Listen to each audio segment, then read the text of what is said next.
ਵਾਹਿਗੁਰੂ ਜੀ ਕਾ ਖਾਲਸਾ ਵਾਹਿਗੁਰੂ ਜੀ ਕੀ ਫਤਿਹ। TV84 ਦੇ ਸਾਰੇ ਦਰਸ਼ਕ ਤੇ ਸਰੋਤੇ ਜਿਹੜੇ ਇਸ ਵਕਤ ਸਾਡੇ ਨਾਲ ਨਾਰਥ ਅਮਰੀਕਾ ਦੇ ਵਿੱਚੋਂ ਜੁੜੇ ਹੋਏ ਆ ਜਾਂ ਫਿਰ ਸੋਸ਼ਲ ਮੀਡੀਆ ਦੇ ਰਾਹੀਂ ਸਾਨੂੰ ਦੁਨੀਆ ਭਰ ਦੇ ਵਿੱਚ ਦੇਖ ਰਹੇ ਆ, ਮੈਂ ਅਮਰਵੀਰ ਸਿੰਘ ਅੱਜ ਇਸ ਸੱਚੋ ਸੱਚ ਪ੍ਰੋਗਰਾਮ ਦੇ ਵਿੱਚ ਆਪ ਸਭ ਦਾ ਤਹਿ ਦਿਲੋਂ ਸਵਾਗਤ ਕਰਦਾ।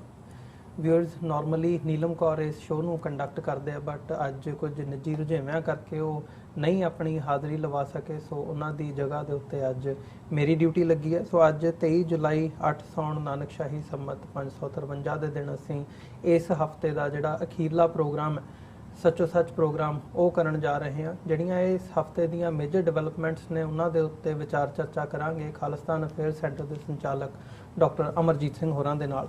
ਤੇ ਜਿੱਥੇ ਸ਼ੁਰੂਆਤ ਦੇ ਵਿੱਚ ਜਿਵੇਂ ਅਸੀਂ ਹਮੇਸ਼ਾ ਇਸ ਪਿਛਲੇ ਜੂਨ ਦੇ ਮਹੀਨੇ ਤੋਂ ਸ਼ੁਰੂ ਕੀਤਾ ਸੀਗਾ ਸਪਾਂਸਰਸ਼ਿਪ ਡਰਾਈਵ ਦੇ ਥੱਲੇ, ਇਸ ਅੱਜ ਦੀ ਜਿਹੜੀ ਸਪਾਂਸਰਸ਼ਿਪ ਹੈ ਉਹ ਟਰਲਕ ਕੈਲੀਫੋਰਨੀਆ ਦੇ ਵਿੱਚੋਂ ਇੱਕ ਸੱਜਣ ਨੇ, ਸਿੰਘ ਨੇ, ਗੁਰਸਿੱਖ ਵੀਰ, ਉਹਨਾਂ ਵੱਲੋਂ ਸਪਾਂਸਰ ਕੀਤਾ ਗਿਆ। ਉਹਨਾਂ ਨੇ ਬੇਨਤੀ ਕੀਤੀ ਹੈ ਕਿ ਜਿਹੜਾ ਉਹਨਾਂ ਦਾ ਨਾਂ ਹੈ ਉਹ ਨਾ ਨਸ਼ਰ ਕੀਤਾ ਜਾਵੇ, ਗੁਪਤ ਰੱਖਿਆ ਜਾਵੇ।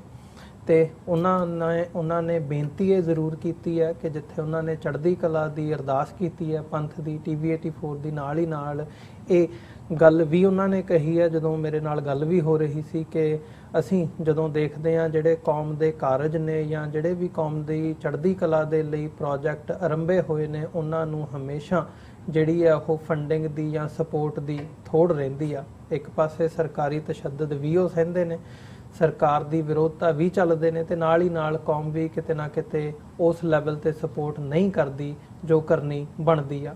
ਸੋ ਉਹਨਾਂ ਨੇ ਅਪੀਲ ਕੀਤੀ ਹੈ ਕਿ ਜਿਹੜੇ ਵੀ ਪ੍ਰੋਜੈਕਟ ਨੇ TV84 ਸਮੇਤ ਜਿਹੜੇ ਹੋਰ ਜਥੇਬੰਦੀਆਂ, ਆਰਗੇਨਾਈਜੇਸ਼ਨ ਜਾਂ ਜਿਹੜੇ ਪ੍ਰੋਜੈਕਟ ਕੌਮ ਦੀ ਚੜ੍ਹਦੀ ਕਲਾ ਦੇ ਲਈ ਕੰਮ ਕਰ ਰਹੇ ਆ, ਉਹਨਾਂ ਦੀ ਵੱਧ ਤੋਂ ਵੱਧ ਸਹਾਇਤਾ ਕੀਤੀ ਜਾਵੇ। ਸੋ ਆਓ ਸ਼ੁਰੂਆਤ ਕਰਦੇ ਹਾਂ ਡਾਕਟਰ ਅਮਰਜੀਤ ਸਿੰਘ ਹੋਰਾਂ ਦੇ ਨਾਲ ਫਤਿਹ ਦੀ ਸਾਂਝ ਪਾ ਕੇ। ਡਾਕਟਰ ਸਾਹਿਬ, ਤੁਹਾਡਾ ਸਵਾਗਤ ਹੈ ਜੀ। ਵਾਹਿਗੁਰੂ ਜੀ ਕਾ ਖਾਲਸਾ ਵਾਹਿਗੁਰੂ ਜੀ ਕੀ ਫਤਿਹ ਜੀ। ਹਾਂਜੀ ਅਮਰਵੀਰ ਸਿੰਘ ਜੀ, ਤੁਹਾਨੂੰ ਵੀ ਤੇ ਦੁਨੀਆ ਭਰ 'ਚ ਬੈਠੇ ਸਾਡੇ ਬਹੁਤ ਹੀ ਪਿਆਰੇ, ਸੋਹਣੇ, ਸਿਆਣੇ TV84 ਦੇ ਦਰਸ਼ਕਾਂ ਨੂੰ ਵੀ ਵਾਹਿਗੁਰੂ ਜੀ ਕਾ ਖਾਲਸਾ ਵਾਹਿਗੁਰੂ ਜੀ ਕੀ ਫਤਿਹ, ਤੇ ਸਾਡੇ ਬਹੁਤ ਹੀ ਪਿਆਰੇ ਮੁਸਲਮਾਨ ਭੈਣਾਂ ਭਰਾਵਾਂ ਨੂੰ ਅਸਲਾਮ ਵਾਲੇਕੁਮ। ਡਾਕਟਰ ਸਾਹਿਬ ਜ਼ਰੂਰ।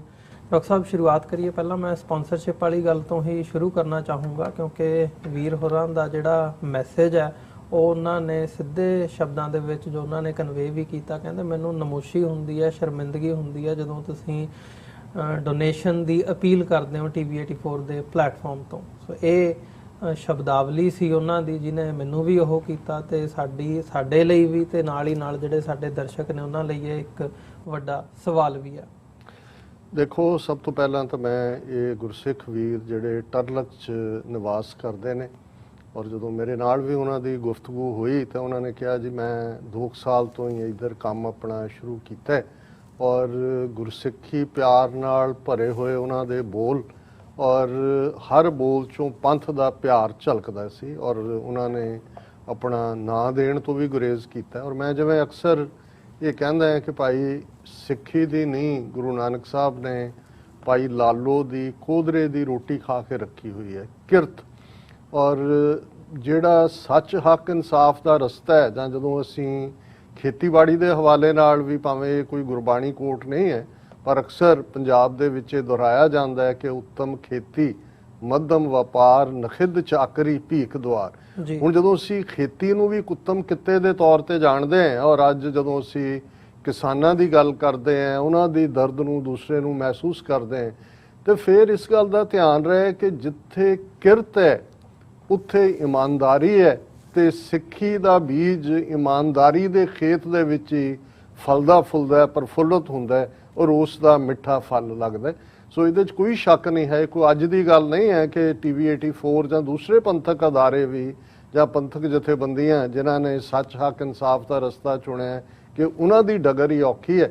ਜੇ ਅਸੀਂ ਮੁੱਢ ਤੋਂ ਹੀ ਦੇਖੀਏ, ਦੇਖੋ ਵਾਸਟ ਮੈਜੋਰਿਟੀ ਲੋਕਾਂ ਦੀ ਕਿਸੇ ਵੀ ਗਿਵਨ ਟਾਈਮ 'ਚ, ਜਦੋਂ ਗੁਰੂ ਸਾਹਿਬਾਨ ਆਪਣੇ ਸਰੀਰਕ ਜਾਮਿਆਂ 'ਚ ਇਸ ਦੁਨੀਆ ਦੇ ਵਿੱਚ ਵਿਚਰਦੇ ਸਨ, ਉਦੋਂ ਵੀ ਉਹਨਾਂ ਦਾ ਮੁੱਖ ਕੰਸਰਨ ਜਿਹੜਾ ਹੈ ਉਹ ਦੁਨੀਆਦਾਰੀ ਦੇ ਵਿੱਚ ਰਹਿੰਦੇ ਆ, ਰੋਟੀ, ਕੱਪੜਾ, ਮਕਾਨ, ਪਰਿਵਾਰਾਂ ਦੀ ਪਰਵਰਿਸ਼, ਉਹ ਆਪਣੇ ਤੋਂ ਬਾਹਰ ਨਹੀਂ ਨਿਕਲ ਸਕਦੇ ਜੀ। ਤੇ ਜ਼ਾਹਰ ਹੈ ਕਿ ਇਹ ਤੁਸੀਂ ਜਿਹੜਾ ਸਟੇਟਸ ਕੋ ਹੈ ਰੋਟੀ, ਕੱਪੜਾ, ਮਕਾਨ ਵਾਲਾ, ਇਹ ਤੁਸੀਂ ਜਿਹੜਾ ਵੀ ਸਿਸਟਮ ਚੱਲ ਰਿਹਾ ਹੈ ਉਹਦੇ ਨਾਲ ਤੁਸੀਂ ਉਹਦੇ ਸਟੇਟਸ ਕੋ ਨੂੰ ਮੰਨ ਕੇ ਹੀ ਕਰ ਸਕਦੇ ਹੋ। ਜਦੋਂ ਤੁਸੀਂ ਸਿਸਟਮ ਨੂੰ ਚੈਲੰਜ ਕਰੋਗੇ ਸੋ ਜ਼ਾਹਰ ਹੈ ਕਿ ਸਿਸਟਮ ਦਾ ਐਂਗਰ ਤੁਹਾਡੇ ਤੇ ਆਏਗਾ, ਤੁਹਾਨੂੰ ਘਰ-ਬਾਰ ਛੱਡਣਾ ਪਏਗਾ, ਤੁਹਾਡੇ ਪਰਿਵਾਰਾਂ ਨੂੰ ਸਫਰ ਕਰਨਾ ਪਏਗਾ।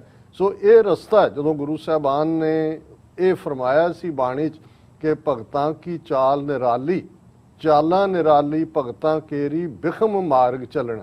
ਹੁਣ ਜਦੋਂ ਅਸੀਂ ਵਿਖੜੇ ਪੈਂਡੇ ਦੀ ਗੱਲ ਕਰਦੇ ਹਾਂ, ਇੱਕ ਤਾਂ ਵੈਸੇ ਵੀ ਜਿਹੜਾ ਦੁਨੀਆਦਾਰੀ ਦੇ ਵਿੱਚ ਫਕੀਰ ਰੂਹ ਹੁੰਦੀ ਹੈ, ਜਿਸ ਦਾ ਰੱਬ ਵੱਲ ਧਿਆਨ ਹੁੰਦਾ ਹੈ ਜਾਂ ਜਿਹੜਾ ਦੁਨੀਆਦਾਰੀ ਦੇ ਕੰਮਾਂ ਨੂੰ ਉਨੀ ਅਹਿਮੀਅਤ ਨਹੀਂ ਦਿੰਦਾ, ਉਹ ਤਾਂ ਦੌਲਤ ਗੁਜ਼ਰਾਨ ਇਹ ਸਾਡਾ ਕਨਸੈਪਟ ਹੈ, ਉਹਨੂੰ ਜਿਹੜੇ ਦੂਸਰੇ ਨੇ ਉਹਨਾਂ ਦੇ ਆਲੇ ਦੁਆਲੇ ਵਾਲੇ ਬਹੁਤ ਵਾਰ ਉਹਨਾਂ ਦੇ ਪਰਿਵਾਰਾਂ ਦੇ ਹੀ ਮਾਤਾ ਪਿਤਾ ਵੀ ਇਹ ਸਮਝਦੇ ਨੇ ਕਿ ਭਾਈ ਇਹ ਨਿਕੰਮਾ ਹੈ, ਕਿ ਭਾਈ ਅਸੀਂ ਤਾਂ ਇੰਨੇ ਕਿੱਲੇ ਜ਼ਮੀਨ ਬਣਾਈ ਸੀ, ਇਹ ਮਿਹਨਤ ਕਰਦਾ ਇੰਨੀ ਬਣਾ ਲੈਂਦਾ।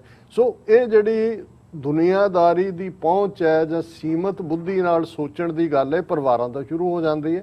ਤੇ ਜਦੋਂ ਅਸੀਂ ਸਿਸਟਮ ਨੂੰ ਚੈਲੰਜ ਕਰਨ ਦੀ ਗੱਲ ਕਰਦੇ ਹਾਂ, ਜਿਹਦੇ ਲਈ ਲਫ਼ਜ਼ ਰੈਵੋਲੂਸ਼ਨ ਜਾਂ ਕ੍ਰਾਂਤੀ ਜਾਂ ਉੱਪਰੋਂ ਥੱਲੇ ਸੁੱਟਣਾ ਇਹੋ ਜਿਹੇ ਸ਼ਬਦ ਇਸਤੇਮਾਲ ਹੇਠਲੀ ਉੱਤੇ ਲਿਆਣੀ, ਇਹ ਗੱਲ ਕਰਦੇ ਫਿਰ ਜਗ ਮੈਂ ਉੱਤਮ ਕਾਂਢੀਏ ਵਿਰਲੇ ਕਈ ਕਿ ਰੂਹਾਨੀਅਤ ਦੀ ਦੁਨੀਆ 'ਚ ਵੀ ਵਿਰਲੇ ਹੁੰਦੇ ਨੇ, ਤੇ ਇੱਕ ਜਿਹੜੇ ਰੂਹਾਨੀਅਤ ਦੀ ਦੁਨੀਆ 'ਚ ਹੀ ਰਹਿੰਦੇ ਨੇ ਉਹਨਾਂ 'ਚੋਂ ਕੋਈ ਕਿੰਨੇ ਕੁ ਇਸ ਪਾਸੇ ਆਣਗੇ ਤੇ ਕਿੰਨੇ ਕੁ ਜਿਹੜੇ ਨੇ ਉਹ ਸੱਚ ਦੇ ਨਾਲ ਖਲੋ ਕੇ ਉਹਦੇ ਕਨਸੀਕੁਐਂਸਿਸ ਨੂੰ ਸਹਿਣ ਲਈ ਤਿਆਰ ਹੋਣਗੇ।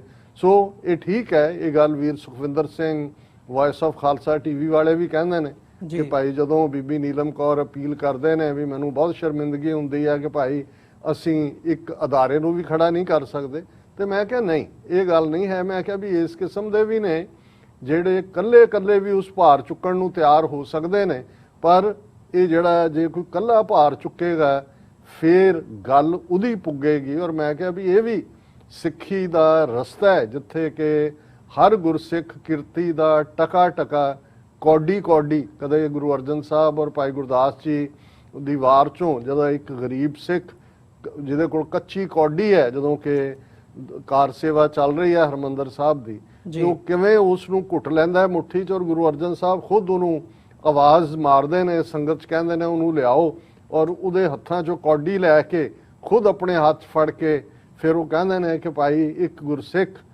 ਆਪਣਾ ਸਰਬੰਸ ਜਿਹੜਾ ਉਹ ਭੇਟ ਕਰ ਰਿਹਾ। ਔਰ ਭਾਈ ਗੁਰਦਾਸ ਜੀ ਦੀ ਕਲਮ ਚੱਲਦੀ ਹੈ ਕਿ ਭਾਈ ਇਹ ਜਿਹੜਾ ਭਾਵਨੀ ਭਗਤ ਪਾਏ ਕੌਡੀ ਅੱਗੇ ਭਾਗ, ਕਿ ਇਹ ਹੈ ਭਾਵਨੀ ਭਗਤੀ ਦੀ, ਕਿ ਉਹ ਕੌਡੀ ਉਹਦੇ ਕੋਲ ਹੈ ਤੇ ਉਹ ਸਾਰਾ ਕੁਝ ਹੀ ਦੇ ਰਿਹਾ। ਸੋ ਮੈਂ ਸਮਝਦਾ ਵੀ ਇਹ ਵੀ ਜਦੋਂ ਅਸੀਂ ਇਸ ਪ੍ਰੋਗਰਾਮ ਨੂੰ ਹੁਣ ਸ਼ੁਰੂ ਕੀਤਾ ਹੈ ਕਿ ਭਾਈ ਕੱਲੀ ਸਪਾਂਸਰਸ਼ਿਪ ਵੀ ਜਿਹੜੀ ਹੈ ਜਾਂ 4-5 ਸਿੰਘ ਸਿੰਘਣੀਆਂ ਰਲ ਕੇ ਵੀ ਕਰ ਸਕਣ ਜਿੰਨਾ ਕੁ ਵੀ ਉਹਨਾਂ ਦੀ ਅਫੋਰਡੇਬਿਲਟੀ ਹੈ। ਸੋ ਇਹਦਾ ਮਕਸਦ ਵੀ ਅਸੀਂ ਕਿਸੇ ਇੱਕ ਦੋ ਵੱਡੀਆਂ ਧਿਰਾਂ ਦੇ ਉੱਤੇ ਨਹੀਂ ਡਿਪੈਂਡੈਂਟ ਹੋਣਾ ਚਾਹੁੰਦੇ, ਕਿਉਂਕਿ ਅਸੀਂ ਸਮਝਦੇ ਹਾਂ ਕਿ ਇਹਦੇ ਨਾਲ, ਇਸ ਪਾਰਟਿਸਿਪੇਸ਼ਨ ਦੇ ਨਾਲ ਜਿੱਥੇ ਸਾਨੂੰ ਬਲ ਮਿਲਦਾ ਹੈ ਉੱਥੇ ਇਹ ਜਿਹੜੀ ਹੈ ਇਹ ਕੌਮ ਦੀ ਗੱਲ ਹੈ, ਔਰ TV 84 ਕੌਮ ਦੀ ਨੁਮਾਇੰਦਗੀ ਕਰਦਾ ਹੈ। ਇਹ ਸਾਡਾ ਕੋਈ ਜਿਹੜਾ ਪ੍ਰੋਫਿਟ ਮੇਕਿੰਗ ਅਦਾਰਾ ਨਹੀਂ ਹੈ, ਅਸੀਂ ਨਾਨ ਪ੍ਰੋਫਿਟ ਆਰਗੇਨਾਈਜੇਸ਼ਨ ਦੇ ਥੱਲੇ ਹੀ ਕੰਮ ਕਰਦੇ ਹਾਂ, ਔਰ ਜਿਸ ਨੂੰ ਕਹਿੰਦੇ ਨੇ ਬੇਸ਼ੱਕ ਹੈਂਡ ਟੂ ਮਾਊਥ ਹੈ, ਪਰ ਇਹ ਵੀ ਗੁਰੂ ਦੀ ਕਲਾ ਹੈ, ਗੁਰੂ ਦੀ ਬਖਸ਼ਿਸ਼ ਹੈ ਕਿ ਦਸੰਬਰ 2012 ਚ ਅਸੀਂ ਸ਼ੁਰੂ ਕੀਤਾ ਹੈ ਇਸ ਨੂੰ ਬਿਨਾਂ ਕੁਛ ਕੋਲ ਹੁੰਦੇ। ਲੇਕਿਨ ਜੇ ਇਹ ਪਿਛਲੇ 9 ਸਾਲ ਤੋਂ ਲਗਭਗ ਜਾਰੀ ਹੈ ਔਰ ਬੁਲੰਦੀਆਂ ਵੱਲ ਜਾ ਰਿਹਾ ਹੈ, ਤੇ ਸਤਿਗੁਰੂ ਦੀ ਰਹਿਮਤ ਹੈ ਔਰ ਇਹਨਾਂ ਵੀਰਾਂ ਦੀ ਜਿਨ੍ਹਾਂ ਨੇ ਹਮੇਸ਼ਾ ਹੀ ਇਹ ਸਮਝਿਆ ਵੀ ਇਹ ਪੰਥਕ ਅਦਾਰੇ ਦੇ ਨਾਤੇ ਉਹਨਾਂ ਦਾ ਫਰਜ਼ ਬਣਦਾ। ਸੋ ਅਸੀਂ ਇਸ ਗੁਰਸਿੱਖ ਵੀਰ ਦਾ ਬਹੁਤ-ਬਹੁਤ ਸ਼ੁਕਰੀਆ ਅਦਾ ਕਰਦੇ ਹਾਂ। ਜੀ ਬਿਲਕੁਲ, ਨਾਲ ਹੀ ਨਾਲ ਅਪੀਲ ਵੀ ਕਰਦੇ ਹਾਂ ਜਿਹੜੇ ਸਾਡੇ ਦਰਸ਼ਕ ਇਸ ਵਕਤ ਸਾਨੂੰ ਦੇਖ ਰਹੇ ਆ, ਸੋ ਸਕਰੀਨ ਦੇ ਉੱਤੇ ਤੁਹਾਡੇ ਇਨਫੋਰਮੇਸ਼ਨ ਵੀ ਆ ਰਹੀ ਹੈ, ਤੁਸੀਂ ਜਿਹੜਾ ਨੰਬਰ ਹੈ ਜਾਂ ਸਾਡੀ ਵੈਬਸਾਈਟ ਦੇ ਉੱਤੇ ਜਾ ਕੇ ਸਾਡੇ ਤੱਕ ਪਹੁੰਚ ਵੀ ਕਰ ਸਕਦੇ ਹੋ ਤੇ ਸਪਾਂਸਰ ਕਰ ਸਕਦੇ ਹੋ, ਜਿੰਨਾ ਵੀ ਤੁਹਾਡੀ ਦਸਵੰਧ ਦੇ ਵਿੱਚੋਂ ਤੁਸੀਂ ਉਹ ਆਪਣਾ ਯੋਗਦਾਨ ਪਾ ਸਕੋ ਇਸ ਕਾਰਜ ਵੱਲ। ਤੇ ਨਾਲ ਹੀ ਨਾਲ ਡਾਕਟਰ ਸਾਹਿਬ ਜਿਵੇਂ ਤੁਸੀਂ ਵੀ ਗੱਲ ਕੀਤੀ ਹੈ, ਅਸੀਂ ਹਕੂਮਤ ਦੀ ਗੱਲ ਕਰ ਰਹੇ ਸੀ ਤੁਸੀਂ ਕਿ ਹਕੂਮਤਾਂ ਦਾ ਜਿਹੜਾ ਤਾਪ ਹੈ ਜਾਂ ਉਹਨਾਂ ਦਾ ਜਿਹੜਾ ਵਿਰੋਧ ਹੈ ਉਹ ਚੱਲਣਾ ਪੈਂਦਾ, ਜਾਂ ਇਹਨੂੰ ਹੁਣ ਮਾਡਰਨ ਡੇ ਜੇ ਵਰਡ ਹੁਣ ਯੂਜ਼ ਹੁੰਦਾ ਉਹ ਹੁੰਦਾ ਹਿਊਮਨ ਰਾਈਟਸ। ਹਿਊਮਨ ਰਾਈਟਸ ਦੀ ਗੱਲ ਖਾਸ ਤੌਰ ਤੇ ਜਦੋਂ ਅਸੀਂ ਆਪਣੇ ਜਰਨਲਿਜ਼ਮ ਦੇ ਨਾਲ ਜਾਂ TV 84 ਦੇ ਨਾਲ ਜੋੜ ਕੇ ਦੇਖਦੇ ਹਾਂ, ਇਹਨੂੰ ਇੱਕ ਵੱਡੇ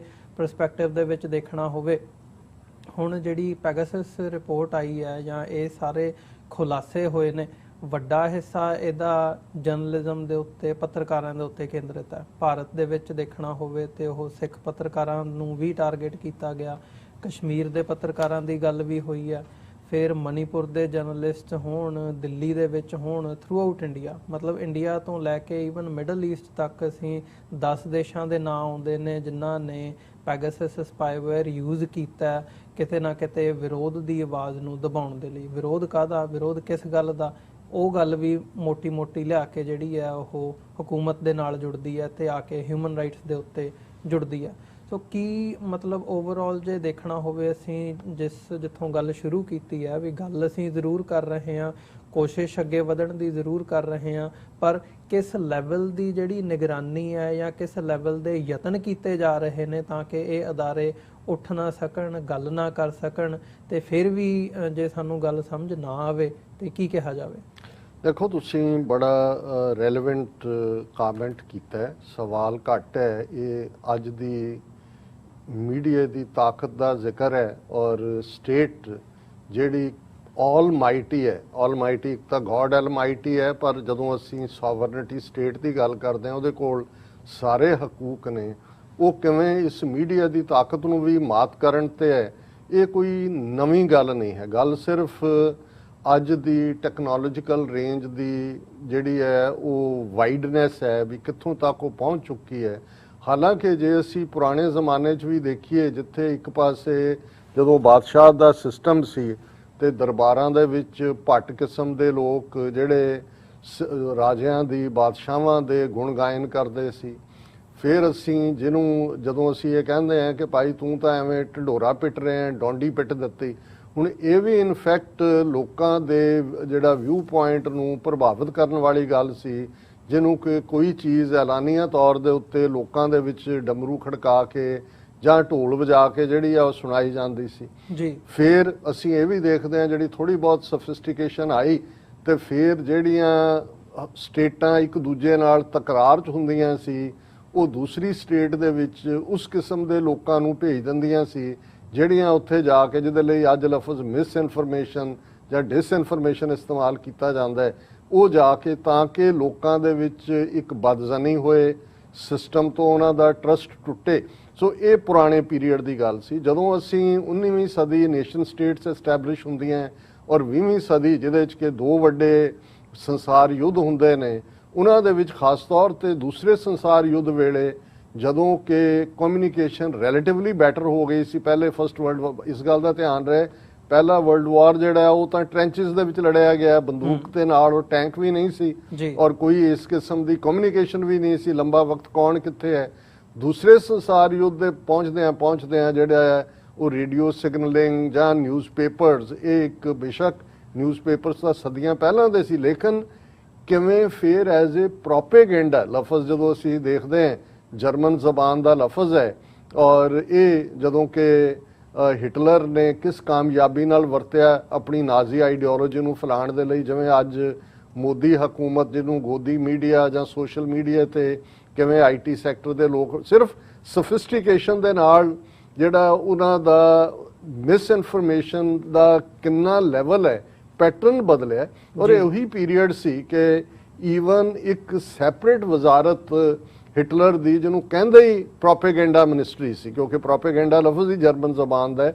ਔਰ ਡਾਕਟਰ ਗੋਇਬਲਸ, ਜਿਸ ਨੂੰ ਅੱਜ ਜਦੋਂ ਦੁਨੀਆ ਦਾ ਝੂਠ ਕਹਿਣਾ ਹੋਏ ਤਾਂ ਗੋਬਲੀਅਨ ਲਾਈ ਕਿਹਾ ਜਾਂਦਾ ਹੈ, ਇਹ ਉਹ ਪੀਰੀਅਡ ਸੀ ਜਦੋਂ ਕਿ ਸਾਡੇ ਸਬ ਕੰਟੀਨੈਂਟ ਦੇ ਇੱਕ ਵੱਡੇ ਉਰਦੂ ਸ਼ਾਇਰ ਨੇ ਇੱਕ ਸ਼ੇਅਰ ਕਿਹਾ ਸੀ ਕਿ ਖਿੰਚੋ ਨਾ ਕਮਾਨੋਂ ਕੋ ਨਾ ਤਲਵਾਰ ਨਿਕਾਲੋ, ਜਬ ਤੋਪ ਮੁਕਾਬਲ ਹੋ तो अखबार निकालो। सो ਜ਼ਾਹਰ ਹੈ ਕਿ ਨਿਊਜ਼ਪੇਪਰ ਔਰ ਉਹਦਾ ਜਰਮਨ ਪ੍ਰੋਪੇਗੈਂਡੇ ਨੇ ਯੂਰਪ ਦੇ ਵਿੱਚ ਬਹੁਤ ਸਾਰਾ ਪ੍ਰਭਾਵ ਪਾਇਆ, ਭਾਰਤ ਤੱਕ ਵੀ। ਅਸੀਂ ਇਹ ਦੇਖਦੇ ਹਾਂ ਕਿ ਜੇ ਉਸ ਜ਼ਮਾਨੇ 'ਚ ਸੁਭਾਸ਼ ਚੰਦਰ ਬੋਸ ਵਰਗੇ ਲੋਕ ਜਾਂ ਦੂਸਰੇ ਜਰਮਨ ਦੂਜੇ ਪਹੁੰਚ ਜਾਂਦੇ ਨੇ, ਉਹਨਾਂ ਦੇ ਸਾਹਮਣੇ ਵੀ ਉਹਨਾਂ ਦੀ ਵਿਕਟਰੀ ਦੀ ਕਹਾਣੀ ਸੀ, ਉਹਨਾਂ ਦੀ ਨਾਜ਼ੀ ਲਾਈਕ ਜਾਂ ਫਾਸ਼ਿਸਟ ਲਾਈਕ ਆਈਡੀਓਲੋਜੀ ਕਿ ਜੇ ਭਾਰਤ ਉਹਨਾਂ ਦੇ ਕਬਜ਼ੇ 'ਚ ਜਾਏਗਾ ਤੇ ਕਿਸ ਕਿਸਮ ਦਾ ਸਿਸਟਮ ਉਹ ਇਹ ਨਹੀਂ ਸੀ, ਕਿਉਂਕਿ ਉਹਨਾਂ ਨੂੰ ਲੱਗਦਾ ਸੀ ਇਸ ਕਿਸਮ ਦਾ ਇੱਕ ਪ੍ਰੋਪੇਗੈਂਡਾ ਵਾਰਫੇਅਰ ਦੇ ਵਿੱਚ ਜਰਮਨ ਵੇ ਹੈਡ ਸੀ ਬ੍ਰਿਟਿਸ਼ਰਜ਼ ਨਾਲੋਂ। ਹਾਲਾਂਕਿ ਬ੍ਰਿਟਿਸ਼ਰਜ਼ ਵੀ ਮਾਰ ਨੇ ਮਿਸ ਇਨਫੋਰਮੇਸ਼ਨ ਦੇ, ਜਿਵੇਂ ਇਹਨਾਂ ਨੇ ਕਲੋਨੀਅਲ ਰੂਲ ਕੀਤਾ। ਤੇ ਜੇ ਗੱਲ ਹੁਣ ਅਸੀਂ ਅੱਜ ਦੇ ਕੰਟੈਕਸਟ 'ਚ ਕਰੀਏ, ਕਿਉਂਕਿ ਪਿਛਲੀ ਅੱਧੀ ਸਦੀ ਦੇ ਵਿੱਚ ਕੰਪਿਊਟਰ ਸੌਫਟਵੇਅਰ ਮਾਲਵੇਅਰ, ਹੁਣ ਅਸੀਂ ਸਪਾਈਵੇਅਰ ਦਾ ਜ਼ਿਕਰ ਕਰ ਰਹੇ ਹਾਂ। ਹੁਣ ਅੱਜ ਹੀ ਜਿਹੜੀ ਕੰਪਨੀ ਸਪਾਈਵੇਅਰ ਜਿਨ੍ਹਾਂ ਨੇ ਇਹ ਪੈਗਾਸਸ ਬਣਾਇਆ ਹੈ, ਉਹਨਾਂ ਦੀ ਬੜੀ ਜਿਹੜੀ ਹੈ ਰੋਚਕ ਸਟੇਟਮੈਂਟ ਹੈ। ਉਹ ਇਹ ਕਹਿੰਦੇ ਨੇ ਜੀ ਜੇ ਸ਼ਰਾਬ ਪੀ ਕੇ ਡਰਾਈਵਰ ਗੱਡੀ ਚਲਾਏ ਤੇ ਕੋਈ ਗੱਡੀ ਬਣਾਉਣ ਵਾਲੀ ਕੰਪਨੀ ਦਾ ਕਸੂਰ ਥੋੜੀ ਹੈ ਵੀ ਅਸੀਂ ਤਾਂ ਸਰਕਾਰਾਂ ਨੂੰ ਵੇਚਿਆ ਕਿ ਵੀ ਇਹ ਟੈਰਰਿਜ਼ਮ ਔਰ ਦੂਸਰੇ ਦੇ ਖਿਲਾਫ ਹੈ, ਜੇ ਉਹ ਮਿਸਯੂਜ਼ ਕਰ ਰਹੇ ਨੇ ਜਰਨਲਿਸਟਾਂ ਤੋਂ ਸਾਡਾ ਕੀ ਕਸੂਰ ਹੈ। ਸੋ ਅਸੀਂ ਇਹ ਸਮਝਦੇ ਹਾਂ। ਔਰ ਇਹਦੇ 'ਚ ਤੁਸੀਂ ਦੇਖੋ ਵੀ ਇਹ ਕਿਸ ਹੱਦ ਤੱਕ as a effective weapon Israel ਨੇ, ਕੱਲੀ ਇਹ ਗੱਲ ਨਹੀਂ ਹੈ ਕਿ ਦੇ made hundreds of millions of dollars ਇਹਨੂੰ ਵੇਚਣ ਤਾਂ ਇਹ ਵੀ ਨਹੀਂ ਹੈ ਕਿ ਵੀ ਨੇਤਾਨਯਾਹੂ, ਕਿਉਂਕਿ ਇੱਕ ਪ੍ਰਾਈਵੇਟ ਕੰਪਨੀ ਹੈ ਲੇਕਿਨ ਇਹ ਰਜਿਸਟਰਡ ਹੈ ਇਜ਼ਰਾਈਲ ਦੇ ਅੰਦਰ ਐਜ਼ ਏ ਵੈਪਨ, ਇਹਨੂੰ ਐਜ਼ ਏ ਵੈਪਨ ਰਜਿਸਟਰ, ਕਿਉਂਕਿ ਅਲਟੀਮੇਟਲੀ ਇਹ ਪ੍ਰਭਾਵਿਤ ਕਰਦਾ ਹੈ ਲੋਕਾਂ ਦੀਆਂ ਜ਼ਿੰਦਗੀਆਂ ਨੂੰ।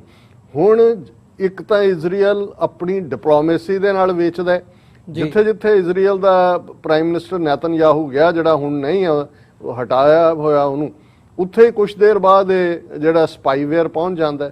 ਉਸ ਦੇ ਵਿੱਚ ਅਸੀਂ ਇਜਿਪਟ ਵੀ ਦੇਖਦੇ ਹਾਂ, ਉਸ ਦੇ ਵਿੱਚ ਅਸੀਂ ਮੋਰਾਕੋ ਵੀ ਦੇਖਦੇ ਹਾਂ, ਉਸ ਦੇ ਵਿੱਚ ਅਸੀਂ ਜਿਉਂ ਹੀ 2017 ਦੇ ਵਿੱਚ ਮੋਦੀ ਜਾਂਦਾ ਇਜ਼ਰਾਈਲ ਦੇ ਦੌਰੇ ਤੇ ਉਸ ਤੋਂ ਫੌਰਨ ਬਾਅਦ ਨੇਤਨਯਾਹੂ ਆਉਂਦਾ ਹੈ। ਔਰ ਇਹ ਜਿਹੜੀ ਸਾਰੀ ਰਿਪੋਰਟਿੰਗ ਜਿਹਨੂੰ ਕਿ ਫਰਾਂਸ ਦੀ ਸੰਸਥਾ ਫੋਰਬਿਡਨ ਸਟੋਰੀਜ਼ ਨੇ ਲੀਡ ਕੀਤਾ ਔਰ ਐਮਨੈਸਟੀ ਇੰਟਰਨੈਸ਼ਨਲ ਤੋਂ ਲੈ ਕੇ ਦੁਨੀਆ ਦਾ ਜਿਹੜਾ 17 ਦੇ ਕਰੀਬ ਵੱਡੇ ਮੀਡੀਆ ਗਰੁੱਪ ਸਬ ਕੰਟੀਨੈਂਟ ਚੋਂ ਵਾਇਰ ਵਾਲੇ ਉਹਦੇ 'ਚ ਸ਼ਾਮਲ ਹੋਏ। ਹੁਣ ਜਿਉਂ-ਜਿਉਂ ਕਿਉਂਕਿ 50,000 ਤੋਂ ਜ਼ਿਆਦਾ ਫੋਨ ਜਿਹੜੇ ਨੇ ਉਹਨਾਂ ਨੇ ਐਜ਼ ਏ ਬੇਸਿਕ ਉਹਨੂੰ ਸਾਰੀ ਇਨਵੈਸਟੀਗੇਟਿਵ ਸਟੋਰੀ ਲਈ ਵਰਤੇ। ਇਸ ਤੋਂ ਹੋਰ ਕਿੰਨੇ ਜ਼ਿਆਦਾ ਫੋਨ ਹੋਣਗੇ, ਉਸ 50,000 ਦਾ ਵੀ ਜਿਹੜਾ ਡਾਟਾ ਜਿਹਦੇ 'ਚ ਫ੍ਰੈਂਚ ਪ੍ਰੈਜ਼ੀਡੈਂਟ, 7 ਸਾਬਕਾ prime minister, 3 sitting prime minister ਜਿਨ੍ਹਾਂ 'ਚ ਇਮਰਾਨ ਖਾਨ ਵੀ ਸ਼ਾਮਲ ਹੈ, ਔਰ ਜਰਨਲਿਸਟ ਜਿਹਦੀ ਗੱਲ ਤੁਸੀਂ ਕੀਤੀ ਕਿ ਅੱਜ ਦੇ ਕੰਟੈਕਸਟ ਸਾਡੇ ਲਈ ਇਹ ਕਿਉਂ ਇੰਪੋਰਟੈਂਟ ਹੈ ਜਰਨਲਿਜ਼ਮ ਵਾਲੀ ਗੱਲ, ਕਿ ਉਹਦੇ 'ਚ ਈਵਨ ਜਦੋਂ ਅਸੀਂ ਪੰਜਾਬੀ ਪੱਤਰਕਾਰਤਾ ਦੀ ਗੱਲ ਕਰਦੇ ਹਾਂ, ਬੇਸ਼ੱਕ ਸਾਡਾ ਵੀ ਇੱਕ ਵੱਡਾ ਹਿੱਸਾ ਜਿਹੜਾ ਸੋ ਕਾਲਡ ਮੇਨ ਸਟ੍ਰੀਮ ਦੇ ਥੱਲੇ ਮੋਦੀ ਨੈਰੇਟਿਵ ਵੀ ਦਿੰਦਾ ਹੈ, ਪਰ ਉਹ ਦੋ ਜਰਨਲਿਸਟ, ਇੱਕ ਜਿਹੜੇ ਪ੍ਰਿੰਟ ਮੀਡੀਆ 'ਚ ਨੇ ਲੰਬੇ ਸਮੇਂ ਤੋਂ ਜਸਪਾਲ ਸਿੰਘ ਹੇਰਾ ਔਰ ਦੂਸਰੇ ਭੁਪਿੰਦਰ ਸਿੰਘ ਸਾਜਨ, ਉਹ ਦੂਸਰੇ 'ਚ ਨੇ ਇਲੈਕਟ੍ਰੋਨਿਕ ਮੀਡੀਆ 'ਚ ਨੇ।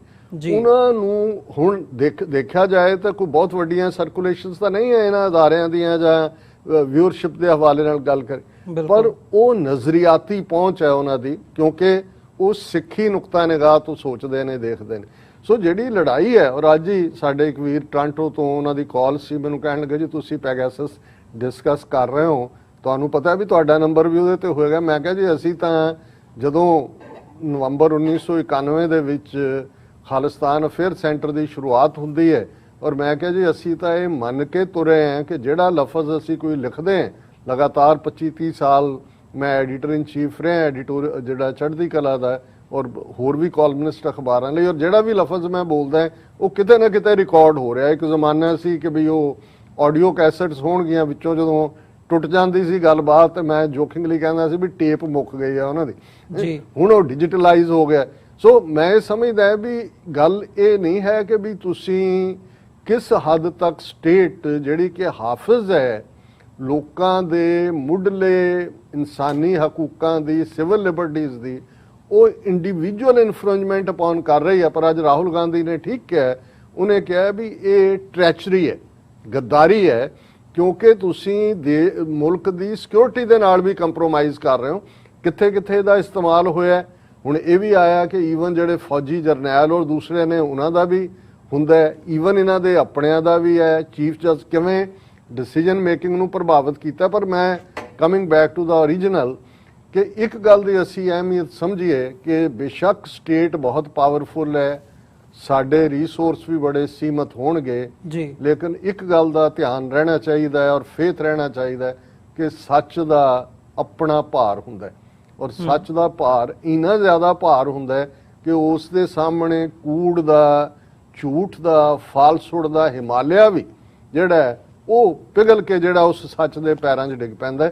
ਔਰ ਅਸੀਂ ਇਹੀ ਗੱਲ ਹੁਣ ਜਦੋਂ ਗੁਰੂ ਨਾਨਕ ਸਾਹਿਬ ਨੇ ਬਾਬਰ ਨੂੰ ਵੰਗਾਰਿਆ, ਜਾਂ ਵੇਲੇ ਦੇ ਹਾਕਮ ਜਿਹੜੇ ਉਸ ਵੇਲੇ ਦਿੱਲੀ ਦੇ ਉੱਤੇ ਕਾਬਜ਼ ਸੀ, ਜਿਨ੍ਹਾਂ ਦਾ ਜ਼ੁਲਮ ਦੀ ਜਿਹੜੀ ਹੈ ਉਸ ਨੂੰ ਗੁਰੂ ਸਾਹਿਬ ਦੇ ਆਪਣੇ ਜਿਹੜੇ ਕਥਨ ਨੇ ਉਹਨਾਂ 'ਚ ਅਸੀਂ ਦੇਖਦੇ ਕਿ ਰਾਜੇ ਸ਼ੀਂ ਮੁਕੱਦਮ ਕੁੱਤੇ ਜਾਏ ਜਗਾਇਨ ਬੈਠੇ ਸੁੱਤੇ, ਚਾਕਰ ਨਹਿੰਦਾ ਪਾਇਨ ਘਾਓ ਰਤ ਪਿਤ ਕੁੱਤਿਓ ਚਟ ਜਾਓ।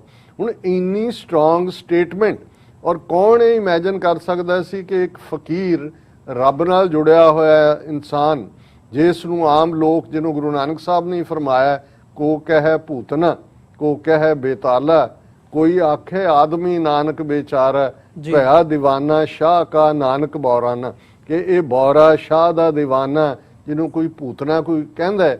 ਕਦੇ ਇਸ ਬਾਬੇ ਕੇ ਇਸ ਗੁਰੂ ਨਾਨਕ ਦੇ ਸਿੱਖ ਖਲੋਣਗੇ ਔਰ ਜ਼ਾਲਮ ਸਾਮਰਾਜਾਂ ਨੂੰ ਦੋ ਜਿਹੜੇ ਨੇ ਸਾਈਮਲਟੇਨੀਅਸਲੀ ਇੱਕੋ ਵੇਲੇ ਇੱਕ ਸਦੀ ਦੀ ਪਰਸੀਕਿਊਸ਼ਨ ਚੋਂ ਨਿਕਲ ਕੇ ਉਹਨਾਂ ਨੂੰ ਤਰਾਸ਼ਾਹੀ ਕਰਨਗੇ। ਇਹ ਸੱਚ ਦੀ ਕਰਾਮਾਤ ਹੈ। ਸੱਚ ਕੀ ਬਾਣੀ ਨਾਨਕ ਆਖੈ ਸੱਚ ਸੁਣਾਏ ਸੀ ਸੱਚ ਕੀ ਬੇਲਾ। ਸੋ ਸਾਡੇ ਲਈ ਅਸੀਂ ਸਮਝਦੇ ਹਾਂ ਵੀ ਸੀਮਤ ਸਾਧਨਾ ਦੇ ਚੱਲਦੇ ਹਾਂ, ਔਰ ਇਹਦੇ 'ਚ ਵੀ ਅਨਫੋਰਚੂਨੇਟਲੀ ਕਿਸ ਕਿਸਮ ਦਾ ਇੱਕ ਆਪਣਾ ਜਿਹੜਾ ਸਾਡਿਆਂ 'ਚੋਂ ਹੀ ਉਸ ਕਿਸਮ ਦੇ ਲੋਕ ਵੀ ਨੇ ਜਿਨ੍ਹਾਂ ਕੋਲ ਨੈਗੇਟਿਵਿਟੀ ਤੋਂ ਬਿਨਾਂ ਕੁਛ ਨਹੀਂ ਹੈ, ਕੁਛ ਨਾ ਕੁਛ ਤਾਂ ਕਰਨਾ ਹੀ ਹੈ। ਔਰ ਉਹਨਾਂ ਬਾਰੇ ਵੀ ਜਦੋਂ ਕੋਈ ਵੀਰ ਕੰਸਰਨਡ ਵੀ ਹੁੰਦੇ ਨੇ, ਅੱਜ ਕੱਲ੍ਹ ਵੀ ਇਸ ਕਿਸਮ ਦਾ ਕੁਛ ਫੇਸਬੁੱਕ ਤੇ ਜਾਂ ਕੁਛ ਹੋਰ ਅਦਾਰਿਆਂ 'ਚ ਚੱਲ ਰਿਹਾ ਹੈ, ਤੇ ਮੇਰਾ ਇੱਕੋ ਹੀ ਕਹਿਣਾ ਹੁੰਦਾ ਹੈ ਕਿ ਜਿਤ ਜਿਤ ਲਾਏ ਤਿਤ ਲਗੇ ਹਰ ਨਾਥ ਨਾਨਕ ਇਨ ਕੇ ਕਛੂ ਨਾ ਹਾਥ, ਕਿ ਇਹਨਾਂ ਵਿਚਾਰਿਆਂ ਤੇ ਤਰਸ ਕਰੋ। ਇਹ ਜ਼ਹਿਨੀ ਤੌਰ ਤੇ ਬਿਮਾਰ ਨੇ, ਇਹਨਾਂ ਦੇ ਉੱਤੇ ਗੁੱਸਾ ਕਰਨਾ, ਭੜਕਣਾ, ਰਿਐਕਟ ਕਰਨਾ ਇਹ ਨਹੀਂ ਬਣਦਾ। ਇੱਕ ਪਾਸੇ ਇਹ ਅਣਪੋਲ ਹੀ ਇਸ ਕਿਸਮ ਦੀ ਜਿਹੜੀ ਆ ਕਰਤੂਤ ਕਰ ਰਹੇ ਨੇ, ਤੇ ਦੂਸਰੇ ਪਾਸੇ ਸਰਕਾਰ ਦੇ ਬਣਾਏ ਹੋਏ ਲੋਕ ਜਿਹੜੇ ਕਿ ਜਾਲੀ ਆਈਡੀਜ਼ ਦੇ ਨਾਲ ਕਿਸ ਕਿਸਮ ਦਾ ਵਰਤਾਰਾ ਸੀ ਤਾਂ ਰੋਜ਼ਾਨਾ ਦੇਖਦੇ ਆ ਜਦੋਂ ਟੀਵੀ 84 ਦੀਆਂ ਅਪਲੋਡ ਹੁੰਦੀਆਂ ਨੇ ਵੀਡੀਓਜ਼, ਕਿੰਨਿਆਂ ਨੂੰ ਰੁਜ਼ਗਾਰ ਅਸੀਂ ਦਿੱਤਾ। ਇਹ ਉਹੀ ਰੁਜ਼ਗਾਰ ਵਾਲੇ ਨੇ ਜਿਹੜੇ ਸਰਕਾਰ ਦੇ ਖੜੇ ਕੀਤੇ ਹੋਏ ਨੇ ਕਿ ਭਾਈ ਉਹਨਾਂ ਨੇ ਹਰ ਇੱਕ ਦੇ ਥੱਲੇ ਜਿਹੜੇ ਨੇ ਇੱਕਦਮ ਕਮੈਂਟਾਂ ਦੀ ਝੜੀ ਲਾਣੀ ਹੈ, ਔਰ ਉਹ ਸਿੱਖ ਆਈਡੀਜ਼ ਦੇ ਥੱਲੇ ਆਪਰੇਟ ਕਰਦੇ ਨੇ। ਸੋ ਇਹ ਉਸ ਗੇਮ ਦਾ ਹਿੱਸਾ ਹੈ ਜਿਹੜੀ ਦੁਸ਼ਮਣ ਨੇ ਸਾਡੇ ਤੇ ਭਰਪਾ ਕੀਤੀ ਹੋਈ ਹੈ। ਔਰ ਅਸੀਂ ਜਿਹੜਾ ਮਸਤਾਂ ਵਾਂਗ, ਉਹਨਾਂ ਫਕੀਰਾਂ ਵਾਂਗ ਆਪਣੀ ਮੰਜ਼ਲ ਵੱਲ ਅੱਖਾਂ ਰੱਖ ਕੇ, ਜਿਹਨੂੰ ਇੱਕ ਸਿਆਣੇ ਸੱਜਣ ਨੂੰ ਕਿ ਜਿਹੜਾ ਇੱਕ ਸਫਲ ਜਨਰਲ ਸੀ, ਇੱਕ ਵਾਰ ਪੁੱਛਿਆ ਫੌਜੀਆਂ ਨੇ ਕਿ ਸਾਨੂੰ ਕੀ ਕਰਨਾ ਚਾਹੀਦਾ, ਤਾਂ ਉਹਨੇ ਕਿਹਾ ਜੀ run the race of your life with the eyes fixed on your goal, ਕਿ ਜ਼ਿੰਦਗੀ ਦੀ ਦੌੜ ਦੌੜੋ, ਅੱਖਾਂ ਤੁਹਾਡੀਆਂ ਜਿਹੜੀਆਂ ਨੇ ਉਹ ਤੁਹਾਡੇ ਗੋਲ ਤੇ ਰਹਿਣ। ਸੋ ਅਸੀਂ ਇਸ ਕਨਕਲੂਜਨ ਤੇ ਪਹੁੰਚੇ ਹੋਏ ਹਾਂ ਕਿ ਬਿਨਾਂ ਆਪਣਾ ਰਾਜ ਭਾਗ ਕਾਇਮ ਕੀਤੇ, ਬਿਨਾਂ ਸਿੱਖੀ ਦੀ ਬਾਦਸ਼ਾਹਤ ਦੇ, ਸਿੱਖ ਸੋਵਰਨਿਟੀ ਦੇ, ਦਰਿਆਏ ਜਮਨਾ ਤੋਂ ਵਾਗਾ ਤੱਕ ਇੰਡੀਪੈਂਡੈਂਟ ਸੋਵਰਨ ਨੇਸ਼ਨ ਖਾਲਿਸਤਾਨ ਦੇ, ਅਸੀਂ ਉਸ ਖਿੱਤੇ ਦੇ ਵਿੱਚ ਸਰਵਾਈਵ ਨਹੀਂ ਕਰ ਸਕਾਂਗੇ। ਇਹ ਨਹੀਂ ਹੈ ਕਿ ਸਿੱਖੀ ਖਤਮ ਹੋ ਜਾਏਗੀ, ਲੇਕਿਨ ਜੋ ਹਸ਼ਰ ਬੁੱਧ ਧਰਮ ਦਾ ਹੋਇਆ, ਜੇ ਅਸੀਂ ਆਪਣੀਆਂ ਰੂਟਸ ਨਾਲੋਂ ਟੁੱਟ ਗਏ, ਆਪਣੀ ਧਰਤੀ ਨਾਲੋਂ ਟੁੱਟ ਗਏ, ਤੇ ਫਿਰ ਬਾਹਰ ਡਾਇਸਪੋਰਾ ਕਮਿਊਨਿਟੀਜ਼ ਕਿੰਨੀ ਕੁ ਦੇਰ ਅਲਟੀਮੇਟਲੀ ਹੌਲੀ ਮਾਈਨੋਰਿਟੀਜ਼ ਦੀ ਇਹ ਤਰਾਸਦੀ ਹੁੰਦੀ ਹੈ ਕਿ ਉਹ ਕਿਸੇ ਵੀ ਸੈਟਅਪ 'ਚ ਰਹਿਣ, ਅਲਟੀਮੇਟਲੀ ਉਹਨਾਂ ਦਾ ਕਾਡਰ ਖੁਰਦਾ ਚਲਾ ਜਾਂਦਾ ਹੈ, ਉਹਨਾਂ ਦੀਆਂ ਵੈਲਿਊਜ਼ ਕੰਪਰੋਮਾਈਜ਼ ਹੁੰਦੀਆਂ ਚਲੀਆਂ ਜਾਂਦੀਆਂ। ਜੇ ਅਸੀਂ ਅੱਜ ਪਾਰਸੀਆਂ ਦਾ ਹਾਲ ਦੇਖੀਏ, ਈਰਾਨ 'ਚੋਂ ਨਿਕਲੇ, ਇੰਡੀਆ 'ਚ ਆਏ, ਕਿੰਨੀ ਪ੍ਰੋਸਪੈਰਿਟੀ, ਇੱਕ ਸਟੇਜ ਦੇ ਉੱਤੇ ਸਾਰੀ ਇੰਡਸਟਰੀ, ਜਮਸ਼ੇਦ ਜੀ ਨਸਰਵੰਤ ਟਾਟਾ ਤੋਂ ਲੈ ਕੇ ਫਿਲਮੀ ਇੰਡਸਟਰੀ, ਈਵਨ ਜਦੋਂ ਪੰਜਾਬੀ ਜਾਂ ਦੂਸਰੇ ਫਿਲਮ ਇੰਡਸਟਰੀ 'ਚ ਗਏ ਨੇ 1994 ਤੋਂ ਪਹਿਲਾਂ, ਸਾਰਾ ਥੀਏਟਰ ਪਾਰਸੀਆਂ ਕੋਲ ਸੀ, ਫਿਲਮ ਇੰਡਸਟਰੀ ਸਾਰੀ ਪਾਰਸੀਆਂ ਦੇ ਕੋਲ ਸੀ। ਪਰ ਅੱਜ ਉਹਨਾਂ ਦਾ ਸਭ ਤੋਂ ਵੱਡਾ ਫਿਕਰ ਹੈ, ਹਰ ਸੈਂਸਸ ਤੋਂ ਬਾਅਦ ਉਹਨਾਂ ਦੀ ਆਬਾਦੀ ਬਹੁਤ ਥੋੜੀ ਹੁੰਦੀ ਹੈ, ਘਟਦੀ ਜਾਂਦੀ ਹੈ, ਘਟਦੀ ਜਾ ਰਹੀ ਹੈ, ਔਰ ਉਹਨਾਂ ਨੂੰ ਇਹ ਹੈ ਕਿ ਆਲਮੋਸਟ ਅਸੀਂ ਖਾਤਮੇ ਵੱਲ ਜਾ ਰਹੇ ਹਾਂ। ਸੋ ਨੇਸ਼ਨ ਜਿਹੜਾ ਉਹ ਤੁਹਾਡੀ, ਔਰ ਖਾਸ ਤੌਰ ਤੇ ਮਾਈਨੋਰਿਟੀਜ਼ ਦੇ ਲਈ ਇਹ ਇੰਪੋਰਟੈਂਟ ਹੈ ਕਿ ਤੁਹਾਡਾ ਆਪਣਾ ਨੇਸ਼ਨ ਹੋਏ, ਉਹੀ ਤੁਹਾਨੂੰ ਜਿਹੜੀ ਆ ਉਹ ਤਹਫੁਜ਼ ਵੀ ਦਿੰਦਾ ਹੈ। ਔਰ ਅਸੀਂ ਆਲਰੇਡੀ ਲਗਭਗ 175 ਸਾਲ ਪਹਿਲਾਂ 1.5 ਲੱਖ ਮੁਰੱਬਾ ਮੀਲ ਦੇ ਉੱਤੇ ਸਰਕਾਰੇ ਖਾਲਸਾ ਜੀ ਉਹਦੇ ਥੱਲੇ ਅਸੀਂ ਜਿਹੜੀ ਆ ਆਪਣੀ ਬਾਦਸ਼ਾਹਤ ਮਾਣੀ ਹੋਈ ਹੈ, ਔਰ ਉਹੀ ਬਾਦਸ਼ਾਹਤ ਦਰਿਆਏ ਜਮਨਾ ਤੋਂ ਵਾਗਾ ਤੱਕ ਜਿਹੜਾ ਸਾਡੀ ਸੱਭਿਅਤਾ ਦਾ, ਸਾਡੀ ਤਹਿਜ਼ੀਬ ਦਾ ਪੰਘੂੜਾ ਹੈ, ਖਾਲਿਸਤਾਨ ਦੀ ਕਾਇਮੀ ਹੀ ਅਲਟੀਮੇਟਲੀ ਜਵਾਬ ਹੈ ਇਸ ਸਾਰੇ ਦਾ। ਜੀ ਡਾਕਟਰ ਸਾਹਿਬ, ਬਿਲਕੁਲ ਜਿਵੇਂ ਤੁਸੀਂ ਇਹ ਗੱਲ ਅਖੀਰ ਦੇ ਵਿੱਚ ਕੀਤੀ ਹੈ, ਮੈਂ ਸਮਝਦਾ ਸਾਡੇ ਲਈ ਜਾਂ ਸਾਡੇ ਦਰਸ਼ਕਾਂ ਲਈ ਵੀ ਇਹ ਇੱਕ ਸਬਕ ਵੀ ਹੈ ਤੇ ਇੱਕ ਧਿਆਨ ਮੰਗਦੀ ਹੈ ਇਹ ਗੱਲ ਕਿ ਸਾਡੀ ਬੋਲੀ ਦੇ ਉੱਤੇ ਕਿਵੇਂ ਹਮਲਾ ਹੋ ਰਿਹਾ ਹੈ, ਅਸੀਂ ਆਪਣੀ ਜਿਹੜੀ ਨੈਸ਼ਨਲਿਜ਼ਮ ਦੀ ਭਾਵਨਾ ਹੈਗੀ ਹੈ ਉਹਦੇ ਤੋਂ ਕਿਤੇ ਨਾ ਕਿਤੇ ਅਸੀਂ ਪਿੱਛੇ ਹਟਦੇ ਜਾ ਰਹੇ ਹਾਂ। ਹੈਰੀਟੇਜ ਦੀ ਗੱਲ ਹੋਵੇ, ਹਿਸਟਰੀ ਦੀ ਗੱਲ ਹੋਵੇ ਜਾਂ ਮਨੁੱਖੀ ਅਧਿਕਾਰਾਂ ਦੀ ਜਦੋਂ ਅਸੀਂ ਗੱਲ ਕਰਦੇ ਹਾਂ, ਅਸੀਂ ਉਹ ਸਾਰੇ ਇਸ਼ੂਜ਼ ਜਿਹੜੇ ਨੇ ਉਹ ਡਿਸਕਸ ਕਰਦੇ ਹਾਂ ਟੀਵੀ 84 ਦੇ ਪਲੇਟਫਾਰਮ ਰਾਹੀਂ। ਪਰ ਕਿਤੇ ਨਾ ਕਿਤੇ ਸਾਡਾ ਇੱਕ ਵੱਡਾ ਹਿੱਸਾ ਇਹਨਾਂ ਇਸ਼ੂਜ਼ ਦੀ ਅਹਿਮੀਅਤ ਨੂੰ ਨਾ ਸਮਝਦਿਆਂ ਹੋਇਆਂ, ਜਿਵੇਂ ਡਾਕਟਰ ਸਾਹਿਬ ਨੇ ਵੀ ਜ਼ਿਕਰ ਕੀਤਾ ਵੀ ਉਹਨਾਂ ਇਸ਼ੂਜ਼ ਦੇ ਉੱਤੇ ਫੋਕਸ ਚਲਿਆ ਜਾਂਦਾ, ਕਿਹਨੇ ਕਿਹਨੂੰ ਗਾਲਾਂ ਕੱਢ ਦਿੱਤੀਆਂ, ਕਿਹਦਾ ਕਿੱਧਰ ਨੂੰ ਕੀ ਹੋ ਗਿਆ, ਤੇ ਅਸੀਂ ਉਸ ਡਿਬੇਟ ਦੇ ਵਿੱਚ ਫਸ ਜਾਂਦੇ ਆ ਜਿਹਦੇ ਚੋਂ ਨਿਕਲਣਾ ਕੁਝ ਨਹੀਂ ਹੁੰਦਾ, ਜਿਹਦੀ ਕੋਈ ਰੈਲੇਵੈਂਸ ਨਹੀਂ ਹੁੰਦੀ। ਉਹ ਇੱਕ ਆਪਸੀ ਖੈਬੜਬਾਜ਼ੀ ਤੋਂ ਬਿਨਾਂ ਜਾਂ ਚੌਧਰ ਜਾਂ ਈਗੋ ਦੀ ਭੁੱਖ ਤੋਂ ਬਿਨਾਂ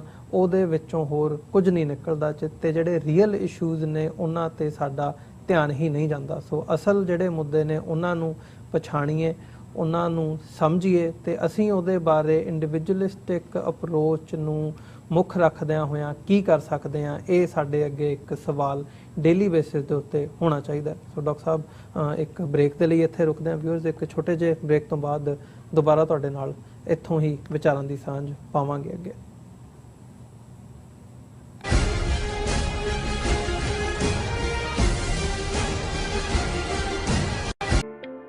ਸਿਗਨੇਚਰ ਟਰੱਕ ਸਰਵਿਸ ਰਾਊਟ 81 ਉੱਤੇ ਐਗਜ਼ਿਟ 235 ਤੇ ਟਰੱਕਰ ਵੀਰਾਂ ਲਈ 24 ਘੰਟੇ ਰੋਡ ਸਰਵਿਸ ਦੀ ਸੁਵਿਧਾ ਮੌਜੂਦ। Heavy duty repair, oil change, ਪੁਰਾਣੇ ਅਤੇ ਨਵੇਂ tyre, computer diagnostic, DPF cleaning, brake service ਜਾਂ ਰਸਤੇ ਵਿੱਚ ਆਈ ਹਰ ਤਰ੍ਹਾਂ ਦੀ ਰਿਪੇਅਰ ਪ੍ਰੋਫੈਸ਼ਨਲ ਟੀਮ ਵੱਲੋਂ ਕੀਤੀ ਜਾਂਦੀ ਹੈ। ਬ੍ਰੇਕਫਾਸਟ, ਲੰਚ ਅਤੇ ਡਿਨਰ ਲਈ ਪੰਜਾਬੀ ਢਾਬੇ ਦਾ ਆਨੰਦ ਵੀ ਮਾਣੋ। ਡਰਾਈਵਰ ਅਤੇ ਟਰੱਕ ਆਪਰੇਟਰ ਵੀਰ ਡਿਸਪੈਚ ਦੀ ਸਰਵਿਸ ਲਈ ਸਾਡੇ ਨਾਲ ਸੰਪਰਕ ਕਰਨ। Signature truck service 58 triangle drive, Weyers Cave, Virginia 24486।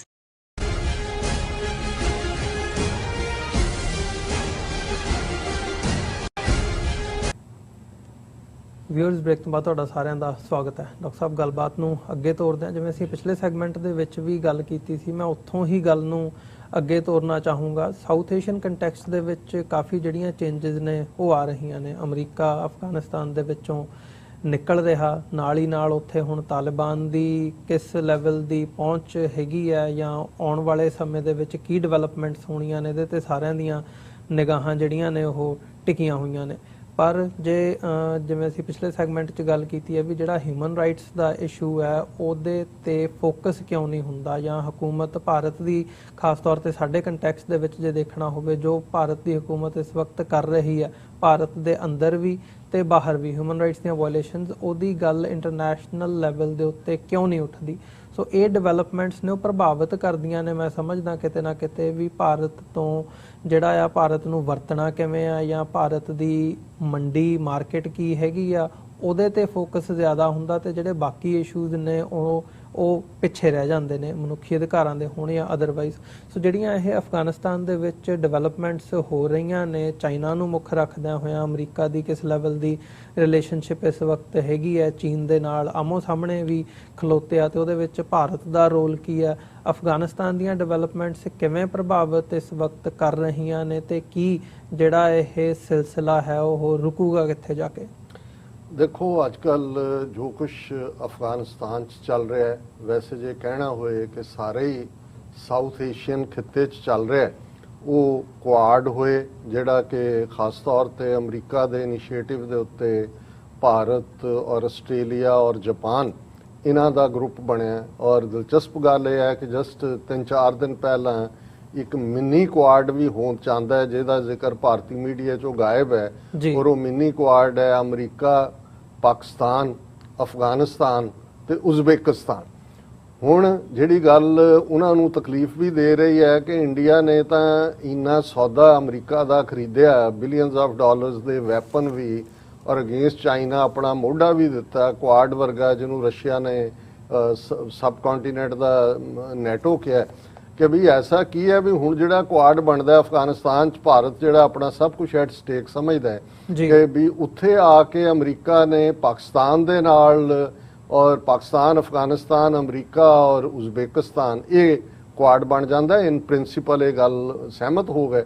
ਮੈਂ ਇਹ ਗੱਲ ਵੇਰਵੇ 'ਚ ਕਰਨ ਤੋਂ ਪਹਿਲਾਂ, ਕਿਉਂਕਿ ਅੱਜ ਕੱਲ ਕੁਝ ਕ੍ਰਿਟਿਸਿਜ਼ਮ ਜਿਹੜਾ ਕੁਝ ਹਲਕਿਆਂ 'ਚ ਸਾਡੇ TV 84 ਦੇ ਜਾਂ ਸਾਡੇ ਪ੍ਰੋਗਰਾਮ ਦੇ ਹਵਾਲੇ ਨਾਲ ਆ ਰਿਹਾ, ਮੈਂ ਉਸ ਦਾ ਜ਼ਿਕਰ ਜ਼ਰੂਰ ਕਰਨਾ ਚਾਹਾਂਗਾ ਕਿ ਜਿਹਦੇ 'ਚ ਕਿਹਾ ਜਾਂਦਾ ਜੀ ਕਿ ਸਾਡੀ ਫਿਕਸੇਸ਼ਨ ਜਿਹੜੀ ਹੈ ਉਹ ਚਾਈਨਾ ਔਰ ਅਫਗਾਨਿਸਤਾਨ ਜਾਂ ਪਾਕਿਸਤਾਨ ਨਾਲ ਹੈ, ਔਰ ਖਾਲਿਸਤਾਨ ਦੀ ਜਿਹੜੀ ਗੱਲ ਹੈ ਉਹ ਇਹਦੇ ਨਾਲ ਨਹੀਂ ਨਿਕਲਦੀ, ਜਾਂ ਇਵੇਂ ਨਹੀਂ ਬਣੇਗਾ ਜੀ। ਦੇਖੋ ਬਹੁਤ ਵਾਰ ਸ਼ਾਇਦ ਇਹਦਾ ਕਾਰਨ ਇੱਕ ਇਹ ਵੀ ਹੈ, ਜਿਹੜੇ ਵੀਰ ਜਾਂ ਭੈਣਾਂ ਇਸ ਲਾਈਨ ਦੇ ਉੱਤੇ ਸੋਚਦੇ ਨੇ ਕਿ ਉਹਨਾਂ ਨੇ ਕਦੇ ਵੀ ਉਸ ਖਿੱਤੇ ਦੀ ਪਾਸਟ ਹਿਸਟਰੀ, ਔਰ ਜੇ ਮੈਂ ਬਹੁਤ ਪਿੱਛੇ ਨਾ ਵੀ ਜਾਵਾਂ, ਸਿੱਖ ਰਾਜ ਦੇ ਵੇਲੇ ਦੀਆਂ 2 ਟ੍ਰੀਟੀਜ਼, ਇੱਕ ਸੰਧੀ ਦੀ ਗੱਲ ਅਕਸਰ ਹੁੰਦੀ, 2 ਸੰਧੀਆਂ ਦੀ ਗੱਲ ਹੁੰਦੀ ਹੈ। ਇੱਕ 1803 ਵਾਲੀ ਜਿਹੜੀ ਮਹਾਰਾਜਾ ਰਣਜੀਤ ਸਿੰਘ ਔਰ ਮੈਟਕਾਫ ਜਿਹੜਾ ਈਸਟ ਇੰਡੀਆ ਕੰਪਨੀ ਦਾ ਨੁਮਾਇੰਦਾ ਦਿੱਲੀ 'ਚ ਸੀ, ਉਹਦੇ ਵਿਚਾਲੇ ਹੁੰਦੀ ਹੈ, ਜਿਹਦੇ ਥੱਲੇ ਸਤਲੁਜ ਪਾਰ ਦੀਆਂ ਜਿਹੜੀਆਂ ਸਿੱਖ ਰਿਆਸਤਾਂ ਨੇ, ਪਟਿਆਲਾ, ਨਾਭਾ, ਜੀਂਦ, ਫਰੀਦਕੋਟ, ਇਹ ਅੰਗਰੇਜ਼ ਆਪਣੀ ਪ੍ਰੋਟੈਕਸ਼ਨ ਥੱਲੇ ਲੈ ਲੈਂਦੇ ਨੇ। ਔਰ ਦੂਸਰੀ ਟੀਟੀ ਦਾ ਅਕਸਰ ਜ਼ਿਕਰ ਹੁੰਦਾ ਹੈ ਜਿਹੜੀ 1809 ਦੇ ਵਿੱਚ ਅੰਮ੍ਰਿਤਸਰ ਦੀ ਟੀਟੀ, ਜਿਹਦੇ ਥੱਲੇ ਸਤਲੁਜ ਦਰਿਆ ਜਿਹੜਾ ਉਹ ਹੱਦ ਮਿੱਥਿਆ ਜਾਂਦਾ ਹੈ ਸਿੱਖ ਰਾਜ ਔਰ ਅੰਗਰੇਜ਼ੀ ਰਾਜ ਦੀ। ਔਰ ਇਹ ਜਿਹੜੀ ਟ੍ਰੀਟੀ ਹੈ ਉਹ ਸਿੱਖਾਂ ਨੂੰ ਸਤਲੁਜ ਤੱਕ ਮਹਿਦੂਦ ਕਰ ਦਿੰਦੀ ਹੈ, ਔਰ ਜਿਹੜਾ ਮਹਾਰਾਜਾ ਰਣਜੀਤ ਸਿੰਘ ਦਾ ਡ੍ਰੀਮ ਸੀ ਆਪਣੀ ਸਟੇਟ ਦੇ ਬਾਰਡਰਸ ਨੂੰ ਜਮਨਾ ਤੱਕ ਲਿਜਾਣ ਦਾ, ਉਹ ਉੱਥੇ ਖਤਮ ਹੋ ਜਾਂਦਾ ਹੈ। ਲੇਕਿਨ ਜਿਹੜੀਆਂ 2 ਟ੍ਰੀਟੀਜ਼ ਜਿਹੜੀਆਂ, ਇਸ ਗੱਲ ਨੂੰ ਜਦੋਂ ਮੈਂ ਅੱਜ ਬਾਰ-ਬਾਰ ਇਸ ਦੇ ਉੱਤੇ ਫੋਕਸ ਕਰਦਾ ਹਾਂ ਕਿ ਉਸ ਪੀਰੀਅਡ 'ਚ 19ਵੀਂ ਸਦੀ ਦੀ ਬਿਗਨਿੰਗ 'ਚ ਸਾਡੇ ਬਜ਼ੁਰਗ ਜਿਨ੍ਹਾਂ ਨੇ ਕੋਈ ਦੁਨੀਆ ਦੀਆਂ ਯੂਨੀਵਰਸਿਟੀ 'ਚ ਟ੍ਰੇਨਿੰਗ ਨਹੀਂ ਸੀ ਲਈ ਹੋਈ, ਉਹ ਸਮਝਦੇ ਸੀ ਕਿ ਜਿਹੜਾ ਰਾਜ ਅਸੀਂ ਸਥਾਪਿਤ ਕਰ ਰਹੇ ਹਾਂ ਉਸ ਦੀ ਸਟੇਬਿਲਿਟੀ, ਉਸ ਦੀ ਪਾਇਦਾਰੀ ਔਰ ਉਸ ਨੂੰ ਮਹਿਫੂਜ਼ ਰੱਖਣ ਲਈ ਜਿਹੜਾ ਇਹ ਸਾਡਾ ਖਿੱਤਾ ਇੰਟਰਨੈਸ਼ਨਲ ਲੈਵਲ ਦੀ ਅਹਿਮੀਅਤ ਰੱਖਦਾ ਹੈ। ਅਨਫੋਰਚੂਨੇਟਲੀ 1809 ਦੀ ਸਤਲੁਜ ਦੀ ਟ੍ਰੀਟੀ ਨੇ ਇੱਕ ਲਾਈਨ ਖਿੱਚ ਦਿੱਤੀ, ਔਰ ਅਸੀਂ ਸਿੰਧ ਦੇ ਪੈਰਾਂ ਤੱਕ ਪਹੁੰਚ ਕੇ ਵੀ ਸ਼ਿਕਾਰਪੁਰ ਸਮੁੰਦਰ ਤੱਕ ਨਹੀਂ ਪਹੁੰਚ ਸਕੇ, ਕਿਉਂਕਿ ਸਿੰਧ ਸਮੁੰਦਰ ਜਿਹੜਾ ਸਤਲੁਜ ਦੇ ਦੂਸਰੇ ਪਾਸੇ ਸੀ ਔਰ ਅੰਗਰੇਜ਼ਾਂ ਨੇ ਰੋਕ ਦਿੱਤਾ ਹੈ। ਔਰ ਜੇ ਉਸ ਵੇਲੇ ਇਸ ਗੱਲ ਨੂੰ ਜੇ ਜਿਓਗ੍ਰਾਫੀਕਲ ਇਸ ਫੀਲਡ ਦੇ ਮਾਹਿਰਾਂ ਨੇ ਅੰਗਰੇਜ਼ਾਂ ਨੂੰ ਕਿਹਾ ਹੁੰਦਾ ਜੀ ਕਿ ਅਪਰ ਲੈਵਲ ਤੇ ਠੀਕ ਹੈ, ਲੇਕਿਨ ਲੋਅਰ ਸਤਲੁਜ ਕੋਰਸ ਨਾਲ ਅਸੀਂ ਸਹਿਮਤ ਨਹੀਂ, ਉਦੋਂ ਤਾਂ ਅੰਗਰੇਜ਼ਾਂ ਦੇ ਏਜੰਡੇ ਤੇ ਵੀ ਨਹੀਂ ਸੀ ਕਿ ਉਹਨਾਂ ਨੇ ਸਿੰਧ ਕੰਕਰ ਕਰਨਾ। ਫਿਰ ਤੁਸੀਂ ਆਲ ਗਲੋਬਲ ਪਾਵਰ ਬਣ ਕੇ, ਫਿਰ ਭਾਵੇਂ ਨੈਪੋਲੀਅਨ ਬੋਨਾਪਾਰਟ ਦਾ ਰਾਜ ਸੀ ਯੂਰਪ ਦੇ ਵਿੱਚ ਦੂਜਾ, ਤੁਸੀਂ ਗਲੋਬਲ ਪਾਵਰ ਬਣ ਸਕਦੇ ਸੀ, ਪਰ ਅੰਗਰੇਜ਼ਾਂ ਨੇ ਬੜੀ ਚਲਾਕੀ ਨਾਲ ਉਸ ਟ੍ਰੀਟੀ ਦੇ ਥੱਲੇ ਸਾਨੂੰ ਅਗੇਨ ਲੈਂਡ ਲੌਕਡ ਬਣਾ ਦਿੱਤਾ। ਅੱਜ ਵੀ ਅਸੀਂ ਫਿਊਚਰ ਦਾ ਜਿਹੜਾ ਸਾਡਾ ਖਾਲਿਸਤਾਨ ਹੈ ਉਹ ਲੈਂਡ ਲੌਕਡ ਹੈ। ਹੁਣ ਮੈਂ ਗੱਲ ਇੰਟਰਨੈਸ਼ਨਲ ਇੰਪੋਰਟੈਂਸ ਦੀ ਕਰਾਂ, 2 ਟ੍ਰੀਟੀਜ਼ ਜਿਹੜੀਆਂ ਇੱਕ ਮਹਾਰਾਜਾ ਰਣਜੀਤ ਸਿੰਘ ਦੇ ਲਾਈਫ ਟਾਈਮ 'ਚ ਹੁੰਦੀ ਹੈ, ਇੱਕ ਉਹਨਾਂ ਦਾ ਬੇਟਾ ਸ਼ੇਰ ਸਿੰਘ ਜਦੋਂ ਲਾਹੌਰ ਦੇ ਤਖਤ ਤੇ ਹੈ ਉਦੋਂ ਸਾਈਨ ਹੁੰਦੀ ਹੈ। ਮਹਾਰਾਜਾ ਰਣਜੀਤ ਸਿੰਘ ਦੇ ਲਾਈਫ ਟਾਈਮ 'ਚ ਜਿਹੜੀ ਟ੍ਰੀਟੀ ਹੁੰਦੀ ਹੈ ਟ੍ਰਾਈਪਾਰਟਾਈਟ ਟ੍ਰੀਟੀ, ਅਫਗਾਨਿਸਤਾਨ ਦਾ ਬਾਦਸ਼ਾਹ ਸ਼ਾਹ ਸ਼ੁਜਾ ਜਿਹਨੂੰ ਸਿੱਖ ਫੌਜ ਕਸ਼ਮੀਰ ਚੋਂ ਜਿਹੜੀ ਹੈ ਉਹ ਲਿਬਰੇਟ ਕਰਵਾ ਕੇ ਲਿਆਈ, ਔਰ ਐਂਪਰਰ ਆਫ ਜਿਹੜਾ ਔਰ ਬ੍ਰਿਟਿਸ਼ ਈਸਟ ਇੰਡੀਆ ਕੰਪਨੀ ਜੀ ਔਰ ਸਿੱਖ ਐਮਪਾਇਰ। ਔਰ ਇਹੀ ਟ੍ਰੀਟੀ ਦੇ ਥੱਲੇ ਮਤਲਬ ਇਹ ਸੀ ਕਿ ਜਿਹੜਾ ਅਫਗਾਨਿਸਤਾਨ ਦੇ ਵਿੱਚ ਕੌਣ ਰੂਲਰ ਹੋਏਗਾ ਇਹ ਡਿਸਾਈਡ ਲਾਹੌਰ ਦਰਬਾਰ ਕਰੇਗਾ। ਜ਼ਾਹਿਰ ਹੈ ਰਣਜੀਤ ਸਿੰਘ ਦਾ ਹੈੱਡਕੁਆਟਰ ਲਾਹੌਰ ਦਰਬਾਰ ਸੀ, ਔਰ ਅੰਗਰੇਜ਼ ਇਹਨੂੰ ਕਿਉਂ ਇਹਦੇ 'ਚ ਇੰਟਰਸਟਿਡ ਸੀ, ਜਾਂ ਦੂਸਰੇ ਰਸ਼ੀਆ ਦੀ ਆਮਦ ਜਿਹੜੀ ਉਸ ਰਸਤੇ ਰਾਹੀਂ, ਜਿਹੜੇ ਜ਼ਾਰਸ ਦਾ ਹਮੇਸ਼ਾ ਡ੍ਰੀਮ ਰਿਹਾ to come to the warm waters of Indian ocean. So ਉਹਨਾਂ ਨੇ ਦੇਖਿਆ ਕਿ ਅਫਗਾਨਿਸਤਾਨ ਇੱਕ ਬਫਰ ਸਟੇਟ ਜਿਹੜੀ ਹੈ, ਕਿਉਂਕਿ ਸਿੱਖਾਂ ਨਾਲ ਟ੍ਰੀਟੀ ਸੀ ਉਹਨਾਂ ਦੀ 1809 ਦੀ, ਇੱਧਰੋਂ ਉਹਨਾਂ ਨੂੰ ਖਤਰਾ ਨਹੀਂ ਸੀ, ਔਰ ਉਹਨਾਂ ਨੂੰ ਇਹ ਸੀ ਕਿ ਜੇ ਫਰੈਂਡਲੀ ਰਜੀਮ ਅਫਗਾਨਿਸਤਾਨ ਦੇ ਵਿੱਚ ਹੋਏਗਾ, ਹੌਸਟਾਈਲ ਨਹੀਂ ਹੋਏਗਾ, ਔਰ ਲਾਹੌਰ ਦਰਬਾਰ ਵੀ ਇਹ ਸਮਝਦਾ ਸੀ ਕਿ ਜੇ ਅਫਗਾਨਿਸਤਾਨ ਦੇ ਵਿੱਚ ਇੱਕ ਫਰੈਂਡਲੀ ਪਾਵਰ ਹੋਏਗੀ ਤੇ ਜਿਹੜੇ ਪੰਜਾਬ ਦੇ ਲੋਕ ਨੇ ਉਹ ਖੁਸ਼ਹਾਲੀ ਨਾਲ ਜਾਂ ਬਿਨਾਂ ਡਿਸਟਰਬੈਂਸ ਤੋਂ ਜੀ ਸਕਣਗੇ। ਸੋ ਇਹ ਬੜੀ ਅਹਿਮੀਅਤ ਵਾਲੀ ਟ੍ਰੀਟੀ ਹੈ ਜਿਹਨੂੰ ਕਿ ਅਸੀਂ ਟ੍ਰਾਈਬ, ਔਰ ਉਹਦੇ ਥੱਲੇ ਇਹ ਵੀ ਸੀ ਕਿ ਅਫਗਾਨਿਸਤਾਨ ਦਾ ਬਾਦਸ਼ਾਹ ਜਿਹੜਾ ਉਸ ਦੇ ਹੋਰ ਕੀ ਰਾਈਟਸ ਨੇ। ਲੇਕਿਨ ਇਹ ਸਾਡਾ ਜਿੱਥੇ ਉਸ ਵੇਲੇ ਦੀ ਨਜ਼ਾਕਤ ਨੂੰ ਵੀ ਦੱਸਦਾ ਸੀ ਕਿ ਭਾਈ ਅਫਗਾਨਿਸਤਾਨ ਦੀ ਇੰਪੋਰਟੈਂਸ ਨੂੰ ਸਿੱਖ ਅੰਪਾਇਰ ਵਾਲੇ ਕਿੰਨਾ ਸਮਝਦੇ ਸੀ, ਉਹ ਸ਼ਾਇਦ ਸਾਡੇ ਅੱਜ ਦੇ ਜਿਹੜੇ ਇਹ ਫੇਸਬੁੱਕੀਏ ਲੋਕ ਨੇ ਇਹਨਾਂ ਨੂੰ ਸਮਝ ਨਾ ਆਏ। ਹੁਣ ਦੂਸਰੀ ਟ੍ਰੀਟੀ ਜਦੋਂ ਅਸੀਂ ਚਾਈਨਾ ਦੇ ਹਵਾਲੇ ਨਾਲ ਰਿਪੀਟਡਲੀ ਗੱਲ ਕਰਦੇ ਹਾਂ, ਫਿਰ 1842 ਦੀ tripartite treaty between emperor of China, lama of Tibet and Sarkare Khalsa ਜੀਓ। ਔਰ ਇਹ ਉਹ ਪੀਰੀਅਡ ਸੀ ਜਦੋਂ ਕਿ ਸਿੱਖ ਜਰਨੈਲ ਜ਼ੋਰਾਵਰ ਸਿੰਘ ਜਿਹੜਾ ਉਹ ਲਦਾਖ ਕੰਕਰ ਕਰ ਲੈਂਦਾ ਹੈ, ਉਸ ਤੋਂ ਕਰਦਾ ਕਰਦਾ ਕੈਲਾਸ਼ ਰੇਂਜ ਤੱਕ ਪਹੁੰਚ ਜਾਂਦਾ ਹੈ, ਔਰ ਇੱਕ ਪੀਰੀਅਡ 'ਚ ਜਿਹੜਾ ਉਸ ਦਾ ਵੱਡਾ ਹਿੱਸਾ ਤਿੱਬਤ ਦਾ, ਔਰ ਇਸ ਗੱਲ ਦਾ ਧਿਆਨ ਰਹੇ ਲਦਾਖ ਨੂੰ ਵੀ ਛੋਟਾ ਤਿੱਬਤ ਕਿਹਾ ਜਾਂਦਾ ਸੀ। ਅੱਜ ਜਦੋਂ ਬਾਰ-ਬਾਰ ਚਾਈਨਾ ਉਸ ਤੇ ਕਲੇਮ ਕਰਦਾ ਹੈ ਤੇ ਉਹਨੇ ਵੀ ਉਹਨਾਂ ਨੇ ਆਪਣੀ ਸਾਈਕੀ 'ਚ ਮੰਨਿਆ ਨਹੀਂ ਹੋਇਆ ਵੀ ਉਹਨਾਂ ਨੇ ਕਿਵੇਂ ਹੋਇਆ। ਲੇਕਿਨ ਦੂਸਰਾ ਜਦੋਂ ਵਾਰ ਹੁੰਦੀ ਹੈ, ਮੌਸਮ ਅਨਪਲੇਜ਼ੈਂਟ ਹੈ, ਜਨਰਲ ਵੈਦਰ ਜਿਹਨੂੰ ਕਹਿੰਦੇ ਨੇ, ਔਰ ਫਾਈਨਲੀ ਜਨਰਲ ਜ਼ੋਰਾਵਰ ਸਿੰਘ ਸ਼ਹੀਦ ਹੁੰਦਾ ਹੈ ਔਰ ਸਿੱਖ ਫੌਜ ਨੂੰ ਰਿਟਰੀਟ ਕਰਨਾ ਪੈਂਦਾ ਹੈ ਹੈਵੀ ਲਾਸਿਸ ਤੋਂ ਬਾਅਦ। ਔਰ ਉਦੋਂ 1842 ਦੇ ਵਿੱਚ ਇਹ ਟ੍ਰੀਟੀ ਤਿੰਨਾਂ ਪਾਵਰਸ ਦੇ ਵਿੱਚ, ਜਿਵੇਂ ਮੈਂ ਕਿਹਾ ਐਂਪਰਰ ਆਫ ਚਾਈਨਾ, ਲਾਮਾ ਔਰ ਸਰਕਾਰੇ ਖਾਲਸਾ ਜੀ ਉਹ ਹੁੰਦੀ ਹੈ ਕਿ Tibet as a buffer state ਜੀ, ਇਹਨਾਂ ਦੇ ਵਿਚਾਲੇ ਚਾਈਨਾ ਦੇ ਔਰ ਸਿੱਖ ਰਾਜ ਦੇ। ਸੋ ਇਹ ਨਾਰਥ ਤੱਕ ਦਾ ਜਿਹੜਾ ਬਾਰਡਰ ਸੀ ਇਹ ਸਿੱਖਾਂ ਨੇ ਡਰਾ ਕੀਤਾ। ਇਹ ਵੀ ਜਦੋਂ ਅਸੀਂ ਅੱਜ ਦੇ ਕੰਟੈਕਸਟ 'ਚ ਸਾਰਿਆਂ ਨੂੰ ਦੇਖਦੇ ਹਾਂ ਤੇ ਇਹਦੀ ਰੈਲੇਵੈਂਸ ਬਣਦੀ ਹੈ। ਚਾਈਨਾ ਦੇ ਨਾਲ ਅਸੀਂ ਆਲਰੇਡੀ ਟੀਟੀ ਸਾਈਨ ਕੀਤੀ ਹੋਈ ਹੈ, ਅਫਗਾਨਿਸਤਾਨ ਦੇ ਨਾਲ ਕੀਤੀ ਹੋਈ ਹੈ। ਬ੍ਰਿਟਿਸ਼ ਬੇਸ਼ੱਕ ਕਲੋਨੀਅਲ ਪਾਵਰ ਸੀ, ਉਸ ਇੰਪੋਰਟੈਂਸ ਨੂੰ ਸਮਝਦੇ ਸੀ। ਤਾਂ ਸਿੱਖ ਕੌਮ ਜਿਹੜੀ ਥਰਡ ਫੈਕਟਰ ਆਲਮੋਸਟ 175 ਸਾਲ ਪਹਿਲਾਂ ਸੀ ਇਹ ਡਿਸਾਈਡ ਕਰਨ ਦੇ ਵਿੱਚ ਕਿ ਭਾਈ ਅਫਗਾਨਿਸਤਾਨ 'ਚ ਕਿਵੇਂ ਬਾਦਸ਼ਾਹ ਬਣਨਾ ਜਾਂ ਇਧਰਲਾ ਸਾਡਾ ਬਾਰਡਰ ਕੀ ਹੈ। ਅੱਜ ਇੰਨਾ ਕੁਝ ਹੋ ਰਿਹਾ ਹੈ, ਦੁਨੀਆ ਦੀਆਂ ਸਾਰੀਆਂ ਪਾਵਰਸ ਜਾ ਕੇ ਉੱਥੇ ਬੈਠੀਆਂ ਹੋਈਆਂ ਨੇ, ਪੂਰੀ ਚੱਲ ਰਿਹਾ। ਰਸ਼ੀਆ ਆ ਕੇ ਤਾਜ਼ਿਕਸਤਾਨ 'ਚ ਬੈਠਾ ਹੈ, ਚਾਈਨਾ ਨੂੰ ਘੇਰਿਆ ਹੋਇਆ ਹੈ, ਸਮੁੰਦਰ ਦੇ ਵਿੱਚ ਅਮਰੀਕੀ ਬੇੜੇ ਖੜੇ ਨੇ। ਅਫਗਾਨਿਸਤਾਨ ਦੇ ਤਾਲਿਬਾਨ ਦੇ ਨਾਲ ਅਮਰੀਕਾ ਫੈਬਰਵਰੀ 2020 'ਚ ਡੀਲ ਕਰਦਾ ਹੈ। ਇਸ ਸਾਰੇ ਦੇ ਬਾਵਜੂਦ ਜੇ ਸਾਡਿਆਂ ਨੂੰ ਲੱਗਦਾ ਹੈ ਵੀ ਸਾਡਾ ਕੀ ਰੋਲ ਹੈ ਜਾਂ ਅਸੀਂ ਕੀ ਆਪਣਾ ਐਟ ਸਟੇਕ ਦੇਖਦੇ ਹਾਂ ਔਰ ਸਾਡੇ ਲਈ ਕਿੰਨਾ ਇੰਪੋਰਟੈਂਟ ਹੈ ਕਿ ਜਿਹੜਾ ਵੀ ਰਜੀਮ ਅਫਗਾਨਿਸਤਾਨ 'ਚ ਆਏ ਜਾਂ ਜਿਹੜੀ ਵੀ ਹਕੂਮਤ ਪਾਕਿਸਤਾਨ 'ਚ ਹੋਏ ਉਹ ਸਿੱਖ ਫਰੈਂਡਲੀ ਉਹਨਾਂ ਦੇ ਨਾਲ ਅਸੀਂ ਉਹਨਾਂ ਨੂੰ ਇਹ ਅਸ਼ੋਰਿੰਗ ਵੀ ਹੋਈਏ ਕਿ ਭਾਈ ਅਸੀਂ ਕੋਈ ਜਿਹੜਾ ਹਿੰਦੂ ਤਵੀਆਂ ਦੇ ਕੋਈ ਜਿਹੜੇ ਆ ਮਖੋਟੇ ਨਹੀਂ ਹੈ ਜਿਵੇਂ ਸਾਨੂੰ ਪਾਸਟ ਹਿਸਟਰੀ ਦੇ ਵਿੱਚ ਵਰਤਦੇ। ਸਾਡੀ ਆਪਣੀ ਇੰਡੀਪੈਂਡੈਂਸ ਹੈ, ਅਸੀਂ ਉਹਨਾਂ ਦੇ ਵੀ ਕੋਈ ਪ੍ਰੌਕਸੀ ਨਹੀਂ ਹੈ, ਨਾ ਹੀ ਬਣਨਾ ਚਾਹੁੰਦੇ ਹੈ। ਪਰ ਇਹ ਸਾਡੀ ਤੀਸਰੀ ਧਿਰ ਦਾ ਰੋਲ ਅਕਾਲ ਪੁਰਖ ਨੇ। ਔਰ ਇਹੀ ਗੱਲ ਜਦੋਂ ਸਰ ਕਪੂਰ ਸਿੰਘ ਬਾਰ-ਬਾਰ ਸਾਚੀ ਸਾਖੀ 'ਚ ਅਕਾਲੀ ਲੀਡਰਸ਼ਿਪ ਦਾ ਉਸ ਰੋਲ ਨੂੰ ਕੰਡੈਮ ਕਰਦੇ ਨੇ, ਜੋ 40s ਦੇ ਵਿੱਚ ਇੱਕ ਧਿਰ ਕਾਂਗਰਸ ਦੇ ਨਾਲ ਅੱਖਾਂ ਬੰਦ ਕਰਕੇ ਜੁਆਇਨ ਕਰਕੇ ਉਹਨਾਂ ਨੇ ਆਪਣੀਆਂ ਬੇੜੀਆਂ 'ਚ ਵੱਟੇ ਪਾਏ, ਉਹਨੂੰ ਕੰਡੈਮ ਕਰਦੇ ਨੇ। ਤਾਂ ਉਹ ਬਾਰ-ਬਾਰ ਕਹਿੰਦੇ ਨੇ ਕਿ ਭਾਈ ਸਾਡੀ ਆਪਣੀ ਇੰਡੀਪੈਂਡੈਂਸ ਵਾਲੀ ਲਾਈਨ ਜਿਹੜੀ ਸੀ, ਇੰਡੀਪੈਂਡੈਂਟ ਥਿੰਕਿੰਗ, ਅਸੀਂ ਤੀਸਰੀ ਇਕਾਈ ਵਜੋਂ ਜੇ ਐਸਰਟ ਕਰਦੇ ਜੇ ਨਾ ਅਸੀਂ ਉਹ ਹੌਸਟਿਲਿਟੀ ਲੈਂਦੇ ਜੋ ਫਿਰ ਸਿਵਲ ਵਾਰ ਦੇ ਵਿੱਚ ਦੋਨਾਂ ਧਿਰਾਂ ਵੱਲੋਂ ਦਿਖਾਈ ਗਈ ਤੇ ਅਸੀਂ ਕੁਛ ਨਾ ਕੁਛ ਲੈ ਕੇ ਡਿੱਗਦੇ। ਮੈਨੂੰ ਲੱਗਦਾ ਵੀ ਅੱਜ ਵੀ 47 ਦੇ ਦੌਰ 'ਚ ਸਾਡੀ ਲੀਡਰਸ਼ਿਪ ਅੱਖਾਂ ਬੰਦ ਕਰਕੇ ਹਿੰਦੂਆਂ ਦੇ ਖਾਤੇ 'ਚ ਕਾਂਗਰਸ ਤੇ ਪੈ ਕੇ ਭੁਗਤਦੀ ਰਹੀ।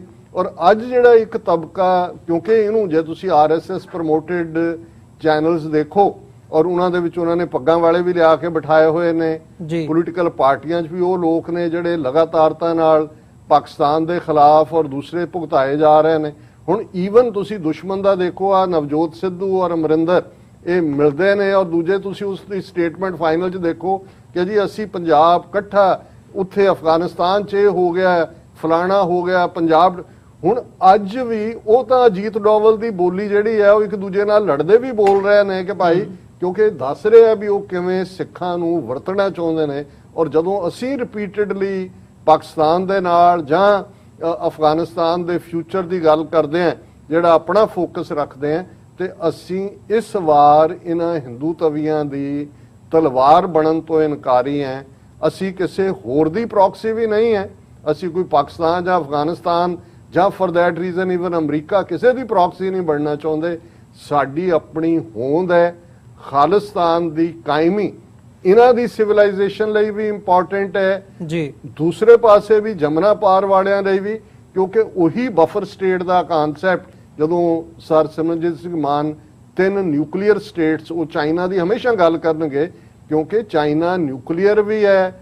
ਔਰ ਇੱਕ ਜ਼ਮਾਨਾ ਜਦੋਂ ਅਸੀਂ ਕੱਲੀ ਇਹ ਟ੍ਰਾਈਪਾਰਟਾਈਟ ਟ੍ਰੀਟੀ ਨਹੀਂ, ਜੇ ਰੋਹਤਾਂਗ ਪਾਸ ਰਾਹੀਂ ਅਸੀਂ ਤਿੱਬਤ ਤੱਕ ਪਹੁੰਚ ਦੇਖੀਏ, ਸੋ ਸਿੱਖ ਰਾਜ ਦੇ ਬਾਰਡਰ ਚਾਈਨਾ ਦੇ ਨਾਲ ਲੱਗਦੇ ਸੀ। ਸੋ ਇਸ ਲਈ ਚਾਈਨਾ ਫੈਕਟਰ ਜਿਹੜਾ ਅਸੀਂ ਉਹਨਾਂ ਦੇ ਸਿਸਟਮ ਬਾਰੇ ਭਾਵੇਂ 3600 ਵਖਰੇਵੇਂ ਰੱਖਦੇ ਹੋਈਏ, ਅਸੀਂ ਕੋਈ ਕਮਿਊਨਿਜ਼ਮ ਦੇ ਹਾਮੀ ਨਹੀਂ ਹੈ, ਪਰ ਜਿਹੜੀਆਂ ਗਰਾਊਂਡ ਰਿਐਲਿਟੀਜ਼ ਨੇ ਜੇ ਤੁਸੀਂ ਉਹਨਾਂ ਦੇ ਨਾਲ ਜੁੜ ਕੇ ਆਪਣੇ ਇੰਟਰਸਟ ਨੂੰ ਨਹੀਂ ਵਾਚ ਕਰੋਗੇ ਅੱਖਾਂ ਬੰਦ ਕਰਕੇ ਤੋਤਾ ਰਟਨ ਰਹੇਗਾ। ਫਿਰ ਤਾਂ ਜਿਹਨੂੰ ਕਬੀਰ ਸਾਹਿਬ ਨੇ ਕਿਹਾ ਕਿ ਭਾਈ ਜੇ ਤੁਹਾਡਾ ਇਹੀ ਹਾਲ ਰਿਹਾ ਕਿ ਭਾਈ ਕਾਹੇ ਕੀ ਕੁਸਲਾਤ ਹਾਥ ਦੀਪ ਕੁएं ਭਰੇ, ਕਿ ਕਬੀਰ ਮਨ ਜਾਣਤ ਸਭ ਬਾਤ, ਜਾਣਤ ਹੀ ਔਗਣ ਕਰੇ। ਇੱਕ ਤਾਂ ਅਣਭੋਲ ਨੇ, ਉਹਨਾਂ ਨੂੰ ਵਿਚਾਰਿਆਂ ਨੂੰ ਪਤਾ ਹੀ ਨਹੀਂ ਹੈ, ਉਹ ਲੋਡੂਵਾਲ ਤੋਂ ਬਿਯੋਂਡ ਗਏ ਹੀ ਨਹੀਂ ਹੈ।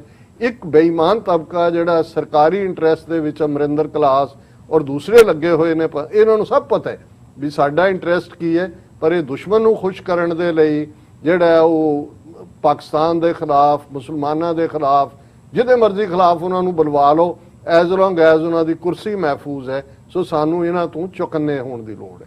ਜੀ ਡਾਕਟਰ ਸਾਹਿਬ, ਬਿਲਕੁਲ ਇਹ ਗੱਲ ਜ਼ਰੂਰ ਸਮਝਣ ਵਾਲੀ ਹੈ। ਇੱਥੇ ਦੋ ਗੱਲਾਂ ਨੇ, ਮਤਲਬ ਮੈਂ ਸਮਝਦਾ, ਮੈਂ ਤੁਹਾਡਾ ਕਮੈਂਟ ਵੀ ਚਾਹੂੰਗਾ ਉਹਦੇ ਉੱਤੇ ਵੀ। ਇੱਕ ਤੇ ਥਾਟ ਉਹ ਹੈ ਜਿਹੜਾ ਭਾਰਤ ਦੀ ਹਕੂਮਤ ਜਿਹਦੇ ਉੱਤੇ ਰਨ ਕਰਦੀ ਹੈ ਆਈਡੀਓਲੋਜੀਕਲੀ, ਉਹਨਾਂ ਨੇ ਨਾ ਪਾਕਿਸਤਾਨ ਦੀ ਹੋਂਦ ਨੂੰ ਮੰਨਿਆ, ਨਾ ਉਹਨਾਂ ਨੂੰ ਸੂਟ ਕਰਦਾ ਹਿੰਦੁਸਤਾਨ ਦਾ ਜਾਂ ਜਿਹੜਾ ਹਿੰਦੂਤਵਾ ਦਾ ਥਾਟ ਹੈ, ਉਸ ਦੇ ਹਿਸਾਬ ਨਾਲ ਉਹ ਦੇਖਦੇ ਆ ਜਿਓਗ੍ਰਾਫਿਕਲ ਐਂਟੀਟੀਜ਼ ਨੂੰ ਵੀ, ਤੇ ਉਹਨਾਂ ਦੀ ਵਿਦੇਸ਼ ਨੀਤੀ, ਫੋਰਨ ਪਾਲਿਸੀ ਕੀ ਹੋਣੀ ਚਾਹੀਦੀ ਆ।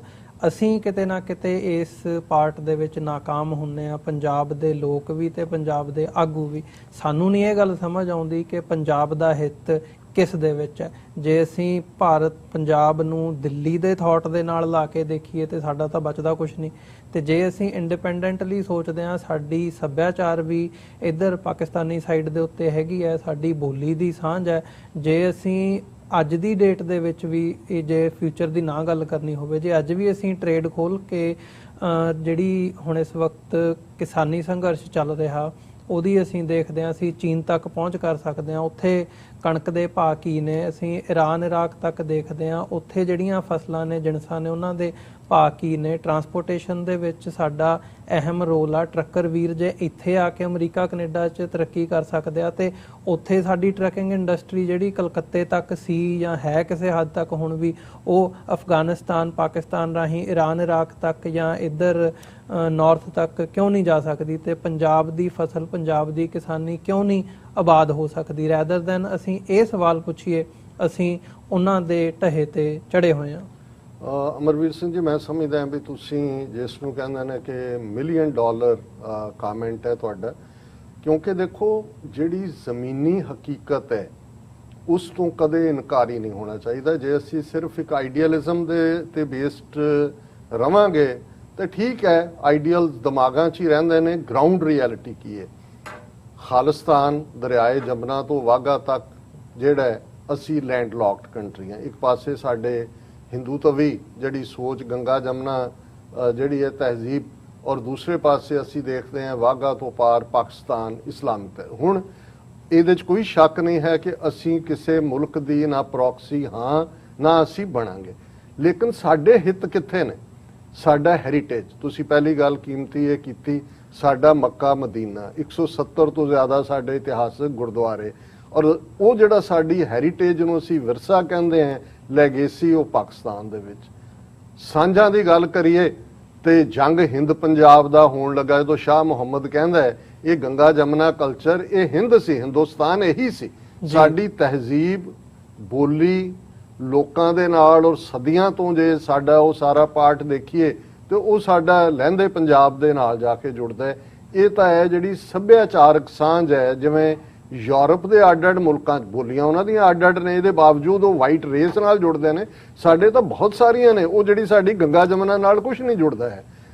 ਇਕਨੋਮਿਕਲ ਇੰਟਰਸਟ ਦੁਨੀਆ ਦੇ ਵਿੱਚ ਜੇ ਅੱਜ ਅਸੀਂ ਦੇਖੀਏ, ਮੁਲਕਾਂ ਦੀ ਸਰਵਾਈਵਲ ਇਕਨੋਮਿਕਸ ਨਾਲ ਜੁੜੀ ਹੋਈ ਹੈ। ਜਿਹੜੇ ਮੁਲਕ ਜਿਹੜੇ ਨੇ, ਹੁਣ ਅਫਗਾਨਿਸਤਾਨ ਇੱਕ ਪਾਸੇ ਤਾਂ ਇੱਕ ਪ੍ਰੈਡਿਕਸ਼ਨ ਹੈ ਜੀ ਖਾਨਾ ਜੰਗੀ ਹੋਏਗੀ, ਦੂਸਰੇ ਪਾਸੇ ਇੱਕ ਹੋਪ ਵੀ ਹੈ ਕਿ ਜੇ ਅਫਗਾਨਿਸਤਾਨ 'ਚ ਇੱਕ ਸਾਂਝੀ ਵਿਦ ਨੈਗੋਸ਼ੀਏਸ਼ਨ ਸਰਕਾਰ ਬਣਦੀ ਹੈ ਤੇ ਜਿਵੇਂ ਸਾਊਦੀ ਅਰੇਬੀਆ ਔਰ ਉਹਨਾਂ ਅਰਬ ਮੁਲਕਾਂ 'ਚ ਤੇਲ ਮਿਲਣ ਤੋਂ ਬਾਅਦ ਉਹ ਬਾਦਸ਼ਾਹਤ ਵੱਲ ਵਧੇ ਔਰ ਦੁਨੀਆ ਦੇ ਅਮੀਰ ਬਣੇ।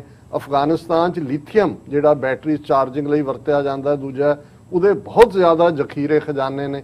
ਔਰ ਚਾਈਨਾ ਦਾ ਇੰਟਰਸਟ ਅਫਗਾਨਿਸਤਾਨ 'ਚ ਇਕਨੋਮਿਕ ਨਾਲ ਜੁੜਿਆ ਹੋਇਆ, ਕੋਈ ਮਜ਼ਹਬ ਜਾਂ ਉਹਨਾਂ ਦਾ ਤਾਂ ਰਾਦਰ ਉਹ ਤਾਂ ਸਿਰਦਰਦ ਹੈ ਉਹਨਾਂ ਦੇ ਲਈ ਮਜ਼ਹਬ, ਸਿੰਘ ਕਿਆਂਗ ਦੇ ਹਵਾਲੇ ਨਾਲ।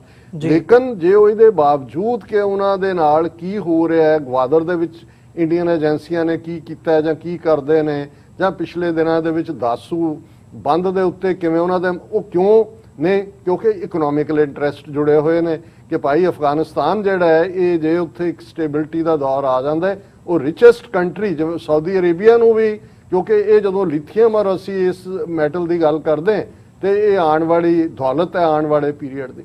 ਹੁਣ ਜਦੋਂ ਅਸੀਂ ਆਪਣੀ ਲੈਂਡਲੌਕ ਕੰਟਰੀ ਦੀ ਗੱਲ ਕਰਦੇ ਹਾਂ, ਅਸੀਂ ਆਪਣਾ ਪ੍ਰੋਡਕਟ, ਸਾਡੀ ਜ਼ਮੀਨ ਜ਼ਰਖੇਜ਼ ਹੈ, ਅਸੀਂ ਐਗਰੀਕਲਚਰ ਬੇਸਡ ਇੰਡਸਟਰੀ ਲਾਵਾਂਗੇ, ਹਾਰਟੀਕਲਚਰ ਸਾਡਾ ਹੋਏਗਾ, ਮਾਰਕੀਟ ਸਾਡੀ ਕਿੱਥੇ ਲਾਈ ਕਰਦੀ ਹੈ ਜੀ ਉਹੀ ਹੈ। ਅਸੀਂ ਸੈਂਟਰਲ ਏਸ਼ੀਆ ਤੱਕ ਤੁਹਾਡੀ ਕਣਕ ਜਾਂ ਦੂਜੀ ਨਹੀਂ, ਤੁਸੀਂ ਉਹਦੇ ਪ੍ਰੋਡਕਟ ਅਮਰੀਕਾ 'ਚ ਦੇਖੋ 70-80 ਬਿਲੀਅਨ ਡਾਲਰ ਦੀ ਪੋਟੇਟੋ ਚਿਪ ਇੰਡਸਟਰੀ ਹੈ, ਕਿੰਨੇ ਕੋ ਪੈਕਟ 'ਚ ਪਏ ਹੁੰਦੇ ਨੇ। ਹੁਣ ਇਹ ਸਾਰਾ ਪਾਰਟ ਜੇ ਤੁਹਾਡੀ ਗੁੱਡਵਿਲ ਨਾ ਹੋਏਗੀ ਜਾਂ ਪਾਕਿਸਤਾਨ ਨਾਲ ਜਾਂ for that reason even Afghanistan ਨਾਲ ਤੁਹਾਡੇ ਚੰਗੇ ਸਬੰਧ ਨਹੀਂ ਹੋਣ, ਅਫਗਾਨਿਸਤਾਨ ਤੱਕ ਪਹੁੰਚਣ ਲਈ ਵੀ ਤੁਸੀਂ ਪਾਕਿਸਤਾਨ ਰਾਹੀਂ ਜਾਣਾ, ਸੋ ਔਰ ਸਮੁੰਦਰ ਤੱਕ ਪਹੁੰਚ ਲਈ ਵੀ ਜੇ ਹੁਣ ਕਿਉਂ ਅਫਗਾਨਿਸਤਾਨ ਦੀ ਡਿਪੈਂਡੈਂਸ ਵੀ ਹੈ ਪਾਕਿਸਤਾਨ ਤੇ, ਉਹਨਾਂ ਦੇ ਘਰ ਰੋਟੀ ਨਾ ਪੱਕੇ ਜੇ ਕਰਾਚੀ ਪੋਰਟ ਤੋਂ ਜਿਹੜਾ ਉਹ ਜਿਹੜੀ ਉਹਨਾਂ ਦੇ ਕੈਰੇਜ ਟਰੱਕਾਂ ਰਾਹੀਂ ਅਫਗਾਨਿਸਤਾਨ ਵੀ ਲੈਂਡਲੌਕਡ ਕੰਟਰੀ ਹੈ। ਸੋ ਇਹ ਇੱਕ ਵੱਡੀ ਗੱਲ ਹੈ ਜਿਹਦੇ ਥੱਲੇ ਸਾਨੂੰ ਇਹ ਦੇਖਣਾ ਪਏਗਾ ਕਿ ਅਸੀਂ ਇਹ ਅਫੋਰਡ ਹੀ ਨਹੀਂ ਕਰ ਸਕਦੇ ਕਿ ਅਸੀਂ ਕਿਸੇ ਵੀ ਇੱਕ ਧਿਰ ਦੇ ਜਿਹੜੇ ਹੈ ਉਹ ਝੰਡਾ ਬਰਦਾਰ ਬਣੀਏ। 47 ਚ ਅਸੀਂ ਕਾਂਗਰਸ ਦੇ ਝੰਡਾ ਬਰਦਾਰ ਬਣੇ ਹਿੰਦੂ ਤਵੀਆਂ ਦੇ ਔਰ ਸਫਰ ਕਰ ਰਹੇ ਹਾਂ 74-75 ਸਾਲ ਚ। ਅੱਜ ਅਸੀਂ ਜਦੋਂ ਕਿ ਜੀਓ ਪੋਲਿਟਿਕਸ ਖਿੱਤੇ ਦੀ ਬਦਲ ਰਹੀ ਹੈ, ਅਸੀਂ ਆਪਣੀ ਇੰਡੀਪੈਂਡੈਂਟ ਹੋਂਦ ਨੂੰ ਐਸਰਟ ਕਰੀਏ। ਬੇਸ਼ੱਕ ਅੱਜ ਸਾਡੇ ਥਾਟ ਦੇ ਬਾਹਰ ਨਾ ਹੋਣ ਅਮਰੀਕਾ, ਲੇਕਿਨ ਇਸ ਗੱਲ ਦਾ ਧਿਆਨ ਰਹੇ ਅਸੀਂ ਇੰਟਰਨੈਸ਼ਨਲ ਬਾਰਡਰ ਤੇ ਬੈਠੇ ਹਾਂ, 600 ਮਾਈਲ ਤੋਂ ਜ਼ਿਆਦਾ, 600 ਕਿਲੋਮੀਟਰ ਤੋਂ ਜ਼ਿਆਦਾ। ਇਸ ਗੱਲ ਦਾ ਵੀ ਧਿਆਨ ਰਹੇ ਕਿ ਜਿਸ ਡਿਊਰੈਂਟ ਲਾਈਨ ਦੀ ਗੱਲ ਹੁੰਦੀ ਹੈ, ਇਹ border by and large Hari Singh ਨਲੂਏ ਨੇ ਡਰਾ ਕੀਤਾ ਹੋਇਆ ਹੈ, ਜਿਹਦੇ ਤੇ ਬਾਅਦ ਚ ਡਿਊਰੈਂਟ ਲਾਈਨ 1893 ਚ ਬਣਦੀ ਹੈ। ਸਿੱਖ ਕੌਮ ਦੀ ਆਪਣੀ ਪਛਾਣ ਦੁਨੀਆ ਭਰ ਚ 5 ਮਿਲੀਅਨ ਸਿੱਖ ਡਾਇਸਪੋਰਾ ਆਪਣੇ ਆਪ ਦੇ ਵਿੱਚ ਇੱਕ ਪੋਲੀਟੀਕਲ ਤਾਕਤ ਹੀ ਨਹੀਂ ਬਣ ਰਹੇ, ਇੱਕ ਇਕਨੋਮਿਕਲ ਪਾਵਰ ਵੀ ਹੈ। ਔਰ ਸਿੱਖ ਸੋਲਜਰੀ ਔਰ ਸਿੱਖਾਂ ਦੇ ਬਾਕੀ ਜਿਹੜੇ ਨੇ ਉਹਨਾਂ ਦੇ ਟ੍ਰੇਟ ਉਹ ਉਹਨਾਂ ਨੂੰ ਵੈਸੇ ਹੀ ਯੂਨੀਕ ਬਣਾਉਂਦੇ ਨੇ। ਔਰ ਸਾਡੀ ਕਿਸੇ ਨਾਲ ਵੀ ਇਸ ਗੱਲ ਦਾ ਵੀ ਧਿਆਨ ਰਹੇ ਅਸੀਂ ਹਿੰਦੂਆਂ ਦੇ ਨਾਲ ਜਾਂ ਹਿੰਦੂ ਧਰਮ ਦੇ ਖਿਲਾਫ ਨਹੀਂ ਹੈ। ਇਹ ਵੀ ਕਈ ਵਾਰ ਕੁਝ ਤਬਕਿਆਂ ਵੱਲੋਂ ਲੱਗਦਾ ਵੀ ਜਿਵੇਂ ਇਹ ਕੋਈ ਐਸਾ, ਸਾਡਾ ਜੇ 18ਵੀਂ ਸਦੀ ਚ ਤਕਰਾਰ ਰਿਹਾ ਇਸਲਾਮ ਦੇ ਖਿਲਾਫ ਨਹੀਂ ਸੀ ਜੀ। ਮੁਗਲ ਐਮਪਾਇਰ ਹੋਏ, ਦਰਾ ਖੈਬਰ ਪਾਰ ਦੇ ਹਮਲਾਵਰ ਹੋਣ, ਜ਼ੁਲਮ ਦੇ ਖਿਲਾਫ ਸੀ। ਹੁਣ ਸਾਡੀ ਲੜਾਈ ਹਿੰਦੂ ਤਵੀ ਆਈਡੀਓਲੋਜੀ ਦੇ ਖਿਲਾਫ ਜਿਹੜੀ ਵਖਰੇਵਾਂ ਪੈਦਾ ਕਰਦੀ ਹੈ ਔਰ ਆਪਣਾ ਕੌਮੀ ਘਰ ਖਾਲਿਸਤਾਨ ਬਣਾਉਣ ਲਈ ਹੈ। ਸਾਡਾ ਹਿੰਦੂ ਧਰਮ ਦਾ ਅਸੀਂ ਤਾਂ ਇਹ ਚਾਹੁੰਦੇ ਹਾਂ ਕਿ ਭਾਈ ਇਹ ਗੱਲਾਂ ਬਾਤਾਂ ਦੇ ਨਾਲ, ਨੈਗੋਸ਼ੀਏਸ਼ਨ ਨਾਲ ਜਾਂ ਰੈਫਰੈਂਡਮ ਨਾਲ ਜੋ ਤੌਰ ਤਰੀਕਾ ਹੈ ਸਾਨੂੰ ਸਾਡਾ ਮੁਲਕ ਦੇਣ, ਗੰਗਾ ਜਮਨਾ ਪਾਰ ਜਾਣ, ਅਸੀਂ ਉਹਨਾਂ ਦੇ ਨਾਲ ਵੀ ਜਿਹੜਾ ਅਮਨ ਸਮਝੌਤੇ ਕਰਕੇ ਅਮਨ ਅਮਾਨ ਰੱਖਣਾ ਚਾਹਾਂਗੇ। ਸੋ ਇਸ ਲਈ ਇਹ ਜਿਹੜਾ ਖਿੱਤਾ ਹੈ ਅਫਗਾਨਿਸਤਾਨ ਹੋਏ, ਚਾਈਨਾ ਹੋਏ, ਪਾਕਿਸਤਾਨ ਹੋਏ, ਸਿੱਖ ਨੁਕਤਾ ਨਿਗਾਹ ਤੋਂ ਅਹਿਮ ਨੇ ਔਰ ਇਸ ਲਈ ਸਾਡਾ ਰਿਪੀਟਡ ਫੋਕਸ ਇਸ ਖਿੱਤੇ ਦੇ ਉੱਤੇ ਹੈ। ਜੀ ਡਾਕਟਰ ਸਾਹਿਬ ਬਿਲਕੁਲ। ਸੋ ਇੱਕ ਛੋਟੇ ਜਿਹੇ ਬ੍ਰੇਕ ਲਈ ਵਿਊਅਰਸ ਇੱਥੇ ਰੁਕਾਂਗੇ, ਬ੍ਰੇਕ ਤੋਂ ਬਾਅਦ ਦੁਬਾਰਾ ਵਿਚਾਰ ਚਰਚਾ ਇੱਥੋਂ ਹੀ ਸ਼ੁਰੂ ਕਰਾਂਗੇ।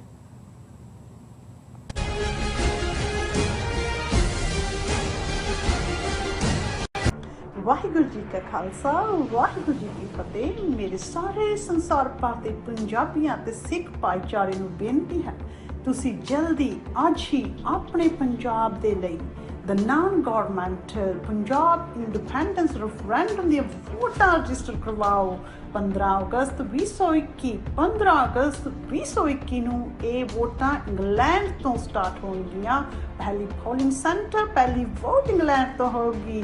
ਜਲਦੀ ਵੋਟਾਂ ਰਜਿਸਟਰ ਕਰਵਾਓ। Thank you. Signature truck service route 81 ਉੱਤੇ ਐਗਜ਼ਿਟ 235 ਤੇ ਟਰੱਕਰ ਵੀਰਾਂ ਲਈ 24 ਘੰਟੇ ਰੋਡ ਸਰਵਿਸ ਦੀ ਸੁਵਿਧਾ ਮੌਜੂਦ। Heavy duty repair, oil change, ਪੁਰਾਣੇ ਅਤੇ ਨਵੇਂ tyre, computer diagnostic, DPF cleaning, brake service ਜਾਂ ਰਸਤੇ ਵਿੱਚ ਆਈ ਹਰ ਤਰ੍ਹਾਂ ਦੀ ਰਿਪੇਅਰ ਪ੍ਰੋਫੈਸ਼ਨਲ ਟੀਮ ਵੱਲੋਂ ਕੀਤੀ ਜਾਂਦੀ ਹੈ। ਬ੍ਰੇਕਫਾਸਟ, ਲੰਚ ਅਤੇ ਡਿਨਰ ਲਈ ਪੰਜਾਬੀ ਢਾਬੇ ਦਾ ਆਨੰਦ ਵੀ ਮਾਣੋ। ਡਰਾਈਵਰ ਅਤੇ ਟਰੱਕ ਆਪਰੇਟਰ ਵੀਰ ਡਿਸਪੈਚ ਦੀ ਸਰਵਿਸ ਲਈ ਸਾਡੇ ਨਾਲ ਸੰਪਰਕ ਕਰਨ। Signature truck service 58 triangle drive, Weyers Cave, Virginia 24486।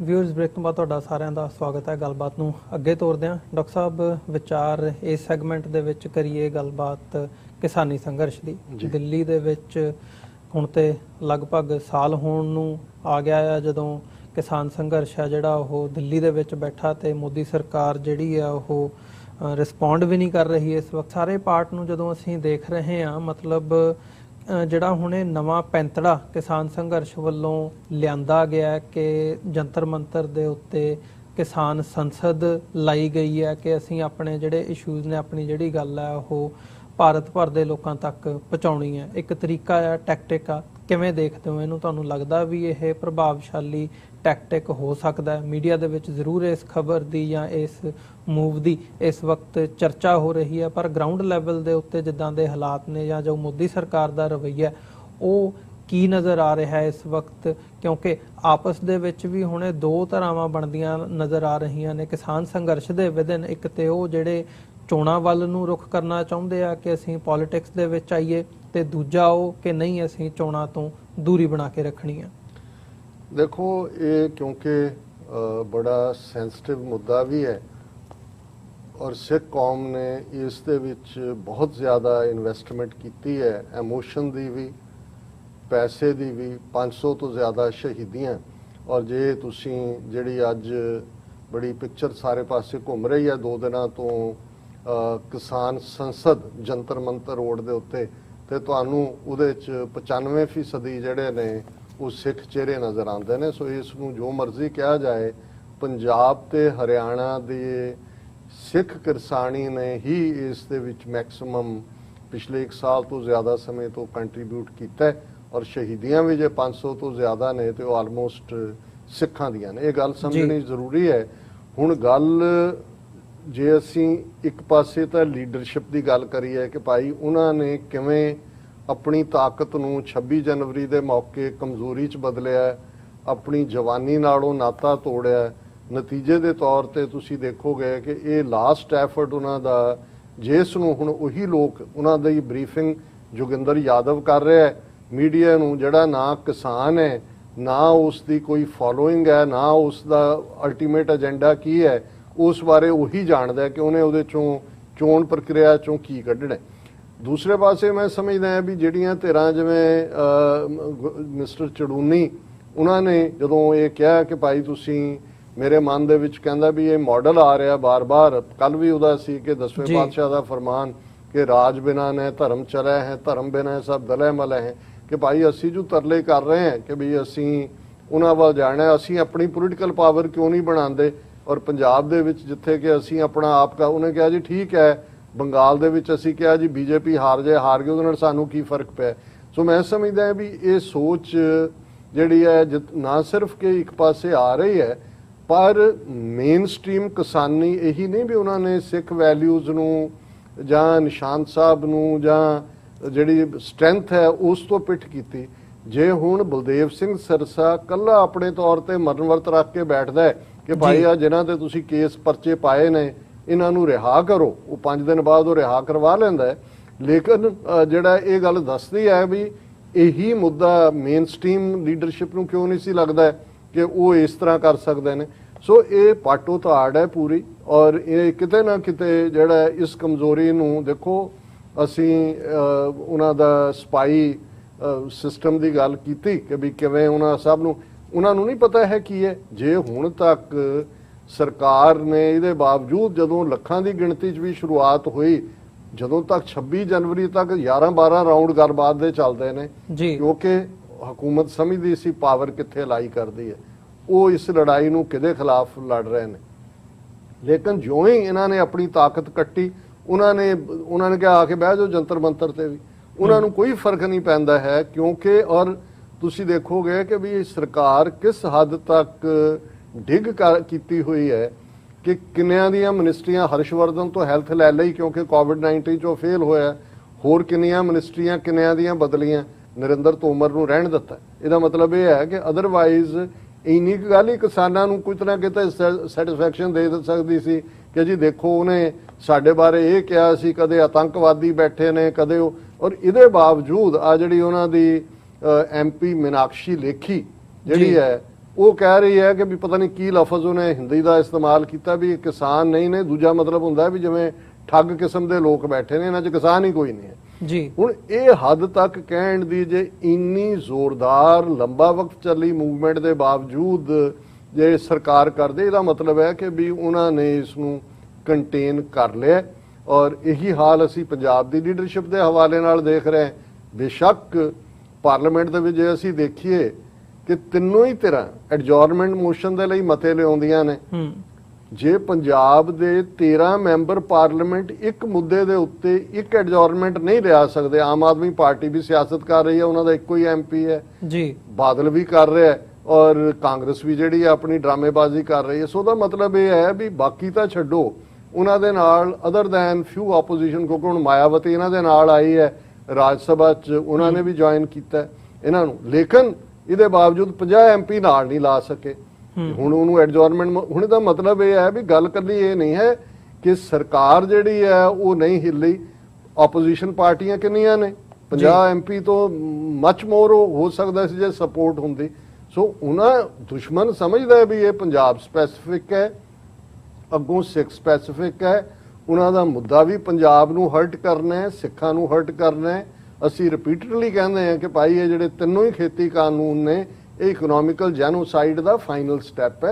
Already economical genocide ਤੁਹਾਡੇ ਤੋਂ ਪਾਣੀ ਖੋਹ ਕੇ ਦੂਜੀਆਂ ਤੀਜੀਆਂ ਚੱਲ ਰਹੀਆਂ। ਪਰ ਹੁਣ ਗੱਲ ਇਹ ਪਤਾ ਨਹੀਂ, ਕੱਲ ਇੱਕ ਸੱਜਣ ਮੈਨੂੰ ਕਹਿ ਰਹੇ ਸੀ, ਮੈਂ ਉਹ ਲਫ਼ਜ਼ ਕਹਿਣਾ ਤਾਂ ਨਹੀਂ ਚਾਹੁੰਦਾ, ਉਹ ਮੈਨੂੰ ਕਹਿੰਦਾ ਜੀ ਇਹ ਸਾਡੇ ਗਲ 'ਚ ਮਰਿਆ ਸੱਪ ਪੈ ਗਿਆ, ਨਾ ਅਸੀਂ ਉਹਨੂੰ ਲਾ ਸਕਦੇ ਹਾਂ ਤੇ ਨਾ ਇਹਦੇ 'ਚੋਂ ਸਾਡਾ ਕੁਝ ਨਿਕਲਣ ਵਾਲਾ ਹੈ। ਔਰ ਤੁਸੀਂ ਨੈਗੇਟਿਵਿਟੀ ਦੇਖੋ 26 ਜਨਵਰੀ ਦੇ ਹਵਾਲੇ ਨਾਲ ਤਾਂ ਜੋ ਕੀਤੀ, ਹੁਣ ਉਹ ਇੱਕ ਰੁਲਿਆ ਜਿਹਾ ਜਿਹਦਾ ਨਾ ਹੀ ਮਾਪਿਓ ਨੇ ਰੁਲਦੂ ਰੱਖਿਆ ਸੀ ਕਿ ਭਾਈ ਜਿਹੜਾ ਉਹ ਹੋਏਗਾ ਹੀ ਉਦਾਂ ਦਾ, ਸ਼ਕਲ ਵੀ ਉਹਦੀ ਰੁਲਦੂ ਵਾਲੀ ਹੈ, ਉਹ ਹੁਣ ਕਿਵੇਂ ਮੂੰਹ ਖੋਲ ਕੇ ਸੰਤ ਜਰਨੈਲ ਸਿੰਘ ਭਿੰਡਰਾਂਵਾਲਿਆਂ ਦੀ ਖਿਲਾਫਤ ਕਰ ਰਿਹਾ। ਸੋ ਆਲਰੇਡੀ ਅਸੀਂ ਦੂਸਰਿਆਂ ਦੇ ਨਾਂ ਦੇਖਦੇ ਹਾਂ, ਕੋਈ ਜੱਸੀ ਦੇ ਨਾਂ ਦਾ ਜਾਂ ਕੋਈ ਉਹ ਜਿਹੜਾ ਉਗਰਾਹਾਂ ਕਿ ਕੌਣ ਹੈ, ਉਹ ਇਸ ਕਿਸਮ ਦੀਆਂ ਗੱਲਾਂ, ਹਾਲਾਂ ਉਹਨਾਂ ਨੇ ਇਸ ਲੈਵਲ ਦੀ ਘਟੀਆ ਨਹੀਂ ਗੱਲ ਕੀਤੀ ਜਿਵੇਂ, ਪਰ ਜ਼ਾਹਰ ਹੈ ਕਿ ਵੀ ਉਹ ਖਾਲਿਸਤਾਨ ਦੇ ਸ਼ਹੀਦਾਂ ਨੂੰ ਆਤੰਕਵਾਦੀ ਤੇ ਜਿਹੜੇ ਉਹਨਾਂ ਦੇ ਮਾਰੇ ਗਏ ਜਾਂ ਦੂਜੇ ਨੇ ਉਹਨਾਂ ਦੀਆਂ ਪਿਕਚਰਾਂ ਲਾ ਕੇ 10 ਦਸੰਬਰ ਦਾ ਹਿਊਮਨ ਰਾਈਟ ਡੇ ਮਨਾ ਰਹੇ ਨੇ, ਅਸੀਂ ਉਹਨੂੰ ਫਿਰ ਵੀ ਇਗਨੋਰ ਕਰਦੇ ਰਹੇ ਹਾਂ। ਲੇਕਿਨ ਇਹ ਮੈਨੂੰ ਲੱਗਦਾ ਵੀ ਸਾਨੂੰ ਇਹ ਡਿਸਾਈਡ ਕਰਨਾ ਪਏਗਾ, ਇਹ ਇਨ ਦਾ ਐਂਡ ਆਫ ਦਾ ਡੇ ਉਹਨਾਂ ਨੇ ਆਪਣਾ ਉਹਨਾਂ ਕੁ ਰੱਖਣਾ। ਹਾਲਾਂ ਸਾਡੇ ਕੁਝ ਵੀਰ ਨਾਰਾਜ਼ ਵੀ ਹੋਣਗੇ ਕਿਉਂਕਿ ਜਦੋਂ ਤੁਸੀਂ ਭਾਵਨਾਤਮਕ ਤੌਰ ਤੇ ਇਮੋਸ਼ਨਲੀ ਜੁੜ ਜਾਂਦੇ ਹੋ ਕਿਸੇ ਗੱਲ ਨਾਲ, ਫਿਰ ਤੁਸੀਂ ਰੀਜ਼ਨ ਜਾਂ ਲੌਜਿਕ ਨਹੀਂ ਦੇਖਣਾ ਚਾਹੁੰਦੇ। ਅਸੀਂ ਵੀ ਜੁੜੇ ਹੋਏ ਹਾਂ ਭਾਵਨਾਤਮਕ, ਸਾਨੂੰ ਵੀ ਇਹ ਨਜ਼ਰ ਆਉਂਦਾ ਵੀ ਕਿੰਨੀ ਸਾਡੀ ਹੈਵੀ ਇਨਵੈਸਟਮੈਂਟ ਹੈ ਕੌਮ ਦੀ ਇਸ ਮੁੱਦੇ ਦੇ ਉੱਤੇ। ਪਰ ਜੇ ਤੁਹਾਨੂੰ ਇਹ ਨਜ਼ਰ ਆ ਰਿਹਾ ਹੋਏ ਕਿ ਭਾਈ ਜਿਵੇਂ ਉਹ ਅਲਾਮਾ ਇਕਬਾਲ ਦਾ ਇੱਕ ਸ਼ੇਅਰ ਹੈ ਜਿਹਦਾ ਮਤਲਬ ਇਹ ਹੈ ਕਿ ਭਾਈ ਜੇ ਮਲਾਹ ਨੂੰ ਹੀ ਨਹੀਂ ਪਤਾ ਕਿ ਉਹਨੇ ਕਿੱਧਰ ਨੂੰ ਜਾਣਾ, ਤੇ ਅਸੀਂ ਜੇ ਇੱਕ ਲਫ਼ਜ਼ ਹੋਰ ਅੱਗੇ ਕਹੀਏ ਕਿ ਮਲਾਹ ਇਸ ਗੱਲ ਦੇ ਉੱਤੇ ਬਜ਼ਿੱਦ ਹੋਏ ਕਿ ਉਹਨੇ ਬੇੜੀ ਨੂੰ ਡੋਬਣਾ, ਤੇ ਫਿਰ ਤੁਸੀਂ ਉਸ ਚੋਂ ਕੁਝ ਨਹੀਂ ਕੱਢ ਸਕਦੇ। ਇਸੇ ਦੇ ਨਾਲ ਡਾਕਟਰ ਸਾਹਿਬ ਜਿਵੇਂ ਤੁਸੀਂ ਜ਼ਿਕਰ ਵੀ ਕੀਤਾ ਥੋੜਾ ਜਿਹਾ ਪੰਜਾਬ ਦੀ ਸਿਆਸਤ ਦੀ ਵੀ ਗੱਲ ਕਰੀਏ, ਮਤਲਬ ਪੰਜਾਬ ਦੇ ਵਿੱਚ ਜਿਹੜੀਆਂ ਹੁਣ ਪੋਲੀਟੀਕਲ ਚੇਂਜਸ ਆ ਰਹੀਆਂ ਨੇ, ਖਾਸ ਤੌਰ ਤੇ ਕਾਂਗਰਸ ਨੂੰ ਲੈ ਕੇ ਨਵਜੋਤ ਸਿੱਧੂ ਨੂੰ ਪ੍ਰਧਾਨ ਬਣਾਇਆ ਗਿਆ ਪੰਜਾਬ ਕਾਂਗਰਸ ਦਾ, ਤੇ ਹੁਣ ਉਹ ਕੈਪਟਨ ਅਮਰਿੰਦਰ ਸਿੰਘ ਨਾਲ ਮੁਲਾਕਾਤ ਵੀ ਹੋ ਗਈ ਹੈ, ਤੇ ਉਸ ਮੁਲਾਕਾਤ ਤੋਂ ਬਾਅਦ ਜਾਂ ਜਿਹੜੀ ਉਹਨਾਂ ਦੀ ਸਪੀਚ ਹੁਣ ਉਹਨਾਂ ਨੇ ਸਾਰੇ ਆਪਣੇ ਸਮਾਗਮ ਦੇ ਦੌਰਾਨ ਦਿੱਤੀ ਹੈ, ਮਤਲਬ ਉਹਨਾਂ ਨੇ ਇਸ਼ੂਜ਼ ਨੂੰ ਫੋਕਸ ਰੱਖਿਆ ਕਿ ਜੀ ਮੇਰੀ ਜਿਹੜੀ ਪ੍ਰਧਾਨਗੀ ਹੈ ਉਹ ਉਦੋਂ ਹੀ ਸਫਲ ਹੋਊਗੀ ਜਾਂ ਉਦੋਂ ਹੀ ਇਹਦਾ ਕੋਈ ਮਤਲਬ ਹੋਊਗਾ ਜਦੋਂ ਅਸੀਂ ਬੇਅਦਬੀ ਦਾ ਇਸ਼ੂ ਹੋਵੇ, ਕਿਸਾਨੀ ਸੰਘਰਸ਼ ਦੀ ਗੱਲ ਹੋਵੇ, ਜਾਂ ਜਿਹੜੇ ਹੋਰ ਪੰਜਾਬ ਦੇ ਇਸ਼ੂਜ਼ ਨੇ ਉਹਨਾਂ ਦੇ ਉੱਤੇ ਕੋਈ ਜਿਹੜੀ ਸਾਰਥਕ ਪਹੁੰਚ ਰੱਖਦਿਆਂ ਹੋਇਆਂ ਕੋਈ ਪੰਜਾਬ ਦੇ ਲੋਕਾਂ ਦੀ ਝੋਲੀ ਦੇ ਵਿੱਚ ਕੁਝ ਪਾ ਸਕੀਏ। ਕੀ ਕੋਈ ਉਮੀਦ ਕੀਤੀ ਜਾ ਸਕਦੀ ਹੈ ਨਵਜੋਤ ਸਿੱਧੂ ਤੋਂ? ਤੇ ਨਾਲ ਹੀ ਨਾਲ ਬਾਕੀ ਜਿਹੜੀਆਂ ਡਿਵੈਲਪਮੈਂਟਸ ਵੀ ਹੋ ਰਹੀਆਂ ਨੇ, ਪੰਜਾਬ ਦੀ ਜਿਹੜੀ ਸਿਆਸਤ ਹੈ ਉਹਦਾ ਭਵਿੱਖ ਕੀ ਨਜ਼ਰ ਆਉਂਦਾ? ਦੇਖੋ, ਅੱਜ ਕਿਸੇ ਨੇ ਇੱਕ ਬਰੀਫ ਕੋਟ ਪਾਈ ਹੋਈ ਸੀ ਕਿ ਜੰਗਲ ਦੇ ਰੁੱਖ ਰਲ ਕੇ ਵੋਟਾਂ ਪਾ ਰਹੇ ਨੇ ਕਿ ਅਸੀਂ ਕੁਹਾੜੀ ਦੇ ਹੱਕ ਦੇ ਵਿੱਚ ਵੋਟ ਪਾਉਂਦੇ ਹਾਂ ਕਿਉਂਕਿ ਇਸ ਦਾ ਦਸਤਾ ਜਿਹੜਾ ਉਹ ਸਾਡੀ ਬਰਾਦਰੀ ਦਾ ਜੀ। ਹੁਣ ਜੇ ਇਹ ਨਜ਼ਰ ਆਏ ਵੀ ਕੁਹਾੜੀ ਦਾ, ਔਰ ਇਹਦੇ ਚੋਂ ਹੀ ਜਦੋਂ ਮੈਂ ਇਹ ਕੋਟ ਦੇਖੀ ਤੇ ਮੈਨੂੰ ਉਹ ਅਫਰੀਕਨ ਪ੍ਰੋਵਰਬ ਯਾਦ ਆਇਆ ਕਿ ਭਾਈ ਕਿਵੇਂ ਉਹਨਾਂ ਦੀ ਇੱਕ ਕਹਾਣੀ ਜਿਹੜੀ ਉਸ ਪ੍ਰੋਵਰਬ ਤੇ ਖੜੀ ਹੈ ਕਿ ਇੱਕ ਲੱਕੜਹਾਰਾ ਜਿਹੜਾ ਹੈ ਉਹ ਜੰਗਲ ਚ ਆਉਂਦਾ ਹੈ, ਦੇਖਦਾ ਹੈ ਚਾਰ ਚੁਫੇਰਾ ਕਿਵੇਂ ਹੈ, ਔਰ ਉਹ ਦੇਖ ਰਿਹਾ ਕਿ ਵੀ ਮੈਂ ਤੁਹਾਨੂੰ ਕੱਟ ਦੇਣਾ ਹੈ। ਉਹ ਦਰਖਤ ਕਹਿ ਰਹੇ ਨੇ ਨਹੀਂ, ਸਾਡੀ ਆਪਸ 'ਚ ਇੰਨੀ ਏਕਤਾ ਹੈ ਕਿ ਨਹੀਂ ਹੋ ਸਕਦਾ। ਐਂਡ ਇਵੈਂਚੁਅਲੀ ਉਸੇ ਹੀ ਦਾ ਹੀ ਉਹ ਇੱਕ ਜਿਹੜਾ ਉਸ ਦਾ ਦਸਤਾ ਉਹ ਬਣਾ ਲੈਂਦਾ ਲੱਕੜ ਦਾ, ਔਰ ਜੰਗਲ ਦੇ ਉਸ ਨੂੰ ਕੱਟ ਦਿੰਦਾ, ਇੱਕ ਇੱਕ ਦਰਖਤ ਕੱਟਣਾ ਸ਼ੁਰੂ ਕਰ ਦਿੰਦਾ। ਸੋ ਜੇ ਅਸੀਂ ਪੰਜਾਬ ਦੇ ਵਿੱਚ ਪਿਛਲੇ 75 ਸਾਲ 'ਚ ਇਨ ਜਨਰਲ ਔਰ ਈਵਨ ਜੇ ਪੰਜਾਬੀ ਸੂਬਾ ਬਣਨ ਤੋਂ ਬਾਅਦ ਦਾ ਪੀਰੀਅਡ ਦੇਖੀਏ, ਕਿਉਂਕਿ ਪੰਜਾਬੀ ਸੂਬਾ ਬਣਨ ਤੋਂ ਬਾਅਦ 1 ਨਵੰਬਰ 1966 ਨੂੰ ਹੋਣ ਚਾਹੁੰਦਾ ਹੈ, ਔਰ ਇਹਨਾਂ 50+ ਸਾਲਾਂ ਦੇ ਵਿੱਚ ਕੋਈ ਵੀ ਜਿਹੜਾ ਗੈਰ ਸਿੱਖ ਚੀਫ ਮਿਨਿਸਟਰ ਨਹੀਂ ਬਣਿਆ ਹੈ ਜੀ। ਹੁਣ ਜਿਹੜੇ ਚੀਫ ਮਿਨਿਸਟਰ ਨੇ, ਹਾਲਾਂ ਪਪੂਲਰ ਨਾਂ ਸੀ, ਸੂਬੇਦਾਰ ਇਸਤੇਮਾਲ ਕਰਦੇ ਆ। ਇੱਕ ਜ਼ਮਾਨਾ ਸੀ ਦਿੱਲੀ ਦੀ ਹਕੂਮਤ ਡਿਸਾਈਡ ਕਰਦੀ ਸੀ ਕਿ ਲਾਹੌਰ ਦਾ ਸੂਬੇਦਾਰ ਕੌਣ ਹੈ, ਸਰਹੰਦ ਦਾ ਸੂਬੇਦਾਰ ਕੌਣ ਹੈ, ਔਰ ਉਸ ਸਾਰੇ ਚੋਂ ਹੀ ਪਤਾ ਹੁੰਦਾ ਸੀ ਕਿ ਵੀ ਉਹਨੇ ਦਿੱਲੀ ਦੇ ਹੁਕਮ ਨੂੰ ਬਜਾਣਾ। ਇਹੀ ਉਹਨਾਂ ਦੀ ਕਾਮਯਾਬੀ ਹੁੰਦੀ ਸੀ ਕਿ ਉਸ ਹੁਕਮ ਨੂੰ ਕਿਵੇਂ ਉਹ ਹੋਰ ਵੀ ਜਿਹੜਾ ਮੁਸਤੈਦੀ ਦੇ ਨਾਲ ਨਿਭਾ ਕੇ ਦੱਸਣ ਕਿ ਉਹ ਕਿੰਨੇ ਲਾਇਲ ਨੇ। ਸੋ ਜੇ ਤੁਸੀਂ ਇਸ 50 ਸਾਲ ਦੇ ਪੀਰੀਅਡ ਨੂੰ ਹੀ ਦੇਖੋ, ਬਾਦਲ 5 ਵਾਰ ਮੁੱਖ ਮੰਤਰੀ ਰਿਹਾ, ਅਮਰਿੰਦਰ 2 ਵਾਰ ਰਹਿ ਲਿਆ ਹੈ, ਔਰ ਹੁਣ ਨਵਜੋਤ ਸਿੱਧੂ ਇਹ ਇਕੱਲਾ ਕਾਂਗਰਸ ਪ੍ਰਧਾਨ ਲਈ ਨਹੀਂ ਹੈ, ਇਹਨੂੰ ਗਰੂਮ ਕੀਤਾ ਹੈ ਇਹਨਾਂ ਨੇ ਆਲਰੇਡੀ ਚੀਫ ਮਿਨਿਸਟਰੀ ਦੇ ਲਈ, ਕਿ ਇਹਨਾਂ 50 ਸਾਲਾਂ 'ਚ ਇਹਨਾਂ ਪਗੜੀ ਧਾਰੀਆਂ ਰਾਹੀਂ ਲੇਬਲ ਅਕਾਲੀ ਦਲ ਦਾ ਸੀ ਜਾਂ ਕਾਂਗਰਸ ਦਾ ਸੀ, ਇੱਕ ਤੋਂ ਬਾਅਦ ਇੱਕ ਸਿੱਖਾਂ ਦੀ ਨਸਲਕੁਸ਼ੀ ਨਹੀਂ ਹੋਈ। ਬਰਬਾਦੀ ਦਾ ਰਸਤਾ ਕਿਨੇ ਤੈਅ ਕੀਤਾ, ਕੌਣ ਜਿਹੜਾ ਉਸ ਕੁਹਾੜੀ ਦਾ ਦਸਤਾ ਹੈ। ਸੋ ਨਵਜੋਤ ਸਿੱਧੂ, ਹਾਲਾਂ ਮੈਂ ਸਮਝਦਾ ਵੀ ਜਦੋਂ ਅਸੀਂ ਕਿਸੇ ਬਾਰੇ ਐਨਾਲਿਸਿਸ ਕਰਦੇ ਹਾਂ, ਪਰਸਨਲ ਸਾਡਾ ਕੁਝ ਨਹੀਂ ਹੈ, ਪਰ ਦੇਖਣ ਵਾਲੀ ਗੱਲ ਇਹ ਹੈ ਕਿ ਵੀ ਅਮਰਿੰਦਰ, ਉਹਦਾ ਤੁਸੀਂ ਸੱਜਾ ਹੱਥ ਦੇਖੋਗੇ ਤਾਂ ਤੁਹਾਨੂੰ ਇੱਕ ਛੋਟਾ ਜਿਹਾ ਲਾਲ ਧਾਗਾ, ਜਿਹਨੂੰ ਮੌਲੀ ਦਾ ਧਾਗਾ ਦੇਵੀ ਨਾਲ ਜੁੜਿਆ ਹੋਇਆ, ਉਹ ਬੰਨਿਆ ਮਿਲਦਾ। ਇਹਦੀ ਤੁਸੀਂ ਬਾਂਹ ਦੇਖੋਗੇ ਤੇ ਉਹ ਮੇਰਾ ਖਿਆਲ ਹੈ 2 ਕਿਲੋ ਭਾਰ ਹੋਣਾ ਉਸ ਮੌਲੀ ਦੇ ਧਾਗੇ ਦਾ। ਜਿਵੇਂ ਅੱਜ ਕਿਸੇ ਨੇ ਕਿਹਾ ਵੀ ਨਹਾ ਕੇ ਸੁਕਾਉਂਦਾ ਕਿਵੇਂ ਹੋਣਾ, ਕਿੰਨੀ ਦੇਰ ਲੱਗਦੀ, ਕਿਵੇਂ ਇਹਨੇ ਬੰਨਿਆ।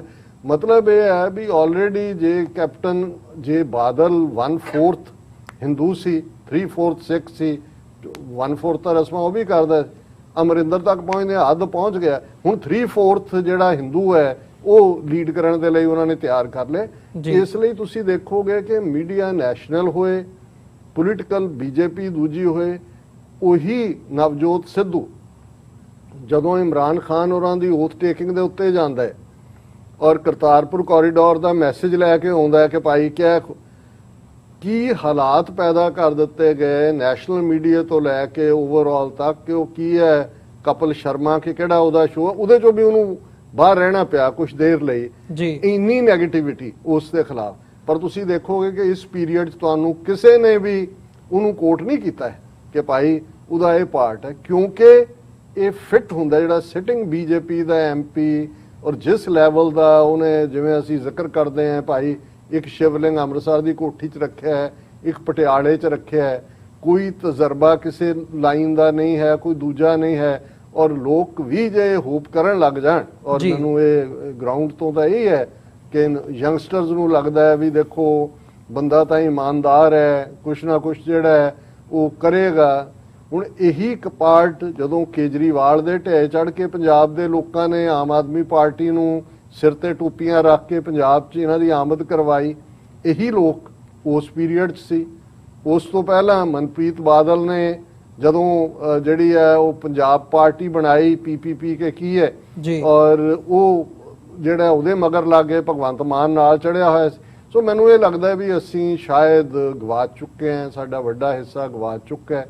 ਔਰ ਜੋ ਨਜ਼ਰ ਆ ਰਹੇ ਨੇ ਅਸਰਾਤ ਕਿ ਦਿੱਲੀ ਦੀ ਹਕੂਮਤ, ਅਜੀਤ ਡੋਵਲ, ਇਹ ਸਾਰੇ ਇੰਟੈਲੀਜੈਂਸ ਏਜੰਸੀਆਂ ਇਸ ਸ਼ੋਅ ਨੂੰ ਰਨ ਕਰ ਰਹੀਆਂ ਨੇ, ਔਰ ਤੁਸੀਂ ਜਿਹਦੇ ਵੱਲ ਵੀ ਨਜ਼ਰ ਮਾਰੋਗੇ ਤੇ ਫਿਰ ਇਹੀ ਕਹਿਣ ਨੂੰ ਜਿਹੜਾ ਅਕਸਰ ਜਿਹੜਾ ਉਹ ਸ਼ੇਅਰ ਇੱਕ ਪਪੂਲਰਲੀ ਕੋਟ ਹੁੰਦਾ ਹੈ ਕਿ ਹਰ ਸ਼ਾਖ पे उल्लू बैठा है, अंजाम गुलिस्तां क्या होगा, बर्बाद गुलिस्तां करने को जब एक ही उल्लू काफ़ी है। तो हर शाख ਦੇ ਉੱਤੇ ਉੱਲੂ ਬਿਠਾਏ ਹੋਏ ਨੇ ਔਰ ਉਹਨਾਂ ਦੇ ਰਿੰਗ ਮਾਸਟਰ ਅਲਟੀਮੇਟਲੀ ਉਹ ਦਿੱਲੀ ਦੀਆਂ ਇੰਟੈਲੀਜੈਂਸ ਏਜੰਸੀਆਂ ਨੇ। ਜੀ ਡਾਕਟਰ ਸਾਹਿਬ, ਬਿਲਕੁਲ।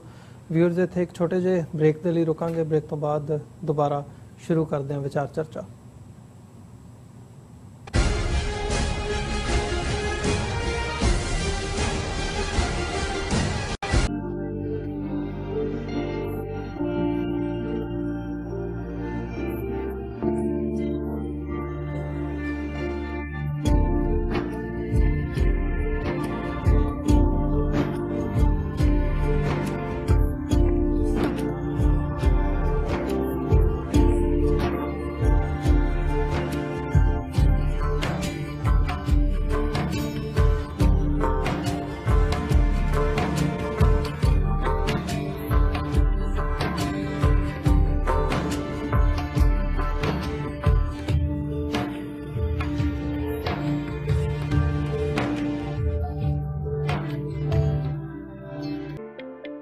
ਸਿਗਨੇਚਰ ਟਰੱਕ ਸਰਵਿਸ ਰਾਊਟ 81 ਉੱਤੇ ਐਗਜ਼ਿਟ 235 ਤੇ ਟਰੱਕਰ ਵੀਰਾਂ ਲਈ 24 ਘੰਟੇ ਰੋਡ ਸਰਵਿਸ ਦੀ ਸੁਵਿਧਾ ਮੌਜੂਦ।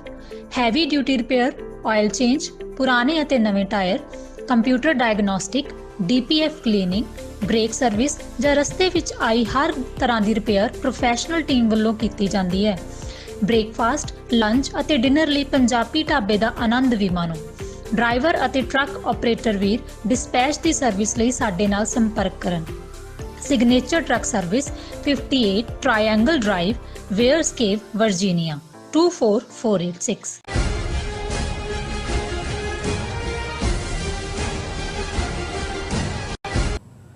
ਵਿਊਅਰਸ, ਬ੍ਰੇਕ ਤੋਂ ਬਾਅਦ ਤੁਹਾਡਾ ਸਾਰਿਆਂ ਦਾ ਸਵਾਗਤ ਹੈ। ਗੱਲਬਾਤ ਨੂੰ ਅੱਗੇ ਤੋਰਦੇ ਹਾਂ। ਡਾਕਟਰ ਸਾਹਿਬ, ਹੁਣ ਵਿਚਾਰ ਚਰਚਾ ਕਰੀਏ। ਜਦੋਂ ਅਸੀਂ ਆਪਣੀ ਹੈਰੀਟੇਜ ਦੀ ਗੱਲ ਕਰਦੇ ਹਾਂ, ਸਿੱਖ ਹੈਰੀਟੇਜ ਦੀ, ਵਿਸ਼ੇਸ਼ ਕਰਕੇ ਦਰਬਾਰ ਸਾਹਿਬ ਅੰਮ੍ਰਿਤਸਰ ਦਾ ਜਿਹੜਾ ਚੌਗਿਰਦਾ ਆ, ਉੱਥੇ ਜਿਹੜੀ ਇਤਿਹਾਸਕਤਾ ਜਾਂ ਹੈਰੀਟੇਜ ਸਾਡੀ ਬਚੀ ਹੋਈ ਹੈ ਉਹਨੂੰ ਸੰਭਾਲਣ ਦੀ ਪਿਛਲੇ ਦਿਨਾਂ ਦੇ ਵਿੱਚ ਇਸ਼ੂ ਸਾਹਮਣੇ ਆਇਆ ਕਿ ਖੁਦਾਈ ਹੋ ਰਹੀ ਸੀ ਉੱਥੇ। ਗਠੜੀ ਘਰ, ਜੋੜਾ ਘਰ ਬਣਨ ਦੇ ਨਾਲ ਜਿਹੜੇ ਪੂਰੀ ਵਾਲੇ ਬਾਬੇ ਹੈਗੇ ਆ ਉਹ ਕਰ ਰਹੇ ਸੀ ਤੇ ਥੱਲੋਂ ਜਿਹੜੀਆਂ ਇਮਾਰਤਾਂ ਨੇ ਉਹ ਨਿਕਲੀਆਂ ਨੇ ਤੇ ਉਹਨਾਂ ਨੂੰ ਸੰਭਾਲਣ ਦੀ ਜਿਹੜੀ ਲਾਈਨ ਹੈ ਉਹ ਦੇਖਣ ਦੇ ਵਿੱਚ ਆਈ ਹੈ। ਪਰ ਉਹਦੇ ਤੇ ਜਿਵੇਂ ਦਾ SGPC ਦਾ ਜਾਂ ਇਸ ਵਕਤ ਜਿਹੜੇ ਜਥੇਦਾਰ ਨੇ ਗਿਆਨੀ ਆਪਣੇ ਹਰਪ੍ਰੀਤ ਸਿੰਘ ਜੀ, ਉਹਨਾਂ ਦਾ ਜਿਵੇਂ ਦਾ ਬਿਆਨ ਸੀ ਉਹ ਬਹੁਤਾ ਕੋਈ ਇਹ ਨਹੀਂ ਸੀ ਨਜ਼ਰ ਆਉਂਦਾ ਵੀ ਉਹਨਾਂ ਦੀ ਇੱਛਾ ਹੈ ਵੀ ਇਹਨੂੰ ਸੰਭਾਲਿਆ ਜਾਵੇ ਜਾਂ ਕੌਮ ਨੂੰ ਦੱਸਿਆ ਜਾਵੇ ਜਾਂ ਇਹਦੀ ਪੜਚੋਲ ਕੀਤੀ ਜਾਵੇ। ਸੋ ਪ੍ਰੈਸ਼ਰ ਦੇ ਨਾਲ ਹੀ ਕਿਤੇ ਨਾ ਕਿਤੇ ਉਹ ਲਾਈਨ ਜਿਹੜੀ ਆ ਉਹ ਦੇਖਣ ਨੂੰ ਮਿਲੀ ਆ।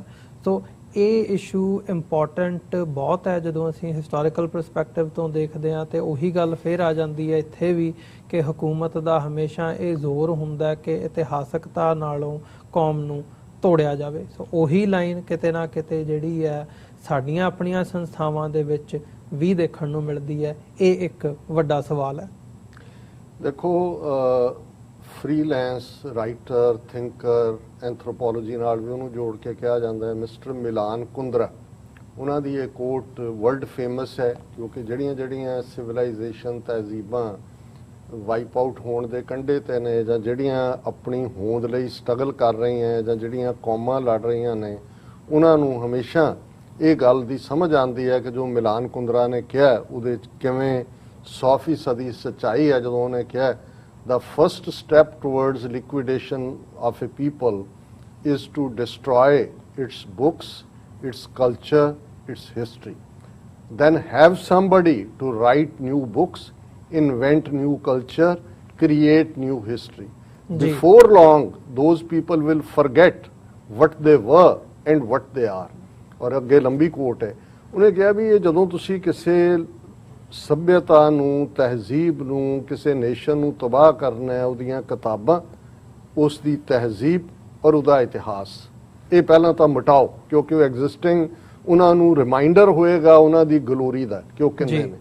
ਫਿਰ ਕੱਲਾ ਮਿਟਾਉਣ ਨਾਲ ਨਹੀਂ, ਕਿਉਂਕਿ ਇੱਕ ਖਲਾ ਹੋਏਗਾ, ਉਹ ਫਿਰ ਲੱਭਣਗੇ। ਪਰ ਨਵਾਂ ਇਤਿਹਾਸ ਲਿਖੋ, ਨਵੀਂ ਤਹਿਜ਼ੀਬ ਇਨਵੈਂਟ ਕਰੋ, ਨਵਾਂ ਜਿਹੜਾ ਉਹ ਸਾਰਾ ਕੁਝ ਬਣਾਓ ਔਰ ਇੱਕ ਵਕਤ ਆਏਗਾ ਕਿ ਉਹ ਲੋਕ ਭੁੱਲ ਜਾਣਗੇ ਕਿ ਉਹ ਕੀ ਸਨ ਤੇ ਅੱਜ ਕੀ ਨੇ। ਔਰ ਉਹਨੇ ਕਿਹਾ ਜੀ ਜਿਹੜੀ ਲੜਾਈ ਹੈ ਐਸਟੈਬਲਿਸ਼ਮੈਂਟ ਨਾਲ, ਉਹ ਸਟਰਗਲ ਹੀ ਜਿਹੜੀ ਹੈ ਮੈਮੋਰਾਈਜ਼ਿੰਗ ਅਗੇਂਸਟ ਫॉरगेटिंग ਹੈ ਜੀ। ਹੁਣ ਜਦੋਂ ਰਿਪੀਟਡਲੀ ਉਹਨਾਂ ਦਾ ਹਰ ਬੰਦਾ ਆ ਕੇ ਕਹੇਗਾ ਜੂਨ 84 ਕੋ ਭੁੱਲ ਜਾਓ, ਉਹ ਤੁਹਾਨੂੰ ਉਸ ਕਲੈਕਟਿਵ ਜ਼ਖਮ ਜਿਹੜਾ ਊਜ਼ ਆਊਟ ਹੋ ਰਿਹਾ ਅੱਜ ਵੀ ਰਿਸਦਾ ਹੈ।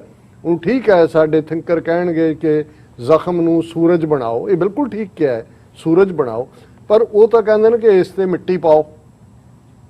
ਇਹੀ ਗੱਲ ਮੈਂ ਸਮਝਦਾ ਹਾਂ ਵੀ ਜਦੋਂ ਆਪਣਿਆਂ ਦੇ ਹੱਥੋਂ ਹੋ ਰਹੀ ਹੋਏ, ਕਿਉਂਕਿ ਇਹ ਇੰਨਾ ਵਾਈਡ ਸਬਜੈਕਟ ਹੈ, ਇਹਦੇ ਤੇ ਲੰਬਾ ਵਕਤ ਗੱਲ ਹੋ ਸਕਦੀ ਹੈ ਜੀ। ਲੇਕਿਨ ਇੱਕ ਗੱਲ ਸਮਝਣ ਵਾਲੀ ਹੈ ਕਿ ਜੇ ਤੁਸੀਂ 47 ਤੋਂ ਬਾਅਦ ਦਾ ਵਰਤਾਰਾ ਦੇਖੋਗੇ ਕਿ ਕਿਵੇਂ ਕਾਰ ਸੇਵਾ ਦੇ ਨਾਂ ਥੱਲੇ, ਕਿ ਉਹਨੂੰ ਕਾਰ ਸੇਵਾ ਹੱਥ ਨੂੰ ਕਹਿੰਦੇ ਨੇ, ਹੱਥਾਂ ਨਾਲ ਕੰਮ ਕਰਨਾ, ਸੇਵਾ ਦੇ ਥੱਲੇ, ਕਿ ਸਿੱਖ ਆਪਣੇ ਹੱਥਾਂ ਨਾਲ ਆਪਣੀ ਤਹਿਜ਼ੀਬ, ਆਪਣਾ ਵਿਰਸਾ, ਆਪਣਾ ਇਤਿਹਾਸ ਉਸ ਨੂੰ ਤਬਾਹ ਕਰ ਰਹੇ ਨੇ। ਇਸ ਤੋਂ ਵੱਡੀ ਟ੍ਰੈਜੇਡੀ ਕੋਈ ਹਿਊਮਨ ਹਿਸਟਰੀ 'ਚ ਹੋਏਗੀ ਕਿਸੇ ਦੀ ਜੀ। ਔਰ ਕੱਲਾ ਇਹ ਨਹੀਂ ਤਬਾਹ ਕਰ ਰਹੇ ਨੇ, ਫਿਰ ਮਿਲੀਅਨਸ ਆਫ ਡਾਲਰ ਜਿਹਦੇ ਤੇ ਇਨਵੈਸਟ ਕੀਤੇ ਜਾ ਰਹੇ ਨੇ। ਰਾਜਸਥਾਨ ਤੋਂ ਲਿਆਉਣ ਵਾਲਾ ਚਿੱਟਾ ਪੱਥਰ ਜਿਹਨੂੰ ਸੰਗੇ ਮਰਮਰ ਕਿਹਾ ਜਾਂਦਾ ਹੈ, ਸੰਗ ਪੱਥਰ ਨੂੰ ਕਹਿੰਦੇ ਨੇ, ਮਰਮਰ ਚਿੱਟੇ ਨੂੰ ਕਹਿੰਦੇ ਨੇ, ਕਿ ਭਾਈ ਇਹ ਤੁਸੀਂ ਲਾ ਲਓ। ਔਰ ਉਹ ਲਵਾ ਰਹੇ ਨੇ ਹਰ ਥਾਂ ਤੇ, ਜਿਹੜਾ ਬਿਨਾਂ ਦੇਖਿਆ ਕਿ ਭਾਈ ਸਾਡੇ ਉੱਥੋਂ ਦੀਆਂ ਲੋੜਾਂ ਕੀ ਨੇ, ਕੀ ਹੈ, ਕੋਈ ਪੈਰ ਤਿਲਕਦਾ ਕਿਸੇ ਦਾ, ਕਿੰਨਾ ਗਰਮੀ ਹੈ ਜਾਂ ਦੂਜਾ ਐਕਸਪੋਜ, ਉਹ ਕੋਈ ਨਹੀਂ ਹੈ। ਇੱਕੋ ਹੀ ਹੈ ਕਿ ਵੀ ਅਸੀਂ ਅਮੀਰ ਦੱਸਣਾ ਕਿ ਅਸੀਂ ਬਹੁਤ ਅਮੀਰ ਹੈ। ਹੁਣ ਹੋ ਕੀ ਰਿਹਾ ਹੈ, ਇੱਕ ਪਾਸੇ ਤਾਂ ਤੁਹਾਡੇ ਰਿਸੋਰਸ ਜਿਹੜੇ ਉਹੀ ਮਨੀ ਜਿਹੜੀ ਕਿ ਯੂਥ ਨੂੰ, ਜਵਾਨੀ ਨੂੰ ਲੇਟੈਸਟ ਟੈਕਨੋਲੋਜੀ ਦੇ ਨਾਲ ਸਿੱਖੀ ਦਾ ਪ੍ਰਾਈਡ ਦੱਸਣ ਦੀ ਸੀ, ਉਹ ਅਸੀਂ ਵੇਸਟ ਕਰ ਰਹੇ ਹਾਂ ਤੇ ਆਪਣੇ ਹੱਥਾਂ ਨਾਲ ਕਾਰ ਸੇਵਾ ਦੇ ਨਾਲ ਅਸੀਂ ਡਿਸਟਰੋਏ ਕਰ ਰਹੇ ਹਾਂ।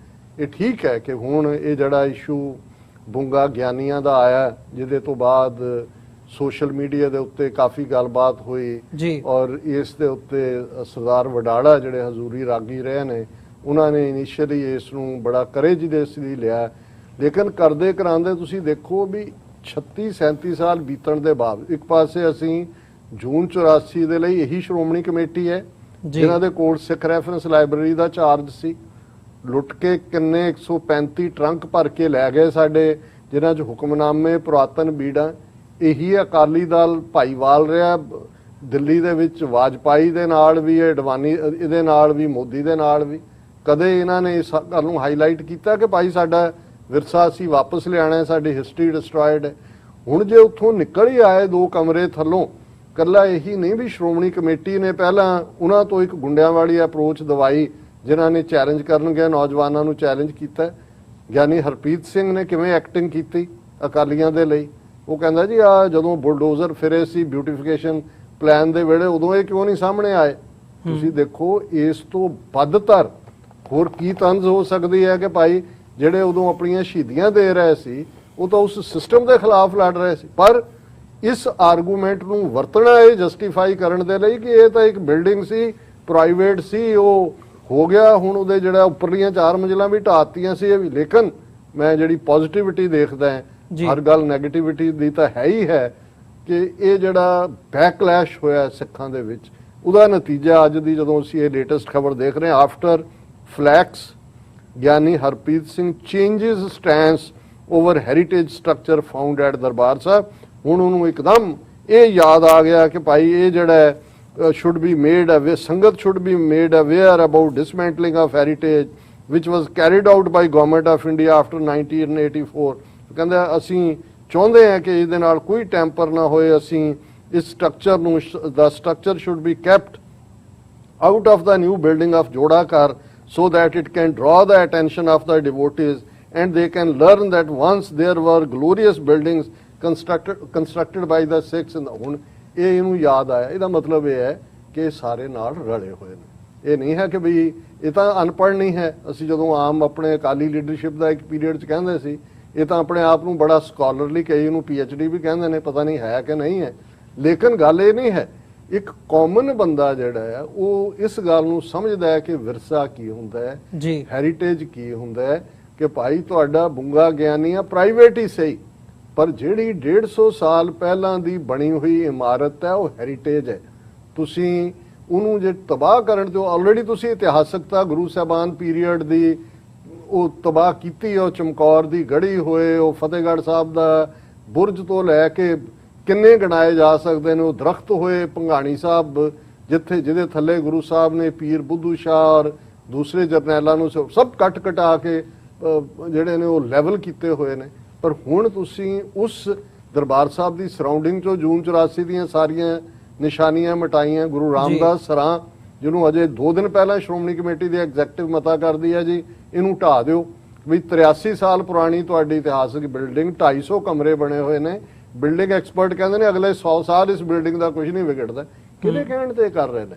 ਇਹ ਉਹਨਾਂ ਦੇ ਹੀ ਕਹਿਣ ਤੇ ਜਿਹੜੇ ਨਹੀਂ ਚਾਹੁੰਦੇ ਕਿ ਤੁਹਾਨੂੰ ਆਪਣਾ ਪਾਸਟ ਦੀ ਗਲੋਰੀ ਚੋਂ, ਕਿਉਂਕਿ ਅੱਜ ਤਾਂ ਸਾਡਾ ਹਨੇਰਾ ਪੱਖ ਹੈ, 4 ਚੁਫੇਰੇ ਅਸੀਂ ਦੇਖਦੇ ਹਾਂ ਕਿ ਭਾਈ ਕਿਸ ਕਿਸਮ ਦਾ ਹੈ, ਤੇ ਜਦੋਂ ਤੁਹਾਡੇ ਕੋਲ ਕਰੰਟ ਹਨੇਰਾ ਹੁੰਦਾ ਹੈ, ਪਾਸਟ ਜਿਹੜਾ ਤੁਹਾਡਾ ਉਹ ਤੁਹਾਨੂੰ ਰੁਸ਼ਨਾਉਂਦਾ ਹੈ।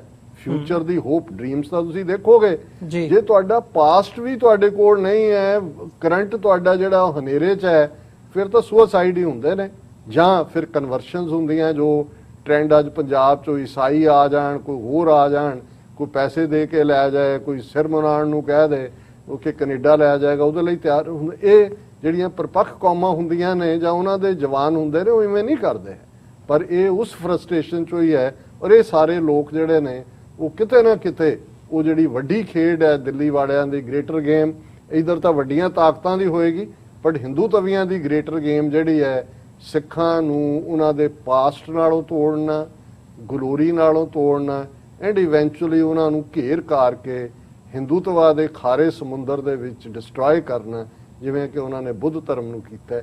ਇਹੀ ਅਲਟੀਮੇਟ ਇਹਨਾਂ ਦਾ ਨਿਸ਼ਾਨਾ ਹੈ ਔਰ ਡੈਲੀਬਰੇਟਲੀ ਔਰ ਅਨਡੈਲੀਬਰੇਟਲੀ ਸਾਡੀ ਸੋ ਕਾਲਡ ਜਿਹੜੀ ਲੀਡਰਸ਼ਿਪ ਹੈ ਉਧਰ ਨੂੰ ਹੀ ਸਾਨੂੰ ਧੱਕ ਕੇ ਲਿਜਾ ਰਹੀ ਹੈ। ਜੀ ਡਾਕਟਰ ਸਾਹਿਬ, ਬਿਲਕੁਲ ਇਹ ਇਸ਼ੂ ਬਹੁਤ ਧਿਆਨ ਮੰਗਦਾ ਤੇ ਵਿਊਅਰਸ ਇਸ ਛੋਟੇ ਜਿਹੇ ਬ੍ਰੇਕ ਦੇ ਲਈ ਇੱਥੇ ਰੁਕਦੇ ਹਾਂ। ਬ੍ਰੇਕ ਤੋਂ ਬਾਅਦ ਦੁਬਾਰਾ ਮੁਲਾਕਾਤ ਹੁੰਦੀ ਹੈ।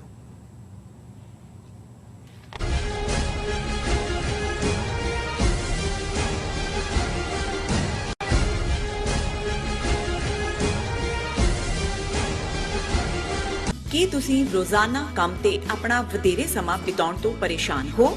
ਆਪਣੀ ਪੂੰਜੀ ਨੂੰ ਕੰਮ ਤੇ ਲਗਾਓ, ਸਾਡੇ ਨਾਲ ਇਨਵੈਸਟ ਕਰੋ। ਅਸੀਂ ਤੁਹਾਡੀ ਪੂੰਜੀ ਤੋਂ ਤੁਹਾਡੇ ਲਈ ਵਧੇਰੇ ਪੈਸੇ ਬਣਾ ਸਕਦੇ ਹਾਂ। ਅਸੀਂ ਪ੍ਰਾਈਵੇਟ ਇਕੁਇਟੀ ਇਨਵੈਸਟਮੈਂਟ ਫਰਮ ਹਾਂ ਤੇ ਕਮਰਸ਼ੀਅਲ ਰੀਅਲ ਏਸਟੇਟ ਵਿੱਚ ਮਾਹਿਰ ਹਾਂ। Property management, leasing, asset management, commercial real estate investment ਵਿੱਚ ਸਾਰੀਆਂ ਸੇਵਾਵਾਂ ਲਈ ਅਮਰੀਕਾ ਭਰ ਵਿੱਚੋਂ ਤੁਸੀਂ ਸਾਡੇ ਤੱਕ ਪਹੁੰਚ ਕਰ ਸਕਦੇ ਹੋ।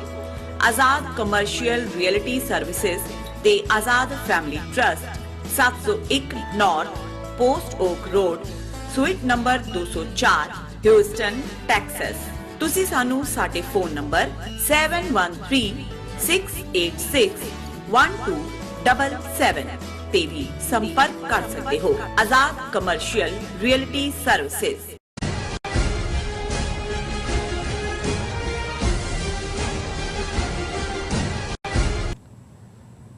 ਵਿਊਅਰਸ, ਬ੍ਰੇਕ ਤੋਂ ਬਾਅਦ ਤੁਹਾਡਾ ਸਾਰਿਆਂ ਦਾ ਸਵਾਗਤ ਹੈ। ਅਖੀਰਲਾ ਸੈਗਮੈਂਟ ਅੱਜ ਦੇ ਇਸ ਸ਼ੋਅ ਦਾ। ਡਾਕਟਰ ਸਾਹਿਬ, ਹੁਣ ਵਿਚਾਰ ਚਰਚਾ ਕਰੀਏ। ਸਾਨੂੰ ਮਤਲਬ ਸਵਾਲ ਅਸੀਂ ਹਾਲਾਂਕਿ ਪਹਿਲੇ ਸੈਗਮੈਂਟਸ ਦੇ ਵਿੱਚ ਅਸੀਂ ਡਿਸਕਸ ਕੀਤਾ ਆ, ਤੁਸੀਂ ਵੀ ਗੱਲ ਕੀਤੀ ਹੈ ਜਦੋਂ ਨੈਗੇਟਿਵਿਟੀ ਦੀ ਹੁੰਦੀ ਹੈ ਵੀ ਅਸੀਂ ਜਿਹੜੇ ਇਸ਼ੂਜ਼ ਨੂੰ ਇੰਪੋਰਟੈਂਟ ਹੈਗੇ ਆ ਕੌਮ ਦੇ ਲਈ ਉਹਦੇ ਤੇ TV 84 ਦੀ ਜਾਂ ਤੁਹਾਡੀ ਪਰਸਨਲ ਲੈਵਲ ਦੇ ਉੱਤੇ ਵੀ ਜਿਹੜੀ ਨੈਗੇਟਿਵਿਟੀ ਹੈ ਉਹ ਹੁੰਦੀ ਹੈ। ਸੋ ਇਹਦੇ ਤੇ ਕਈ ਕਿਸਮ ਦੇ ਜਿਹੜੇ ਕਮੈਂਟ ਨੇ, ਫੋਨ ਕਾਲਸ ਨੇ, ਉਹ ਸਾਨੂੰ ਵੀ ਆਉਂਦੀਆਂ ਨੇ।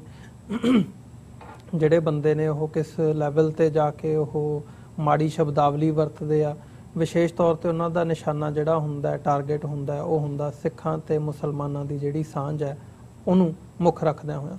ਇਸ ਲਾਈਨ ਦੇ ਉੱਤੇ ਇੱਕ ਮੈਸੇਜ ਸਾਨੂੰ ਜਾਰਡਨ ਸੋਹਲ ਵੱਲੋਂ ਵੀ ਆਇਆ ਬੀਤੇ ਦਿਨਾਂ ਦੇ ਵਿੱਚ। ਉਹਨਾਂ ਨੇ ਮਤਲਬ ਇਹੀ ਗੱਲ ਕੀਤੀ ਕਿ ਜੀ ਜਿਹੜੀ ਇਹ ਸਿੱਖਾਂ ਤੇ ਮੁਸਲਮਾਨਾਂ ਦੀ ਸਾਂਝ ਹੈ ਇਹਨੂੰ ਨਿਸ਼ਾਨਾ ਕਿਉਂ ਬਣਾਇਆ ਜਾਂਦਾ ਹੈ, ਕਿਉਂ ਇਹਦੇ ਤੇ ਨੈਗੇਟਿਵਿਟੀ ਕੀਤੀ ਜਾਂਦੀ ਹੈ। ਉਹ ਭਾਵੇਂ ਕਸ਼ਮੀਰ ਦੇ ਇਸ਼ੂ ਦੀ ਗੱਲ ਹੋਵੇ, ਜਦੋਂ ਹੁਣ ਬੀਤੇ ਦਿਨਾਂ ਦੇ ਵਿੱਚ ਕਸ਼ਮੀਰ ਦੇ ਵਿੱਚ ਇਸ਼ੂ ਆਇਆ, ਉੱਥੇ ਮਨਜਿੰਦਰ ਸਿਰਸਾ ਪਹੁੰਚਦੇ ਆ ਤੇ ਕਿਵੇਂ ਇੱਕ ਨੈਗੇਟਿਵਿਟੀ ਵਾਲਾ ਮਾਹੌਲ ਬਣਦਾ, ਜਾਂ ਜਦੋਂ ਅਸੀਂ ਪਾਕਿਸਤਾਨ ਦੇ ਹਵਾਲੇ ਨਾਲ ਗੱਲ ਕਰਦੇ ਹਾਂ, ਮਤਲਬ ਹੈਰੀਟੇਜ ਨੂੰ ਛੱਡ ਕੇ, ਹਿਸਟਰੀ ਨੂੰ ਛੱਡ ਕੇ, ਜਿਹੜੀ ਆਪਸੀ ਸਾਂਝ ਦੀ ਗੱਲ ਹੈਗੀ ਹੈ ਉਹਨੂੰ ਛੱਡ ਕੇ ਕਰਤਾਰਪੁਰ ਕੋਰੀਡੋਰ ਪਾਕਿਸਤਾਨ ਦੇ ਪ੍ਰਧਾਨ ਮੰਤਰੀ ਇਮਰਾਨ ਖਾਨ ਦੇ ਇਨੀਸ਼ੀਏਟਿਵ ਦੇ ਨਾਲ ਖੋਲ੍ਹਿਆ ਜਾਂਦਾ ਹੈ, ਉਹ ਸਾਰੇ ਨੂੰ ਦਰਕਿਨਾਰ ਕਰਕੇ ਮਤਲਬ ਕਿਉਂ ਜਿਹੜੀ ਇੱਕ ਨਫ਼ਰਤ ਹੈ ਉਹ ਇਸ ਲੈਵਲ ਤੇ ਫੈਲਾਈ ਜਾਂਦੀ ਹੈ। ਮਤਲਬ ਇਹਨੂੰ ਕਲਚਰ ਨਾਲ ਜੋੜਿਆ ਜਾਵੇ ਜਾਂ ਹਿੰਦੂਤਵੀ ਪ੍ਰਭਾਵ ਦਾ ਅਸਰ ਮੰਨਿਆ ਜਾਵੇ, ਜਾਂ ਹੈ ਕੀ ਇਹ ਸਾਰਾ ਕੰਮ?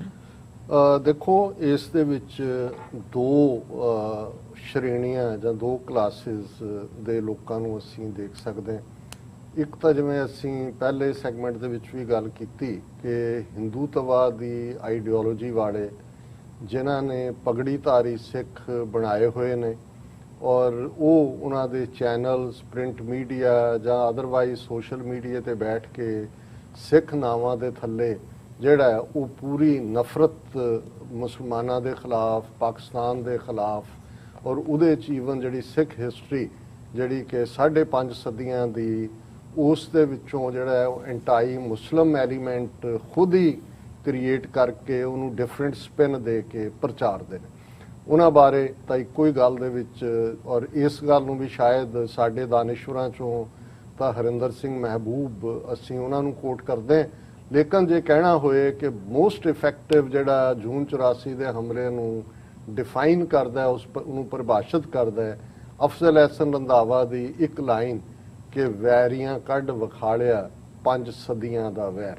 ਸੋ ਇਹ ਭੁਲੇਖਾ ਨਾ ਰਹੇ ਕਿ ਭਾਈ ਸਾਡਾ ਵੈਰੀ ਕੌਣ ਹੈ, ਆਈਡੀਓਲੋਜੀ ਕਿਹੜੀ ਸਾਡੀ ਦੁਸ਼ਮਣ ਆਈਡੀਓਲੋਜੀ ਹੈ, ਜੀ। ਉਹਨੂੰ ਗੁਰੂ ਨਾਨਕ ਸਾਹਿਬ ਨੇ ਡਿਫਾਈਨ ਕੀਤਾ, ਜਿਹੜਾ ਸਿੱਖ ਰੋਜ਼ਾਨਾ ਆਸਾ ਦੀ ਵਾਰ ਚ ਪੜ੍ਹਦੇ ਨੇ, ਮੱਥੇ ਟਿੱਕਾ ਤੇੜ ਧੋਤੀ ਕਾ ਖਾਈ, ਹੱਥ ਛੁਰੀ ਜਗਤ ਕਸਾਈ, ਬੁੱਚਰ ਆਫ ਦਾ ਵਰਲਡ। ਤੇ 10ਵੇਂ ਪਾਤਸ਼ਾਹ ਨੇ ਸਿੱਖਾਂ ਨੂੰ ਫੋਰਬਿਡ ਕੀਤਾ ਕਿ ਜਬ ਲਗ ਖਾਲਸਾ ਰਹੇ ਨਿਆਰਾ, ਤਬ ਲਗ ਤੇਜ ਦਿਓ ਮੈਂ ਸਾਰਾ, ਜਬ ਇਹ ਗਹਿ ਵਿਪਰਨ ਕੀ ਰੀਤ, ਮੈਂ ਨਾ ਕਰੂੰ ਇਨ ਕੀ ਪ੍ਰਤੀਤ। ਹੁਣ ਵਿਪਰ ਬ੍ਰਾਹਮਣ ਨੂੰ ਕਹਿੰਦੇ ਨੇ ਕਿ ਜਿਉਂ ਹੀ ਬ੍ਰਾਹਮਣਵਾਦ ਦੇ ਰਸਤੇ ਨੂੰ ਸਿੱਖ ਚੁਣੇਗਾ ਜਾਂ ਉਸ ਦੀਆਂ ਰਹੁ ਰੀਤਾਂ ਅਪਣਾਏਗਾ, ਤੇ ਗੁਰੂ ਸਾਹਿਬ ਕਹਿੰਦੇ ਨੇ, ਫਰਮਾਉਂਦੇ ਨੇ ਕਿ ਮੇਰੀ ਉਹਨਾਂ ਵੱਲ ਪਿੱਠ ਹੈ।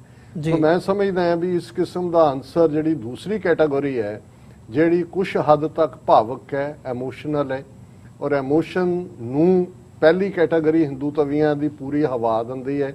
ਜਿਵੇਂ ਜੇ ਨਨਕਾਣਾ ਸਾਹਿਬ ਦੇ ਵਿੱਚ ਕੋਈ ਘਟਨਾ ਹੁੰਦੀ ਹੈ ਤੇ ਉਹਨੂੰ ਇੱਕ ਪ੍ਰੋਪਰ ਸਪਿਨ ਹਿੰਦੂ ਤਵੀਆਂ ਵੱਲੋਂ ਦਿੱਤੀ ਜਾਂਦੀ ਹੈ।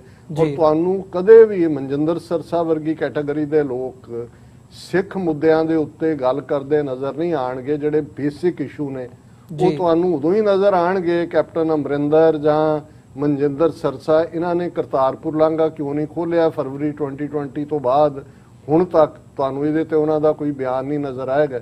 ਔਰ ਇਹ ਇੱਕਦਮ ਫੋਕਸ ਦੇ ਉੱਤੇ ਲਿਆਂਦੇ ਜਾਂਦੇ ਨੇ ਮੀਡੀਆ ਵੱਲੋਂ, ਜਦੋਂ ਕਿ ਇਹਨਾਂ ਦੀਆਂ ਆਰਟਰੈਂਸਿਸ ਅਗੇਂਸਟ ਪਾਕਿਸਤਾਨ ਜਾਂ ਅਗੇਂਸਟ ਮੁਸਲਮਾਨਾਂ ਦੇ ਔਰ ਹਿੰਦੂ ਤਵੀਆਂ ਦੇ ਹੱਕ 'ਚ ਭੁਗਤੀਆਂ ਨੇ। ਲੇਕਿਨ ਇਸ ਕਿਸਮ ਦੇ ਘਟਨਾਕ੍ਰਮ ਦੇ ਵਿੱਚ ਕੁਝ ਐਸਾ ਜ਼ਰੂਰ ਕ੍ਰੀਏਟ ਹੋ ਜਾਂਦਾ ਹੈ ਜਿਸ ਨੂੰ ਅਸੀਂ ਐਮੋਸ਼ਨਲ ਫੈਕਟਰ ਕਹਿੰਦੇ ਹਾਂ, ਜਿਸ ਦੇ ਥੱਲੇ ਤੁਹਾਡੀ ਸਾਈਕੋ ਹਿਸਟਰੀ, 47 ਦਾ ਦੌਰ ਔਰ ਇੱਕ ਨੈਰੇਟਿਵ ਜਿਹੜਾ ਹਿੰਦੂ ਤਵੀਆਂ ਨੇ ਬਿਲਟ ਕੀਤਾ ਹੈ, ਉਹਨੂੰ ਯੂਜ਼ ਕਰਕੇ ਸਾਡੇ ਹੀ ਆਪਣੇ ਜਿਹੜੇ ਨੇ ਉਹ ਉਹਨਾਂ ਦੇ ਹੱਥ ਠੋਕੇ ਬਣ ਜਾਂਦੇ ਨੇ, ਜਾਂ ਉਸ ਵਿਚਾਰਧਾਰਾ ਨੂੰ ਜਿਹੜਾ ਅੱਗੇ ਤੋਰਨਾ ਸ਼ੁਰੂ ਕਰ ਦਿੰਦੇ ਨੇ ਜਿਹੜੇ ਨਫ਼ਰਤ ਦੇ ਉੱਤੇ ਮਬਨੀ ਹੈ।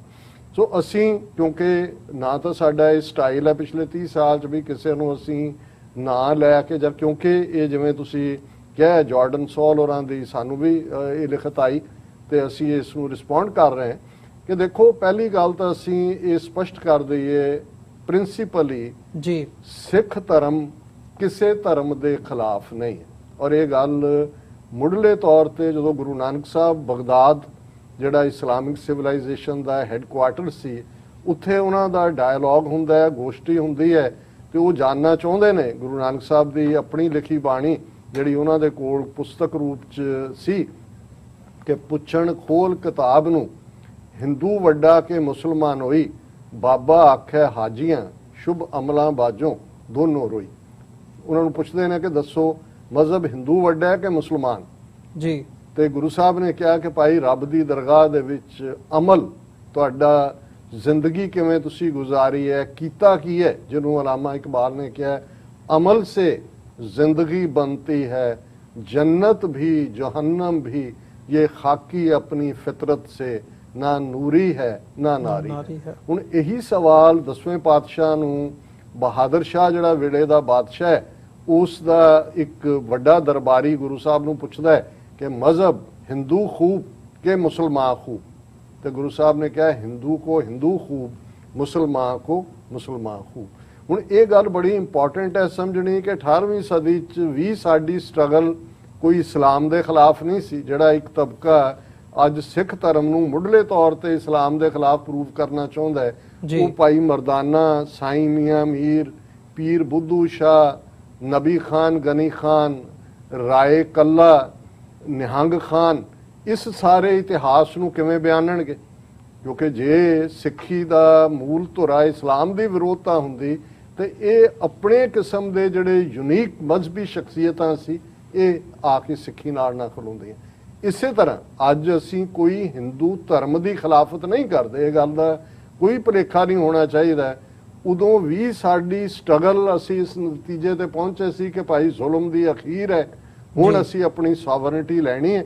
ਔਰ ਅੱਜ ਦੇ ਦੌਰ 'ਚ ਵੀ ਅਸੀਂ ਇਸ ਸਿੱਟੇ ਤੇ ਜੂਨ 84 ਦੇ ਪਹਿਲੇ ਹਫਤੇ 'ਚ ਜਿਹੜਾ ਉਹ ਇੱਕ ਨਵੀਂ ਹਿਸਟਰੀ, ਜਿਹਨੂੰ ਇੱਕ ਜਿਹੜੇ ਨੇ ਮੁਸਲਮਾਨ ਵੀਰ ਨੇ ਦਿੱਲੀ ਦੇ ਇੱਕ ਅਖਬਾਰ 'ਚ ਅੰਗਰੇਜ਼ੀ 'ਚ ਲਿਖਿਆ ਸੀ, ਲੈਟਰ ਟੂ ਦਾ ਐਡੀਟਰ 'ਚ, ਕਿ Sant Jarnail Singh Bhindranwale wrote the history of coming hundreds of years on the night of June 5th, ਕਿ 5 ਔਰ 6 ਜੂਨ ਦੀ ਦਰਮਿਆਨੀ ਰਾਤ ਟੈਂਕਾਂ ਦੀ ਲੜਾਈ, ਔਰ ਉਹਨੇ ਹਿਸਟਰੀ ਦੀ ਡਾਇਰੈਕਸ਼ਨ ਬਦਲੀ।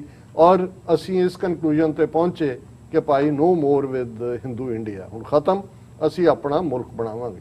ਔਰ ਉਦੋਂ ਜਦੋਂ ਤੁਸੀਂ ਮੁਲਕ ਦੀ ਗੱਲ ਕਰਦੇ ਹੋ ਫਿਰ ਤੁਸੀਂ ਆਪਣੇ ਇੰਟਰਸਟ, ਤੁਹਾਡੇ ਨੇਬਰਸ ਕੌਣ ਨੇ, ਉਹਨਾਂ ਦੇ ਨਾਲ ਤੁਹਾਡਾ ਕੀ ਸਾਂਝਾ ਨੇ, ਕਿੱਥੇ ਤੁਸੀਂ ਥੋੜਾ ਬਹੁਤ ਜਿਹੜਾ ਹੈ ਉਹ ਜ਼ੋਰਦਾਰ ਪਹੁੰਚ ਰੱਖਣੀ ਹੈ, ਕਿੱਥੇ ਥੋੜੀ ਬਹੁਤ ਡਿਪਲੋਮੈਟਿਕ ਪਹੁੰਚ ਰੱਖਣੀ ਹੈ। ਪਰ ਇੱਕ ਗੱਲ ਦਾ ਧਿਆਨ ਰਹੇ, ਅਸੀਂ ਕੱਲੀ ਸਾਡੀ ਇਹ 10 ਸਾਲ ਦੀ ਜਾਂ 9 ਸਾਲ ਦੀ TV 84 ਦੀ ਸਟੈਂਡਿੰਗ ਨਹੀਂ ਹੈ। 30 ਸਾਲ ਤੋਂ ਜੇ ਕੋਈ ਵੀ ਸਾਡਾ ਇਸ ਦੇ ਉੱਤੇ ਕਨਫਲਿਕਟ ਕੋਈ ਦਿਖਾ ਦੇ ਕਿ ਅਸੀਂ ਆਪਣੀ ਲਾਈਨ ਤੋਂ ਡਿਵੀਏਟ ਹੋਏ ਹਾਂ ਤੇ ਅਸੀਂ ਹਰ ਗੱਲ ਮੰਨਣ ਨੂੰ ਤਿਆਰ ਹੈ। ਪਰ ਜੇ ਬੈਠ ਕੇ ਇਹੀ ਕੁਝ ਕਰਨਾ ਹੈ ਫਿਰ ਤਾਂ ਮੈਨੂੰ ਜਦੋਂ ਕੋਈ ਇਸ ਕਿਸਮ ਦੀ ਪਹੁੰਚ ਕਰਕੇ ਕਹਿੰਦਾ ਜੀ ਫਲਾਂ ਨੇ ਇਹ ਕਿਹਾ ਤੁਹਾਡੇ ਬਾਰੇ ਜਾਂ ਫਲਾਂ ਫੇਸਬੁੱਕ ਤੇ ਆ ਗਿਆ ਤੇ ਉਹ ਆ ਗਿਆ, ਮੇਰੇ ਚਿਹਰੇ ਤੇ ਸਮਾਈਲ ਹੁੰਦੀ ਹੈ ਤੇ ਮੈਂ ਤਾਂ ਗੁਰਬਾਣੀ ਦੀ ਇਹੀ ਕੋਟ ਦੇ ਨਾਲ ਜਵਾਬ ਦੇ ਦਿੰਦਾ ਕਿ ਜਿਤ ਜਿਤ ਲਾਏ ਤਿਤ ਲਗੇ ਹਰ ਨਾਥ, ਨਾਨਕ ਇਨਕੇ ਕਛੂ ਨਾ ਹਾਥ। ਕਿ ਜਿੱਥੇ ਜਿੱਥੇ ਰੱਬ ਨੇ ਜਿਹਨੂੰ ਲਾਇਆ ਹੋਇਆ ਉੱਥੇ ਉੱਥੇ ਲੱਗੇ ਹੋਏ ਨੇ। ਇਹਨਾਂ ਵਿਚਾਰਿਆਂ ਦੇ ਲਈ ਤਰਸ ਕਰਨਾ ਬਣਦਾ ਹੈ, ਇਹਨਾਂ ਲਈ ਅਰਦਾਸ ਕਰਨੀ ਬਣਦੀ ਹੈ, ਇਹਨਾਂ ਤੇ ਗੁੱਸਾ ਕਰਨਾ ਨਹੀਂ ਬਣਦਾ। ਜੀ ਡਾਕਟਰ ਸਾਹਿਬ, ਜਾਂਦੇ ਜਾਂਦੇ ਅੱਜ ਦਾ ਵਿਚਾਰ ਡਿਸਕਸ ਕਰ ਲਈਏ ਤੇ ਫਿਰ ਸ਼ੋਅ ਦੀ ਸਮਾਪਤੀ ਆ। ਦੇਖੋ ਅਸੀਂ ਰੋਜ਼ਾਨਾ ਅਜੇ ਕਿਉਂਕਿ ਕਬੀਰ ਸਾਹਿਬ ਦੀ ਬਾਣੀ ਚੱਲ ਰਹੀ ਹੈ ਉਸ ਤੇ ਹੀ ਵਿਚਾਰ ਕਰਦੇ ਹਾਂ। ਗੌੜੀ ਰਾਗ ਦਾ ਇਹ ਸ਼ਬਦ ਹੈ ਔਰ ਕਬੀਰ ਸਾਹਿਬ ਜਿਹੜੇ ਬਨਾਰਸ ਜਿਨ੍ਹਾਂ ਨੇ ਜ਼ਿੰਦਗੀ ਗੁਜ਼ਾਰੀ ਲੇਕਿਨ ਆਪਣੇ ਅੰਤ ਤੋਂ ਪਹਿਲਾਂ, ਅਖੀਰਲੇ ਪਲਾਂ ਤੋਂ ਪਹਿਲਾਂ ਉਹ ਮਗਹਰ ਆ ਗਏ, ਕਿਉਂਕਿ ਮਗਹਰ ਬਾਰੇ ਬ੍ਰਾਹਮਣਵਾਦੀਆਂ ਦਾ ਇਹ ਇੱਕ ਬੁਣਿਆ ਹੋਇਆ ਪੂਰਾ ਇੱਕ ਕਹਾਣੀ ਕ੍ਰਮ ਸੀ ਕਿ ਭਾਈ ਬਨਾਰਸ ਸ਼ਿਵਪੁਰੀ ਹੈ, ਜਿਹੜਾ ਬਨਾਰਸ ਚ ਮਰੇ ਉਹ ਸਿੱਧਾ ਸਵਰਗਾਂ ਨੂੰ ਜਾਂਦਾ ਹੈ ਤੇ ਮਗਹਰ ਜਿਹੜਾ ਹੈ ਇਹ ਐਸੀ ਥਾਂ ਹੈ ਕਿ ਜਿਹੜਾ ਇੱਥੇ ਮਰੇਗਾ ਉਹ ਖੋਤੇ ਦੀ ਜੂਨ ਚ ਪਏਗਾ। ਔਰ ਕਬੀਰ ਸਾਹਿਬ ਨੇ ਜਿੱਥੇ ਸਾਰੀ ਜ਼ਿੰਦਗੀ ਬ੍ਰਾਹਮਣਵਾਦ ਨੂੰ ਬਨਾਰਸ ਚ ਬਹਿ ਕੇ ਚੈਲੰਜ ਕੀਤਾ, ਉਹ ਆਪਣੇ ਅਖੀਰਲੇ ਸਮੇਂ ਚ ਮਗਹਰ ਆ ਗਏ। ਔਰ ਉਹਨਾਂ ਦਾ ਇੱਕ ਸ਼ਬਦ ਹੈ ਗੁਰੂ ਗ੍ਰੰਥ ਸਾਹਿਬ ਜਿਹਦੇ ਚ ਉਹਨਾਂ ਨੇ ਕਿਹਾ ਕਿ ਵੀ ਜੇ ਬਨਾਰਸ ਚ ਮਰਿਆ ਸਵਰਗ ਚ ਹੀ ਜਾਣਾ ਤੇ ਫਿਰ ਇਹ ਜਿਹੜਾ ਇਹਦੇ ਚ ਮੇਰਾ ਕੀ ਜਿਹੜਾ ਉਹ ਐਫਰਟ ਹੈ, ਉਹ ਤਾਂ ਜਾਣਾ ਹੀ ਹੈ, ਹਰ ਇੱਕ ਨੇ ਹੀ ਜਾਣਾ। ਪਰ ਮੈਂ ਹੁਣ ਇਹ ਪਰਖਾਂਗਾ ਕਿ ਮਗਹਰ ਜਿੱਥੇ ਖੋਤੇ ਦੀ ਜ਼ੋਨ ਚ ਜਾਣਾ ਉੱਥੇ ਜੇ ਰੱਬ ਮੇਰੇ ਕਰਮਾਂ ਦਾ ਹਿਸਾਬ ਲਾਏ ਵੀ ਮੇਰੇ ਲਈ ਕੀ ਬਣਦਾ। ਹੁਣ ਅੱਜ ਦੇ ਸ਼ਬਦ ਚ ਵੀ ਉਹਨਾਂ ਨੇ ਜਦੋਂ ਇੱਕ ਰੱਬ ਦੀ ਬੰਦਗੀ ਦੀ ਗੱਲ ਕੀਤੀ ਤੇ ਕਬੀਰ ਸਾਹਿਬ ਨੇ ਗੌੜੀ ਰਾਗ ਦੇ ਸ਼ਬਦ ਫਰਮਾਇਆ, ਮਾਈ ਮੋਹੇ ਅਵਰ ਨਾ ਜਾਣਿਓ ਆ ਨਾਨਾ, शिव सनकादक जास गुण गावे, तास बसै मोरे भरा नाना। ਹੁਣ ਇਸ ਗੱਲ ਦਾ ਧਿਆਨ ਰਹੇ, शिव जी ਤੇ सनकादक ਤੇ ब्रह्मा ਦੇ 4 ਪੁੱਤਰ ਨੇ। शिव जी विष्णु ब्रह्मा ਬ੍ਰਾਹਮਣਵਾਦ ਦੀ ਟ੍ਰਿਨਿਟੀ ਹੈ। ਤਾਂ ਕਬੀਰ ਸਾਹਿਬ ਜਦੋਂ ਇਹ ਐਡਰੈਸ ਕਰਦੇ ਨੇ, ਰਹਾਉ ਦੀ ਤੁਕ ਸੈਂਟਰਲ ਹਿੱਸਾ ਹੈ ਕਿ ਹੇ ਮੇਰੀ ਮਾਂ, ਮੈਂ ਉਸ ਵਾਹਿਗੁਰੂ ਤੋਂ ਬਿਨਾਂ, ਉਸ ਰੱਬ ਤੋਂ ਬਿਨਾਂ ਕਿਸੇ ਹੋਰ ਨੂੰ ਨਹੀਂ ਜਾਣਦਾ। ਮਾਈ ਮੋਹੇ ਅਵਰ ਨਾ ਜਾਣਿਓ ਆ ਨਾਨਾ, ਆਨ ਹੁੰਦਾ ਕਿਸੇ ਹੋਰ ਨੂੰ। ਸ਼ਿਵ ਸਨਕਾਦਕ ਜਾਸ ਗੁਣ ਗਾਵੇ, ਕਿ ਈਵਨ ਇਹ ਬੇਸ਼ੱਕ ਸ਼ਿਵ ਜੀ ਜਾਂ ਬ੍ਰਹਮਾ ਜਾਂ ਉਹਦੇ ਮੁੰਡੇ ਸਨਕਾਦ ਨੂੰ ਪੂਜਦੇ ਨੇ, ਪਰ ਇਹ ਵੀ ਜਿਹੜੇ ਨੇ ਅਲਟੀਮੇਟਲੀ ਰੱਬ ਦੇ ਹੀ ਗੁਣ ਗਾਉਂਦੇ ਨੇ। ਜਾਸ ਗੁਣ ਗਾਵੇ ਤਾਸ ਬਸੈ ਮੋਰੇ ਪ੍ਰਾਣਨ ਜੀ, ਉਹੀ ਰੱਬ ਮੇਰੇ ਪ੍ਰਾਣਾਂ 'ਚ ਵਸਦਾ, ਮੇਰੀਆਂ ਦਿਲ ਦੀਆਂ ਡੂੰਘਾਈਆਂ 'ਚ ਵਸਦਾ, ਮੇਰੀ ਰੂਹ 'ਚ ਵਸਦਾ। ਹਿਰਦੇ ਪ੍ਰਗਾਸ ਗਿਆਨ ਗੁਰ ਗਮਿਤ, ਗगन ਮੰਡਲ ਮੈਂ ਧਿਆਨ ਆਨਾ, ਵਿਖੈ ਰੋਗ ਭੈ ਬੰਧਨ ਭਾਗੇ, ਮਨ ਨਿਜ ਕਰ ਸੁਖ ਜਾਨ ਆਨਾ। ਕਿ ਮੇਰੇ ਦਿਲ ਦੇ ਵਿੱਚ ਜਦੋਂ ਵਾਹਿਗੁਰੂ ਵਸਿਆ, ਗਿਆਨ ਦਾ ਪ੍ਰਗਾਸ ਹੋਇਆ, ਗੁਰੂ ਮੇਰੇ ਅੰਦਰ ਵਸਦਾ ਔਰ ਉਸ ਗगन ਦੇ ਮੇਰੀ ਸੁਰਤ 10ਵੇਂ ਦੁਆਰ ਹੈ, ਅਸਮਾਨਾਂ ਨੂੰ ਛੂਹ ਰਹੀ ਹੈ ਔਰ ਮੇਰੇ ਅੰਦਰੋਂ ਵਿਖੈ ਰੋਗ, ਸਾਰੇ ਵਿਕਾਰ ਜਿਹੜੇ ਜ਼ਹਿਰ ਵਰਗੇ ਨੇ ਉਹ ਦੌੜ ਗਏ ਨੇ, ਭੈ ਬੰਧਨ ਭਾਗੇ, ਡਰ ਨਿਕਲ ਗਿਆ, ਗੁਲਾਮੀ ਨਿਕਲ ਗਈ ਹੈ। ਮਨ ਨਿਜ ਕਰ ਸੁਖ ਜਾਨ ਆਨਾ, ਕਿ ਮੇਰੇ ਅੰਦਰ ਉਸ ਵਾਹਿਗੁਰੂ ਦੀ ਹੋਂਦ ਨੇ ਇੱਕ ਸੁਖ, ਇੱਕ ਆਨੰਦ ਦਿੱਤਾ ਹੈ। ਏਕ ਸੁਮਤ ਰਤ ਜਾਨ ਮਾਨ ਪ੍ਰਭ, ਦੂਸਰ ਮਨੈ ਨ ਆਨਾ ਨਾ, ਚੰਦਨ ਬਾਸ ਭੈ ਮਨ ਬਾਸਨ, ਤਿਆਗ ਘਟਿਓ ਅਭਮਾਨ ਆਨਾ। ਏਕ ਸੁਮਤ ਰਤ ਜਾਨ ਮਨ ਪ੍ਰਭ, ਦੂਸਰ ਮਨੇ ਨਾ, हे ਮੇਰੇ ਮਨ, ਸਿਰਫ ਤੇ ਸਿਰਫ ਇੱਕ ਸੁਮਤ ਆਪਣੇ ਅੰਦਰ ਵਸਾ ਕੇ ਸਿਰਫ ਤੇ ਸਿਰਫ ਵਾਹਿਗੁਰੂ ਦੀ ਹੋਂਦ ਹੈ। ਦੂਸਰੇ ਮਨੇ ਨਾ ਆਨਾ, ਨਾ ਕਿਸੇ ਹੋਰ ਨੂੰ ਆਪਣੇ ਮਨ ਦੇ ਵਿੱਚ ਨਾ ਲਿਆ। ਚੰਦਨ ਬਾਸ ਭਏ ਮਨ ਬਾਸਨ। ਔਰ ਜਦੋਂ ਰੱਬ ਦੀ ਹੋਂਦ ਮੇਰੇ ਅੰਦਰ ਹੈ ਤੇ ਚੰਦਨ ਵਾਂਗ ਮੇਰਾ ਹਿਰਦਾ, ਮੇਰੀ ਰੂਹ ਜਿਹੜੀ ਹੈ ਖੁਸ਼ਬੂ ਨਾਲ ਭਰੀ ਹੋਈ ਹੈ। ਤਿਆਗ ਘਟਿਓ ਅਭਿਮਾਨ ਆਨਾ, ਮੇਰੇ ਅੰਦਰੋਂ ਹੰਕਾਰ ਖਤਮ ਹੋ ਗਿਆ, ਹੰਕਾਰ ਦਾ ਤਿਆਗ ਹੈ। ਜੋ ਜਨ ਗਾਏ ਧਿਆਏ ਜਸ ਠਾਕੁਰ, ਤਾਸ ਪ੍ਰਭੂ ਹੈ ਥਾ ਨਾਨਾ, ਤਹਿ ਬੜ ਭਾਗ ਬਸਿਓ ਮਨ ਜਾ ਕੇ, ਕਰਮ ਪ੍ਰਧਾਨ ਮਥਾ ਨਾਨਾ। ਜੋ ਜਨ ਗਾਏ ਧਿਆਏ ਜਸ ਠਾਕੁਰ, ਕਿ ਜਿਹੜਾ ਵੀ ਇਨਸਾਨ ਉਸ ਵਾਹਿਗੁਰੂ ਨੂੰ ਆਪਣੇ ਧਿਆਨ ਚ ਲਿਆਏ, ਉਸ ਦੇ ਗੁਣ ਖਾਏ, ਤਾਸ ਪ੍ਰਭੂ ਹੈ ਥਾ ਨਾਨਾ, ਉਹਦੇ ਅੰਦਰ ਵਾਹਿਗੁਰੂ ਆ ਕੇ ਵਸਦਾ। ਤਹਿ ਬੜ ਭਾਗ ਬਸਿਓ ਮਨ ਜਾ ਕੇ, ਕਿ ਉਹਦੇ ਵੱਡੇ ਭਾਗ ਨੇ ਜਿਸ ਦੇ ਅੰਦਰ ਆ ਕੇ ਵਾਹਿਗੁਰੂ ਵਸਦਾ। ਕਰਮ ਪ੍ਰਧਾਨ ਮਥਾ ਨਾਨਾ, ਉਸ ਦੇ ਮੱਥੇ ਦੇ ਉੱਤੇ ਰੱਬ ਨੇ ਵੱਡੇ ਭਾਗ ਲਿਖੇ ਨੇ, ਜਿਸ ਨੂੰ ਰੱਬ ਦੀ ਕੁਰਬਤ ਮਿਲਦੀ ਹੈ। ਕਾਟ ਸਕਤ ਸਿਵ ਸਹਿਜ ਪ੍ਰਗਾਸਿਓ, ਏਕੈ ਏਕ ਸਮਾਨਾਨਾ, ਕਹਿ ਕਬੀਰ ਗੁਰ ਭੇਟ ਮਹਾ ਸੁਖ, ਭ੍ਰਮਤ ਰਹੇ ਮਨ ਮਾਨਾਨਾ। ਸਕਤ ਹੁੰਦਾ ਹੈ ਸ਼ਕਤੀ, ਮਾਇਆ, ਕਿ ਕਾਟ ਸਕਤ, ਕਿ ਇਹ ਮਾਇਆ ਦੀ ਕੈਦ ਚੋਂ ਵਾਹਿਗੁਰੂ ਨੇ ਮੈਨੂੰ ਕੱਢ ਲਿਆ, ਇਸ ਨੂੰ ਕੱਟ ਦਿੱਤਾ ਹੈ। ਔਰ ਕੀ ਉਹਦੇ ਨਾਲ ਕੀਤਾ? ਸ਼ਿਵ ਸਹਿਜ ਪ੍ਰਗਾਸਿਓ, ਮੇਰਾ ਮਨ ਉਸ ਵਾਹਿਗੁਰੂ ਦੀ ਯਾਦ ਦੇ ਵਿੱਚ, ਸਹਿਜ ਦੇ ਵਿੱਚ ਆ ਗਿਆ। ਇੱਕ ਹੈ ਏਕ ਸਮਾਨ ਹਨ। ਮੈਂ ਜਦੋਂ ਸਾਰੀ ਕਾਇਨਾਤ ਵੱਲ ਦੇਖਦਾ ਤੇ ਮੈਨੂੰ ਨਜ਼ਰ ਆਉਂਦਾ ਕਿ ਉਸ ਦੇ ਵਿੱਚ ਇੱਕੋ ਉਹੀ ਵਾਹਿਗੁਰੂ ਸਮਾਇਆ ਹੋਇਆ। ਕਹਿ ਕਬੀਰ ਗੁਰ ਭੇਟ ਮਹਾ ਸੁਖ। ਕਬੀਰ ਸਾਹਿਬ ਫਰਮਾਉਂਦੇ ਨੇ ਕਿ ਉਸ ਗੁਰੂ, ਉਸ ਰੱਬ ਦੇ ਮੇਲ ਨੇ ਮੇਰੇ ਅੰਦਰ ਬਹੁਤ ਕੰਫਰਟ, ਸੁਖ ਭਰ ਦਿੱਤਾ ਹੈ।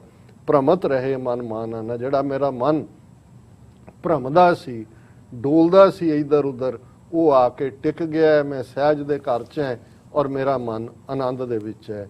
ਇਹ ਅੱਜ ਦਾ ਵਿਚਾਰ ਹੈ ਜੀ ਡਾਕਟਰ ਸਾਹਿਬ। ਬਿਲਕੁਲ, ਬਹੁਤ ਬਹੁਤ ਧੰਨਵਾਦ ਤੁਹਾਡਾ, ਤੁਸੀਂ ਸਮਾਂ ਕੱਢਿਆ ਤੇ ਇਹਨਾਂ ਸਾਰੇ ਇਸ਼ੂਜ਼ ਦੇ ਉੱਤੇ ਵੀ ਤੇ ਅੱਜ ਦਾ ਵਿਚਾਰ ਵੀ ਸਾਡੇ ਨਾਲ, ਸਾਡੇ ਦਰਸ਼ਕਾਂ ਦੇ ਨਾਲ ਸਾਂਝਾ ਕੀਤਾ। ਸੋ ਜਿਹੜੇ ਵਿਊਅਰਸ ਸਾਡੇ ਨਾਲ ਇਸ ਵਕਤ ਜੁੜੇ ਹੋਏ ਆ ਅਮਰੀਕਾ ਭਰ ਦੇ ਵਿੱਚੋਂ ਵੀ ਤੇ ਸੋਸ਼ਲ ਮੀਡੀਆ ਰਾਹੀਂ ਦੁਨੀਆ ਭਰ ਦੇ ਵਿੱਚੋਂ, ਬਹੁਤ ਬਹੁਤ ਧੰਨਵਾਦ ਤੁਹਾਡਾ ਵੀ ਸਮਾਂ ਕੱਢਣ ਦੇ ਲਈ, ਸਾਨੂੰ ਆਪਣੇ ਸੁਝਾਅ ਭੇਜਣ ਦੇ ਲਈ ਵੀ। ਸਾਨੂੰ ਸਾਡੀ ਈਮੇਲ ਦੇ ਉੱਤੇ sos@tv84.tv ਦੇ ਉੱਤੇ ਤੁਸੀਂ ਆਪਣੇ ਸਵਾਲ ਤੇ ਸੁਝਾਅ ਭੇਜ ਸਕਦੇ ਹੋ ਤੇ ਡੋਨੇਸ਼ਨਸ ਦੇ ਲਈ ਤੁਸੀਂ ਸਾਡੀ ਵੈਬਸਾਈਟ ਦੇ ਉੱਤੇ ਜਾ ਕੇ ਡੋਨੇਟ ਕਰ ਸਕਦੇ ਹੋ www.tv84.tv ਦੇ ਉੱਤੇ, ਜਾਂ ਚੈੱਕ ਰਾਹੀਂ ਵੀ ਡੋਨੇਸ਼ਨ ਭੇਜ ਸਕਦੇ ਹੋ। tv84 ਦੇ ਨਾਂ ਦਾ ਚੈੱਕ ਬਣਾ ਕੇ ਸਾਡੇ ਐਡਰੈਸ ਦੇ ਉੱਤੇ ਤੁਸੀਂ ਮੇਲ ਕਰ ਸਕਦੇ ਹੋ। 3601 37th avenue, Long Island City, New York 11101। Phone number ਵੀ ਨਾਲ ਆ ਰਿਹਾ ਜਿਹਦੇ ਤੇ WhatsApp ਰਾਹੀਂ ਤੁਸੀਂ ਸਾਡੇ ਤੱਕ ਪਹੁੰਚ ਕਰ ਸਕਦੇ ਹੋ। 5166191984 5166191984। ਸੋ ਆਪਣੇ ਦਸਵੰਧ ਦੇ ਵਿੱਚੋਂ ਜੋ ਵੀ ਬਣਦਾ ਸਰਦਾ ਯੋਗਦਾਨ ਤੁਸੀਂ TV84 ਲਈ ਕੱਢ ਸਕਦੇ ਹੋ, ਜ਼ਰੂਰ ਕੱਢੋ। ਸਪਾਂਸਰਸ਼ਿਪਸ ਲਈ ਵੀ ਤੁਸੀਂ ਸਾਡੇ ਤੱਕ ਪਹੁੰਚ ਕਰ ਸਕਦੇ ਹੋ। ਇਸੇ ਨੰਬਰ ਦੇ ਉੱਤੇ ਕਾਲ ਕਰ ਸਕਦੇ ਹੋ ਜਾਂ WhatsApp ਰਾਹੀਂ ਸਾਡੇ ਨਾਲ ਸੰਪਰਕ ਕਰ ਸਕਦੇ ਹੋ। ਸੋ ਇਹਨਾਂ ਹੀ ਸ਼ਬਦਾਂ ਦੇ ਨਾਲ ਅੱਜ ਦੇ ਇਸ ਸ਼ੋਅ ਦੇ ਵਿੱਚ ਤੁਹਾਡੇ ਕੋਲੋਂ ਇੱਥੇ ਹੀ ਇਜਾਜ਼ਤ ਚਾਹਾਂਗੇ। ਦੁਬਾਰਾ ਫਿਰ ਅਗਲੇ ਹਫਤੇ ਤੁਹਾਡੇ ਨਾਲ ਮੁਲਾਕਾਤ ਹੋਵੇਗੀ। ਇਜਾਜ਼ਤ ਦਿਓ ਜੀ। ਵਾਹਿਗੁਰੂ ਜੀ ਕਾ ਖਾਲਸਾ, ਵਾਹਿਗੁਰੂ ਜੀ ਕੀ ਫਤਿਹ।